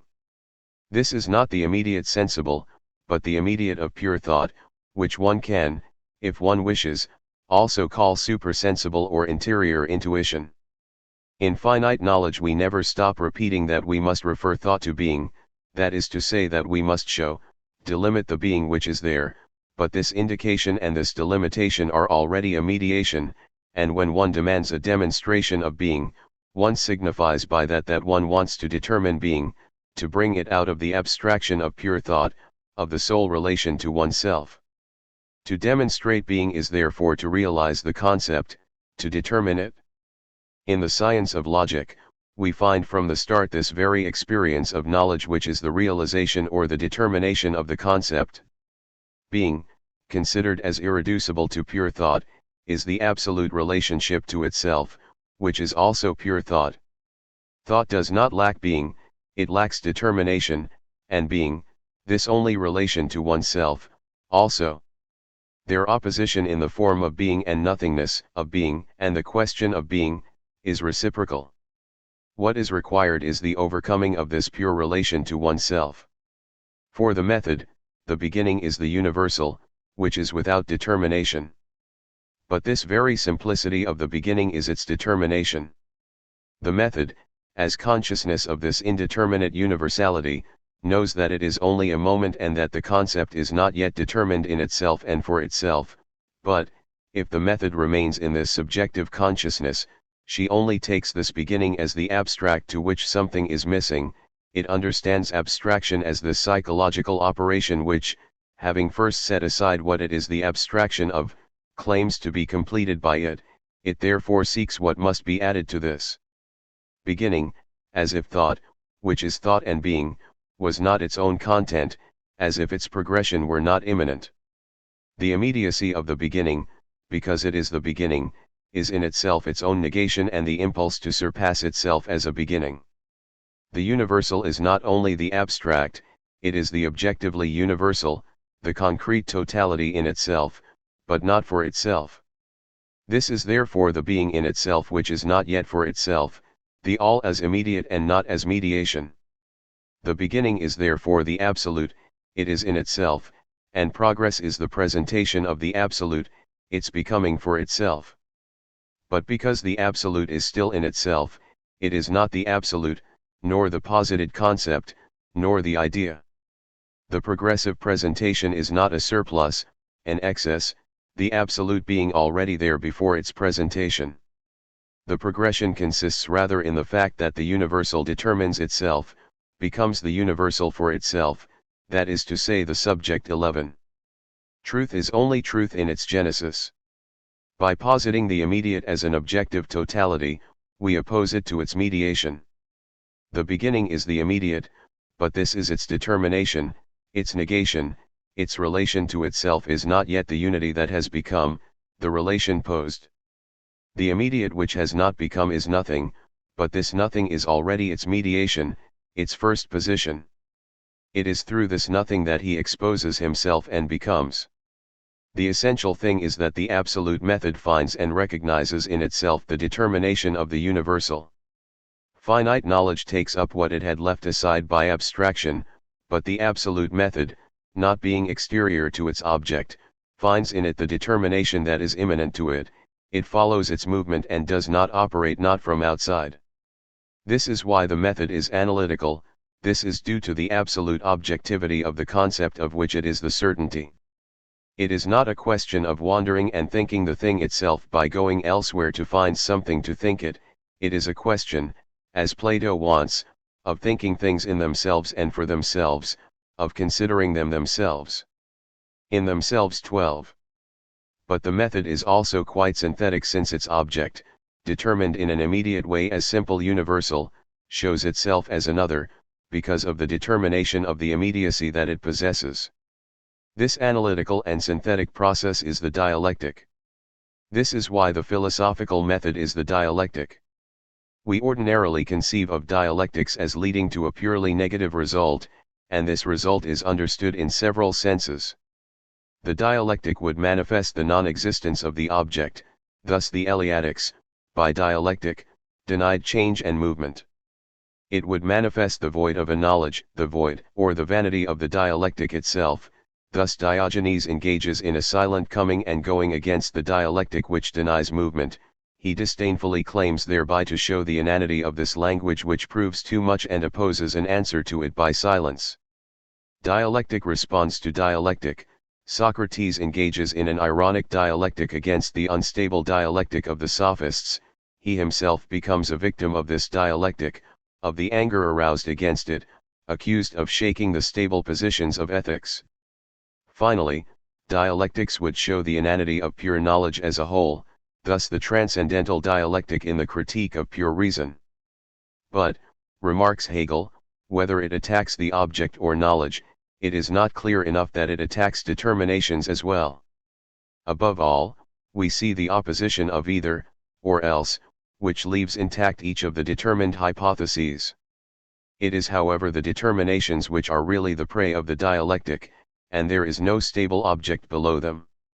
It is the thing itself which is dialectical in its determinations, or, if you will, it is the dialectical movement of the determinations which constitutes the thing itself. So we understand the positivity of the dialectic because all nothingness is the nothingness of what it results from. 13. The first term is always the universal as immediate, but then it is determined, and this determination is the negation that it has in itself. This is why the first term passes into the second, which is the negative, it is its other. Being is not itself, it is nothingness. This second term is the turntable of the dialectical movement, it is doubly negative. It is first of all the other, the negation of the first, but taken apart, it reinstates the first. Nothingness is always the nothingness of being, as other he ceaselessly re-establishes the other of which he is the other, in himself he is the other of the other, this is why the dialectical point is refined in him, it is the infinite negation, the second negative, the negation of the negation or the negativity. Then reappears as a third term, as the emergence of the whole movement, the first positivity, but it is a positivity that has become and, as such, a second positivity which offers itself as a new immediate. The justification for the beginning is its new promotion, for this is a new immediate and the beginning of a new cycle. Thus the conflict between being and nothingness is exhausted in the instability of becoming, but becoming, being there, is a new immediacy. The process somehow freezes.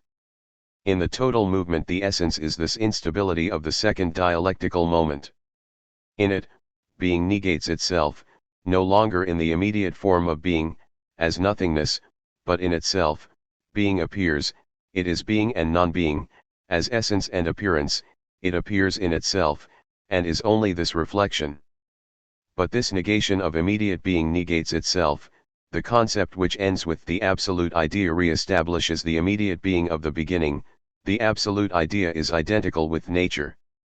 The retroactive justification of the beginning and the progression towards new determinations make, basically, only one movement. 14.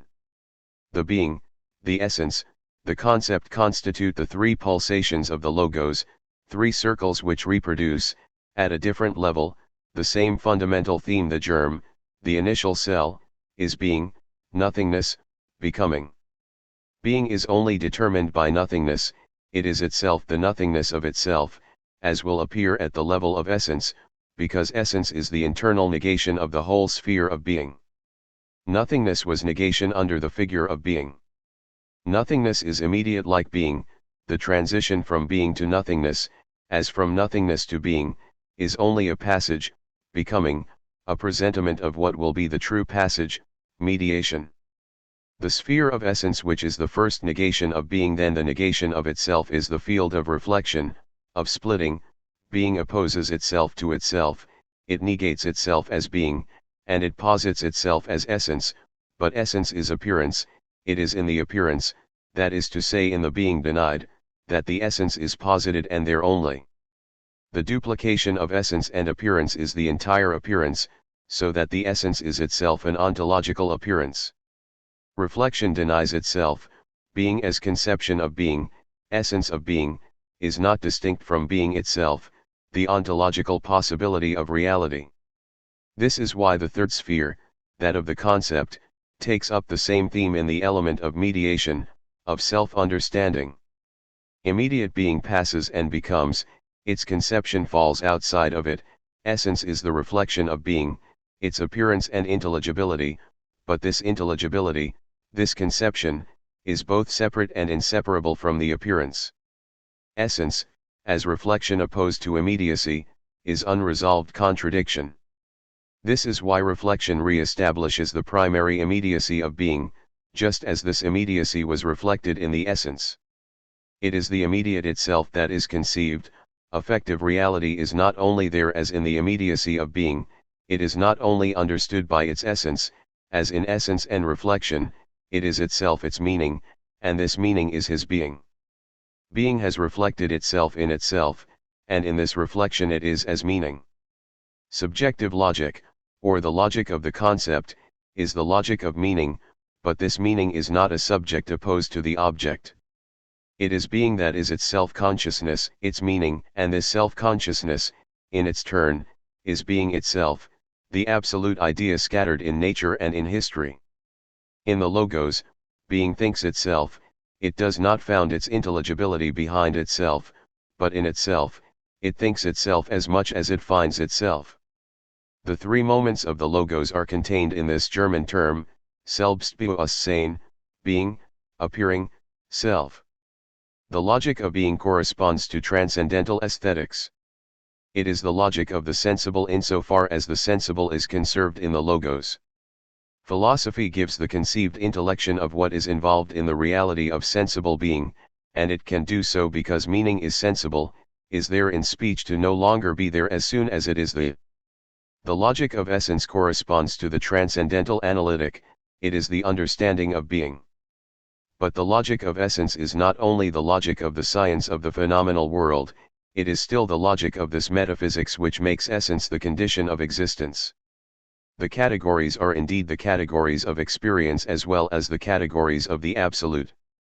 Finally, the logic of the concept corresponds to the transcendental dialectic, this idea that Kant considered as only regulative, only wanting to recognize as metaphysics the old dogmatism, the metaphysics of the intelligible world, and not taking into account explicitly that the transcendental logic was already speculative logic in itself, that the logic of being was substituted for the being of logic. With the logic of the concept, it is the category of meaning that becomes the truth of the categories of being and of essence.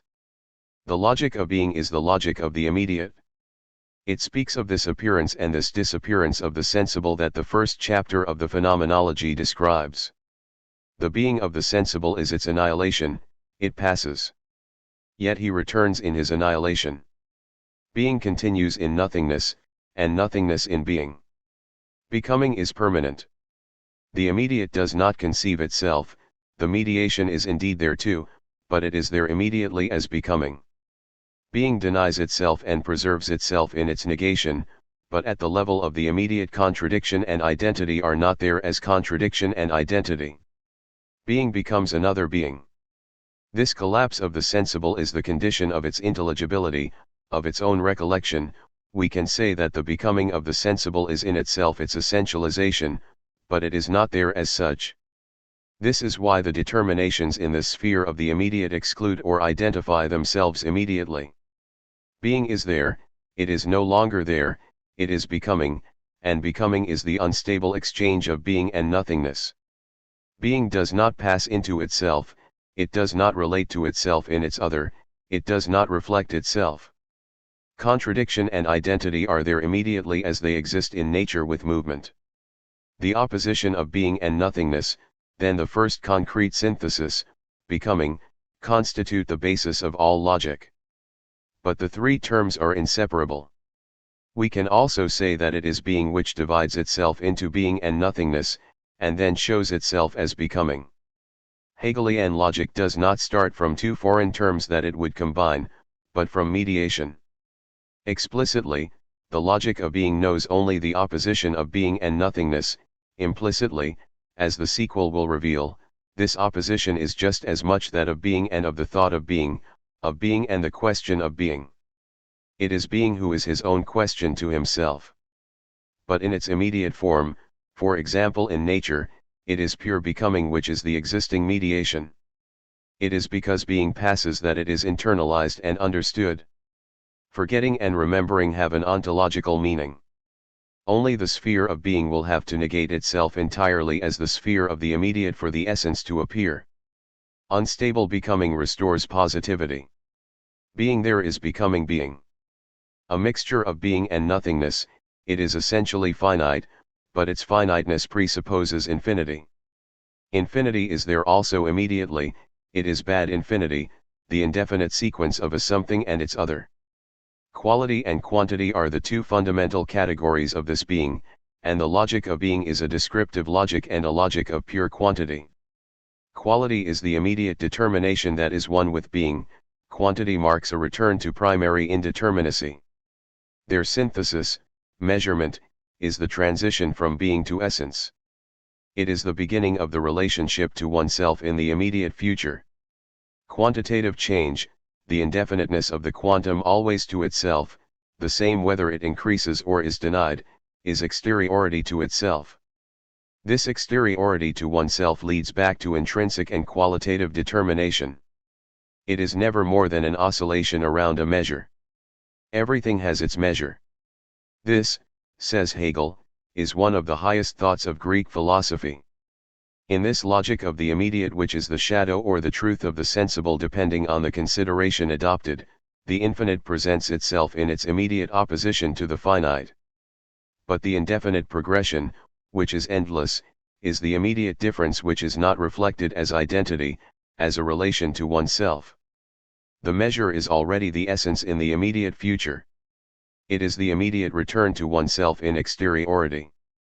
To say that the absolute is being is to say that it is in itself, it is the perfect sphere of which Parmenides spoke, but this in itself, determined as being, is in itself for whom? Being is in itself, it is a relation to itself alone.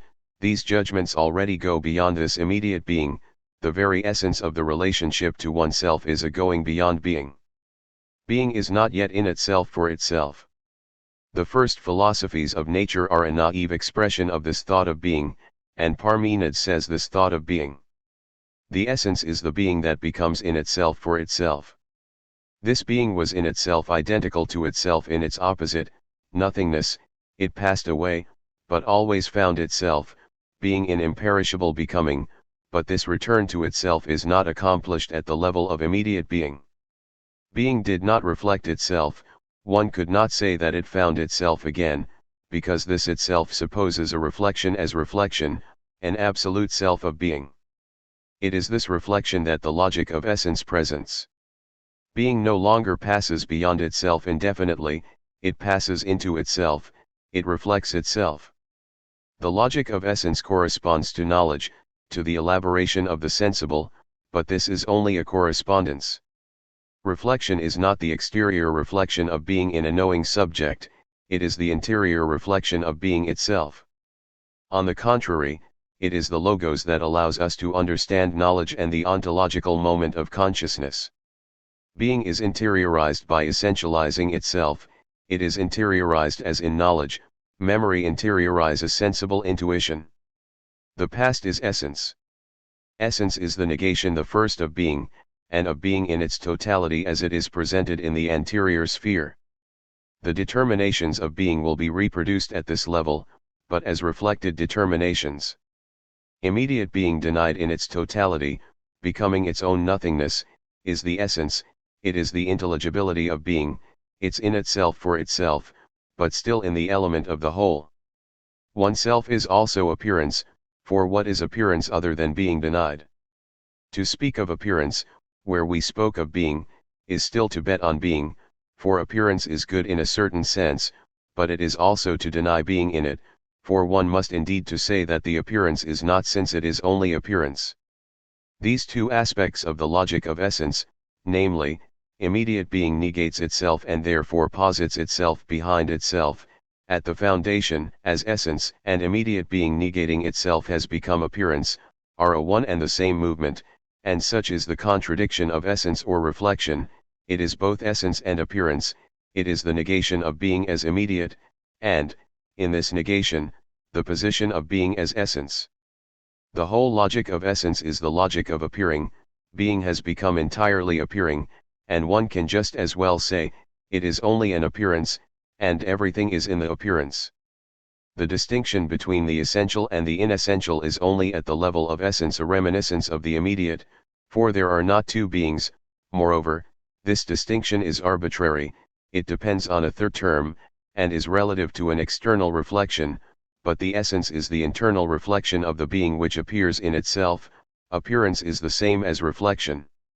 This reflection as such is identity, difference, contradiction. These essentialities are constitutive of the reflection. The being that appears is identical to itself in its difference, which is the essential difference, that is to say the difference of itself to itself, it is different from itself in its identity, it contradicts itself. The essence is moreover the unresolved contradiction, since it is both negation of being and negation of this negation, negativity, but still abstract, reduced to pure dialectical conflict. The movement of the logic of essence is a double movement in one, it is the movement by which being denies itself, makes itself appearance, and the movement by which in negating itself it posits itself, makes essence in appearance. The essence is the retreat of being into its nothingness, the foundation, and the emergence of the foundation in appearance. This is why its three moments are, the reflection which leads to the foundation, the phenomenon which is the denied and founded being, the reality which is the unity of the foundation and the phenomenon, of the essence and of the appearance.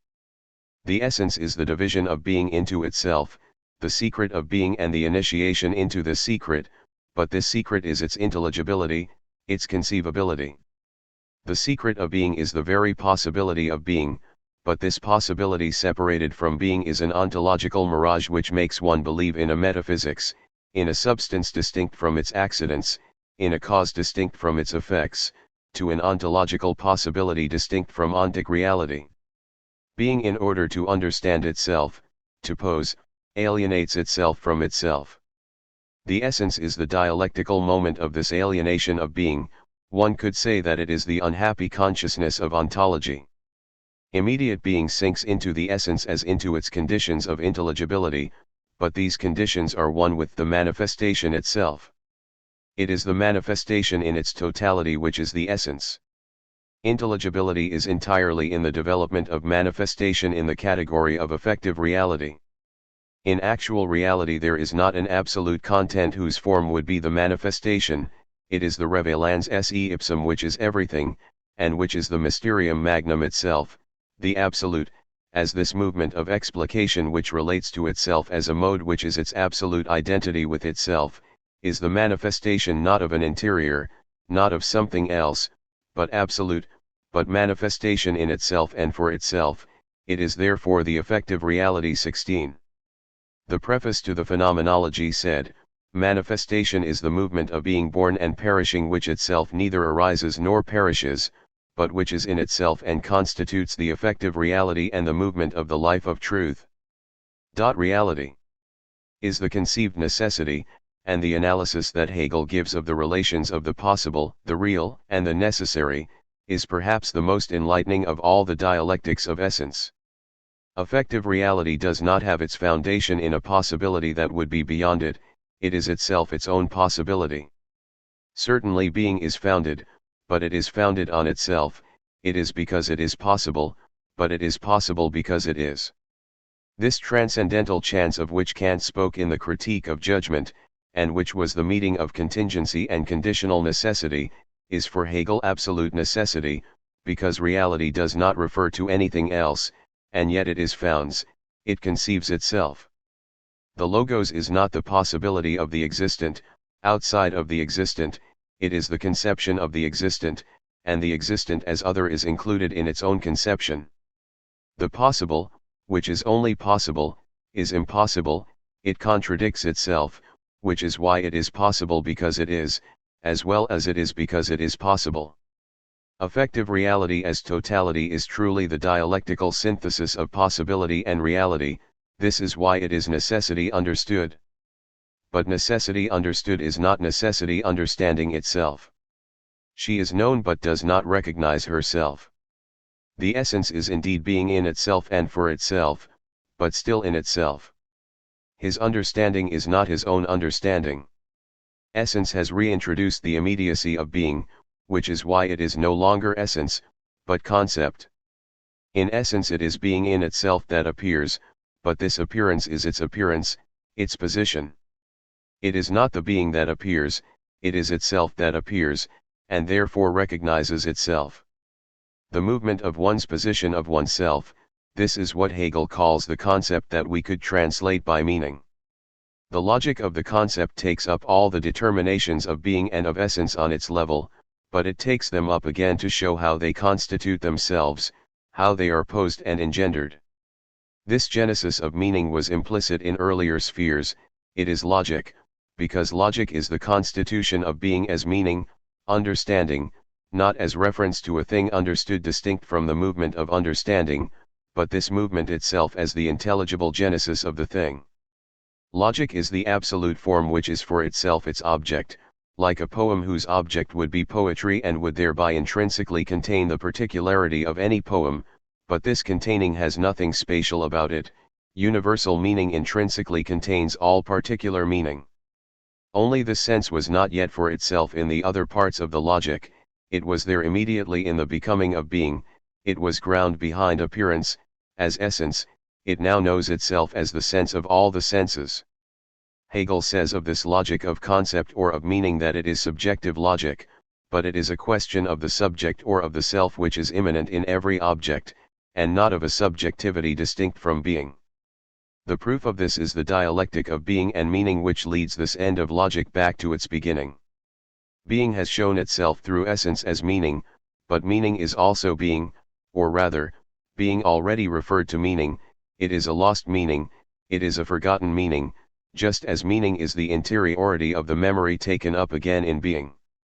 Forgetting and remembering correspond in the field of knowledge to this dialectical distinction between being and see the movement of recollection, the comprehensive genesis that constitutes the past. Reminiscence does not refer to the primary essence, but the essence is constituted by the originary act of reminiscence. Meaning is the essence which understands itself, by positing itself as essence. Essence is in relation to meaning what being was in relation to essence. Being was essence in itself, essence is meaning in itself, it is like a second being behind the first, but when one no longer abstracts from its position, when one understands it as positing itself, constituting itself, it is no longer essence, but meaning. The concept is first of all the milieu of meaning in general, the milieu of all comprehensive genesis. The concept is universal, meaning always remaining universal in any particular sense, surpassing itself, as in the word, and this surpassing is there. Its self-determination is the judgment which reproduces at the level of the concept the splitting of the essence, the appearance of the particular in the universal, and of the universal in the particular.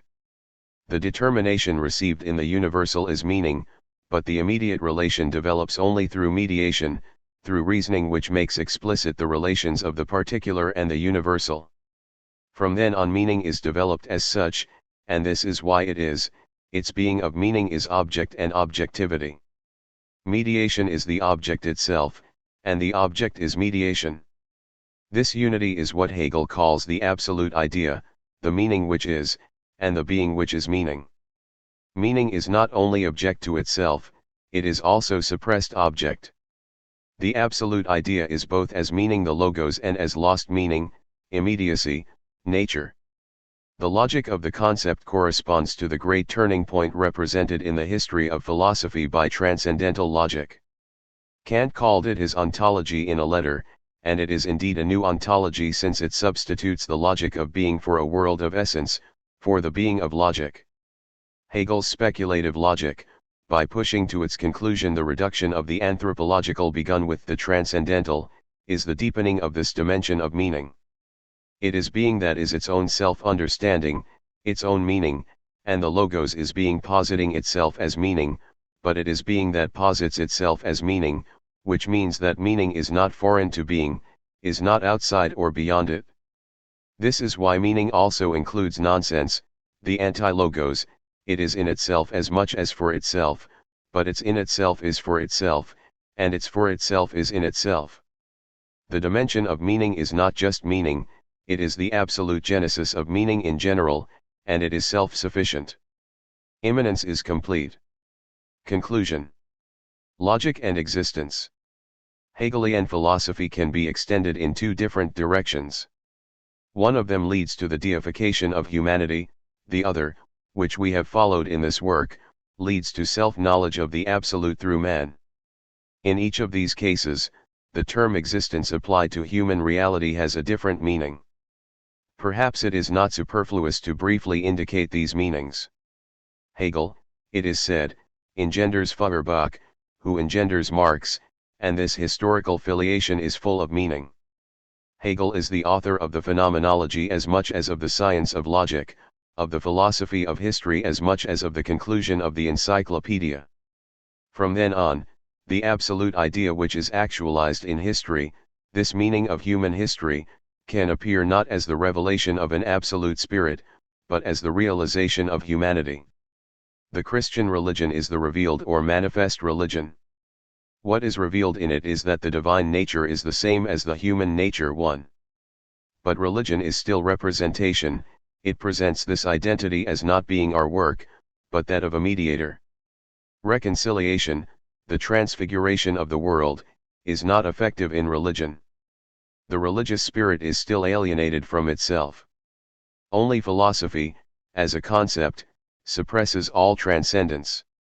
Self-awareness overcomes all alienation, and without retreating into a vain subjectivity, it thinks itself in all content, in all objectivity. Nature and history are the manifestation of the absolute in space and time, but this absolute thinks itself as logos, he knows himself. This logos is not a divine understanding that would exist elsewhere in another world, it is in human reality the light of being. The religious spirit is therefore still affected by a split. His self-awareness is not reconciled with his conscience. His reconciliation is therefore in his heart, but still severed from his conscience, and its effectiveness is still broken. What enters his consciousness as the in itself or as the aspect of pure mediation is the reconciliation residing beyond, but what enters it as a presence, as the aspect of immediacy and being there is this world which must still await its transfiguration. The world is indeed in itself reconciled with the essence, and the essence knows well that it no longer knows the object as foreign, but as equal to itself in its love. But for self-consciousness, This immediate presence does not yet have the figure of the spirit too. Religion. Presence as a beyond what is already there. It does not conceive itself, it experiences identity, but does not think it. However, the phenomenology of spirit constantly criticizes the illusion of another world, and this criticism takes the form of the criticism of alienation.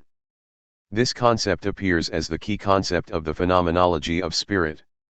It is to him that Feuerbach and Marx will attach themselves. Not only will they prolong the Hegelian critique, in the form of a critique of religion, but they will still try to show that speculative philosophy, Hegel's absolute knowledge, is also a form of alienation, a substitute for religion. Man believes in another world to escape the hostility of the one in which he lives. He projects his own essence into the beyond because his essence is not realized in this world. But history is the realization of the universal divine man. It was Hegel himself who made history a genesis of man. Why then speak of absolute spirit? The absolute spirit, says Feuerbach, is man. Marx took Feuerbach's critique of religion and absolute knowledge further. In his article, Political Economy and Philosophy, which is written on the sidelines of the phenomenology of spirit and the works of economists, he proposes to substitute the term man for the term self-awareness, and thereby demystify the Hegelianism. This substitution, however, transforms the whole of Hegelian philosophy. What the phenomenology reveals to us through conceived history is the existence of a universal self-consciousness which is the ether of the life of the spirit. This self-awareness is not human self-awareness, but, through human reality, the self-awareness of being. Absolute knowledge is not an anthropology, it is knowledge which has overcome the opposition of self and being, but this absolute knowledge is who appears in the story. Therefore, why not make this revelation a true end of history? Why not make this end of history coincide with the realization of the human essence?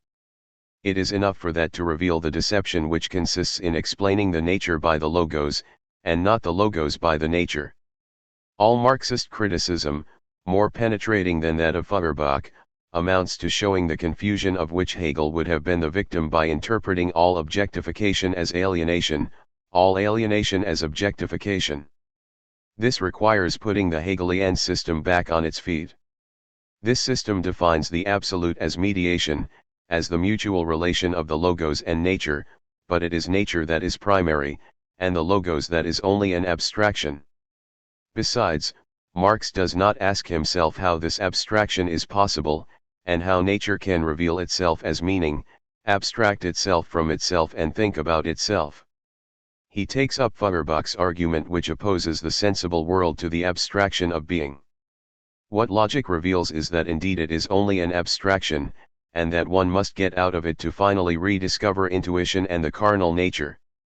The abstract idea which becomes direct intuition is absolutely nothing other than the abstract thought which renounces itself and decides to become intuition. This whole transition from logic to the philosophy of nature is nothing other than the transition so difficult to establish for the abstract thinker, and for that very reason described by him in such a strange way, from abstraction to intuition. The mystical feeling, which pushes philosophers from abstract thought to intuition, is boredom, the strong desire for content. The man alienated from himself is also the thinker alienated from his being, that is to say from the natural and human being. We must therefore start from the natural and human being, from man produced from nature and objectivizing himself through work in nature. By substituting the term man for the term self-consciousness, we find a valid description of the human condition in the phenomenology. This fundamental idea is found there, considering man's own production as a process, thus conceiving the essence of work, and seeing in objective man, in real man because real, the result of his own work. 3. Man reproduces and produces himself by growing, he engenders his own history, and Hegel laid the foundations of this philosophy of history which is a philosophy of man struggling with nature, and with its generic being. Universal self-awareness is the realization, through the struggle for recognition, of the species human being, what we called above the essence of man. It is obvious that Marx substitutes this generic being, this essence of man, for the Hegelian absolute idea. History is therefore the realization of humanity. The Hegelian universal is immanent in each human individual, as an ideal totality, as the subjective existence of society thought and felt for itself. The individual dies because he is inadequate to this universal. Death appears as a harsh victory of the species over the individual, and seems to contradict the unity of the species, but the determined individual is only a determined species being, and as such he is mortal. This humanity emerges from nature and transforms it to give it the face of man, in the same way that society itself produces man as man, it is produced by him. As for their content, activity, and spirit are also according to their mode of existence sociability, social activity and social spirit. The human being of nature exists only for social man, because it is only there that she exists for him as a link with man, as existence for others and as existence of others for him. Only there does it exist as the basis of his human existence. It is only there that his natural existence became for him his human existence, and that nature became for him man. Society is therefore the complete consubstantiality of man with nature, the true resurrection of nature, the realization of the naturalism of man and the humanism of nature. Hegelian idea therefore becomes the idea of concrete and social man, and history is this monumental genesis of man. Marx retains from Hegel this genetic conception of history, not according to the model of a natural history which would not be our history, but according to the model of a comprehensive creation of oneself by oneself. This production is not a fact of nature like the others, it is, in spite of certain overly objective expressions of Marx, the absolute who is subject, the universal divine man, the God who makes himself instead of this God contemplated in a distant sky. Man appropriates his universal being in a universal way, therefore, as a total man. Each of his human relationships with the world, seeing, hearing, smelling, tasting, touching, thinking, looking, feeling, wanting, acting, loving, in short all the organs of his individuality which are immediate in their form of common organs are, in their objective relationship or in their behavior vis-a-vis the object, the appropriation of this object, the appropriation of human reality, the way they behave towards the object is the manifestation of human reality. This manifestation is as multiple as human determinations and activities, human activity and human suffering, for suffering taken in the human sense is a pleasure proper to man. Hegel confused objectification with alienation. He saw in objectification an alienation from the logos. Nature is thus the other of the logos. He transposed a particular process of history into speculative philosophy, and thereby he condemned himself both to misunderstanding nature and to falsifying history. He misunderstood nature, because instead of starting from it, he saw in it a relative, non-original term. He falsified history, because overcoming alienation became for him identical to overcoming objectification, and, since it could not be a question of suppressing nature without mystification, the suppression of alienation was reduced to speculative philosophy, to self-awareness finding himself in his alienation. In fact, the alienation particular to history is not suppressed by this. The worker continues to see the products of his labor and even his own labor alien to himself. The capitalist continues to be the prey of a mechanism that he thought he was directing. Alienation is not objectification. Objectification is natural. It is not a way for the consciousness to alienate itself, but to express itself naturally. The objective being acts objectively, and it would not act objectively if the objective were not in the determination of his being. It only creates and poses objects because it is posed by objects, because, by its origin, it is nature. In the act of posing, therefore, he does not emerge from his pure activity to create the object, but his objective product simply manifests his objective activity, his activity as the activity of an objective natural being. We see here that naturalism or realized humanism differs from idealism as well as from materialism, and is at the same time the truth which unites them both. We see at the same time that naturalism alone is capable of understanding universal history. But this history has indeed become an alienation insofar as it has engendered as a necessary moment capital, the enhancement of value thereby the objectification of man has become for its greater future good, moreover an alienation. Alienation appears as much in the sense that my means of subsistence is that of another, that the object of my desire is the inaccessible good of another, that in that everything is itself something else, and that finally in human power dominates. In short, the alienation of man in history is capitalism and not the objectification of man, which is the extension of his nature. This is why history, which understands the genesis of this alienation, starting from social work and the mutual relationship of men, also discovers the means of their liberation, communism, which as complete naturalism is humanism, and, as complete humanism, naturalism. It is the true solution of the antagonism between man and man, the true solution of the struggle between origin and being, between objectification and subjectification, between freedom and necessity, between the individual and the species. It is only the resolved riddle of history that appears to be the solution. Marx praises Feuerbach, 1. For having furnished the proof that philosophy is nothing other than religion put into thought and developed by thought, and that another form and another existing mode of religion must therefore also be condemned. Alienation of the human being, 2. To have founded true materialism in real science by making the social relationship of man to man also the fundamental principle of the theory, 3. To have opposed to the negation of the negation, which claimed to be the absolute positive, the principle resting on itself and positively founded on itself. All the debate undoubtedly centers on this last point. It is necessary to substitute for the negation of the negation the primary positivity of nature, to understand man objectivizing from this positivity. Let us not discuss this principle which rests on itself, because the position of nature is much more than nature. Everything would be bestowed upon us by the self-foundation. There is, however, a negation in history, an alienation, but it only applies to history, and it is up to history to resolve this problem that it poses. Marx adds this historical dimension to Feuerbach. He then finds more or less the Hegelian dialectic in the concrete conflicts of history, but he refuses to reduce the positive to the negation of the negation. The distinction is important. The absolute, for Hegel, will never be an immobile synthesis. His position will always contain negation, the tension of opposition, but Marx, like empiricism, starts from the positive, from the immediate which is not in itself a negation, from nature. The objectification of man is not an alienation for him, because the determined object is not a negation, it is primary. It is then history that created conflicts and that will put an end to them.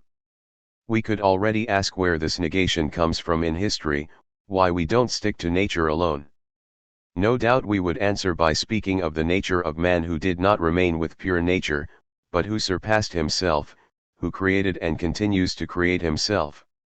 When one reads one has the impression of a will to power which has built a world, enhanced value itself. But without insisting on this ambiguous term will to power, we must speak of a negativity in human self-consciousness, an existence which does not let itself be not get bogged down in objectivity, which is therefore alienated in any determination, in any way of being in the world. It is the problem of the origin of negation that we find on this new level, as we have already encountered when dealing with empirical reflection and critical reflection. One is quickly tempted to agree with Marx that nature is first of all there in its positivity, that one must begin with it, that the logos is only an abstraction, that the man is objectified by nature, and that alienation is a secondary process, essential to explain our history until then, but, all in all, destined to disappear. It is human nature that will manifest itself next, after the resolution of historical conflicts. Positivity is first, positivity will be last, and that positivity must have no cracks in it, nothing negative. Hegelianism, despite a philosophy of history, preserves in its immanence the negation at the heart of any position. In actual history there is a real negation, but the logos understands this negation because the negation is ontological. The logos is the thought of itself and of all actual reality. Where does this real negativity come from, however, for Marx, this prodigious growth of history, an edification whose utility in the strict sense cannot account for? What is human existence engendering this story? It must be admitted that Hegel had gone much further on this point than Marx. By remaining within anthropology, he opens up perspectives that Marx neglected, and these perspectives stem precisely from the fact that for him any determined objectification is an alienation. He discovered this dimension of pure subjectivity which is nothingness. The basis of self-consciousness is what in nature manifests itself as disappearance and death. Negation is indeed in nature, particularly in life, but it is there as the concept for the mind that discovers it. The animal dies but knows nothing about it. Negation is exterior because it is interior. It is therefore by becoming aware of death that man attains the supreme freedom, or rather suspects it within him, for it always supports his determinations. Man is the being who is not what he is, and is what it is not, an ever-future trough. Death is the revelation of absolute negativity. For man, as pure self-consciousness, exists this nothingness. By apprehending death, man becomes this supreme abstraction which was the interiority of nature, its nothingness, this detachment from all being there, from all determination. He experienced anguish, not about this or that such a thing, not during such and such a moment, but the conscience felt the anguish about the integrality of its essence, because it felt the fear of death, the absolute master. In this anguish she was dissolved intimately, trembled in the depths of herself, and all that was fixed wavered within her, but such a pure and universal movement, such an absolute fluidification of all subsistence, that is the simple essence of self-consciousness, the absolute negativity, the pure being for itself which is therefore in this very consciousness. This fluidification of all subsistence is the negation of negation, because subsistence is for man a negation, a limitation of self. The proletariat in Marx is the awareness of human alienation, and this awareness is its existence. Hegel, in discovering the alienation of self-consciousness, extends this term to all objectification.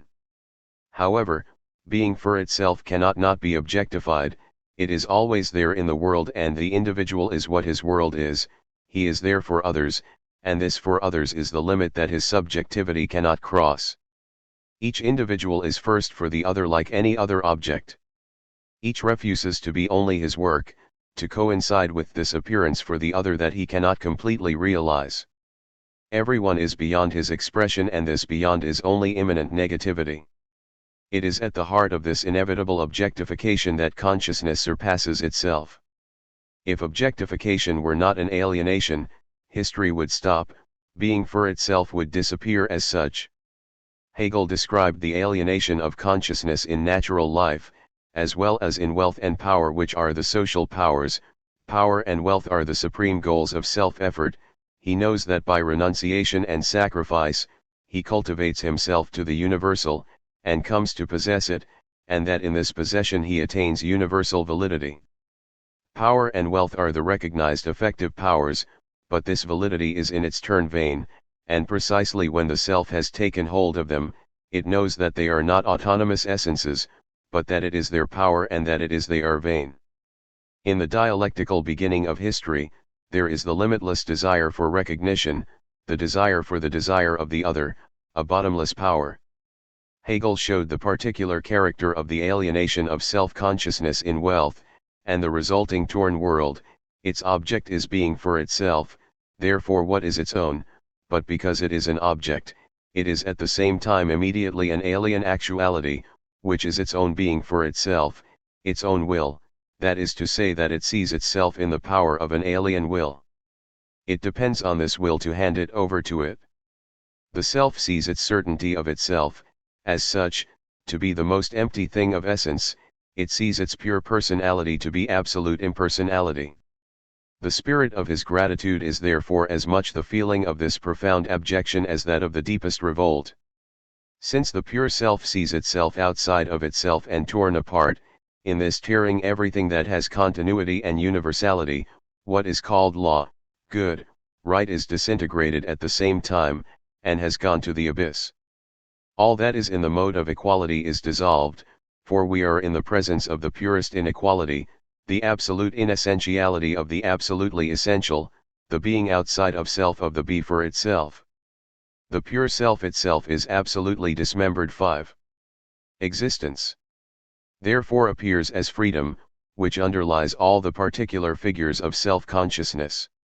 This always goes beyond them, is never where we would like to reach it or fix it.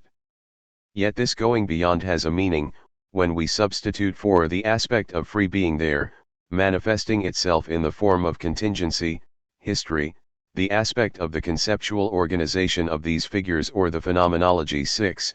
We see them engender each other in a conceived history which, in temporal dispersion, embodies the supreme surpassing which is the absolute idea. Self-consciousness, in fact, cannot withdraw into this integral freedom the only form of subjectivity without dissolving itself. This freedom is the supreme abstraction. When it withdraws from all determinations, it ceases to act, to make itself, to be in the world or to be there. His being is his nothingness, it vanishes, its light is extinguished little by little in itself, and it vanishes like a formless vapor which dissolves in the air. 7. The nothingness is there only as the nothingness of a particular determination of which it is the soul and the surpassing. Nothingness manifests as negativity. The Hegelian dialectic is not the dissolution of all determinations, like skepticism, but mediation. Being for itself must consent to mediation, to history which is thought of as the common work, the work of each and every one. This work is thought about by being done, it is the history of the finite, objective mind, and there is a philosophy of history, because it is impossible to conceive of history, at least retrospectively, without determining it as meaning. It is here that Hegelianism offers us almost insurmountable difficulties. What relationship is there between absolute knowledge, the logos, and this philosophy of history? Is the common work for Hegel humanity? The second question can be answered fairly clearly. Humanity as such is not for Hegel the supreme end. When man reduces himself to himself he loses himself, so it is in the ancient comedy and in the Aufklärung. He uses his freedom to withdraw into the abstract certainty of himself, but this certainty has no content and gives himself an empirical, a finished project. Man is a crossroads, he is not a natural being who would have a primordial positivity. To bind the abstract certainty of oneself to this natural being is to condemn oneself to knowing only in the finite, to know, in truth, finity as the true, and to know as what is supreme. The knowledge of the finite as being the true eighth. Man then defines himself by this final platitude, as everything is useful to man, man is also useful to man, and his destination is also to make himself a member of the troop useful to community and universally helpful. As much as he takes care of himself, he must also lavish himself for others, and as much he lavishes himself for others, so much he takes care of himself. One hand washes the other. Wherever he is there by the way, he uses others, and is used. 9. Here Hegel preceded Nietzsche. Humanist reflection is the fall into the too human.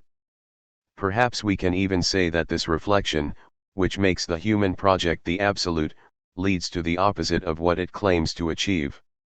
Hegel indeed speaks to us of a sense of history, of the absolute idea, but this idea is not man, it is not the reasonable project of the individual, it is on the contrary in the destiny of history that the individual learns to recognize a certain necessity, the individual ego must be found in all that it projects and do. The pious individual also wants to be saved and blessed. This extreme which exists for itself, unlike the absolute, universal essence, is a particular which knows and wills particularity. He thus finds himself placed in a general way from the phenomenal point of view. It is the place of particular ends insofar as individuals establish themselves in their particularity, fulfill it and realize it. It is also the point of view of happiness and unhappiness. Happy is he who has made his existence conform to his character, his will and his particular good pleasure, thus enjoying himself in his existence. Universal history is not the place of happiness. The periods of happiness are its white pages. 10. but existence, as the only overcoming, as the impossible adventure of man, is also an imposate defines man by this freedom of being for itself which is both always opposed to being in itself, and always related to it. The freedom that allows man to wander from determination to determination, or to dissolve into abstract nothingness, is not man who possesses it, it is freedom that possesses man. Nothingness is not then between the for itself and the in itself, it is the very nothingness of being or the being of nothingness. It opens up to man not the only real negativity which makes history objective, but the dimension of the universal within which all meaning is determined and engendered.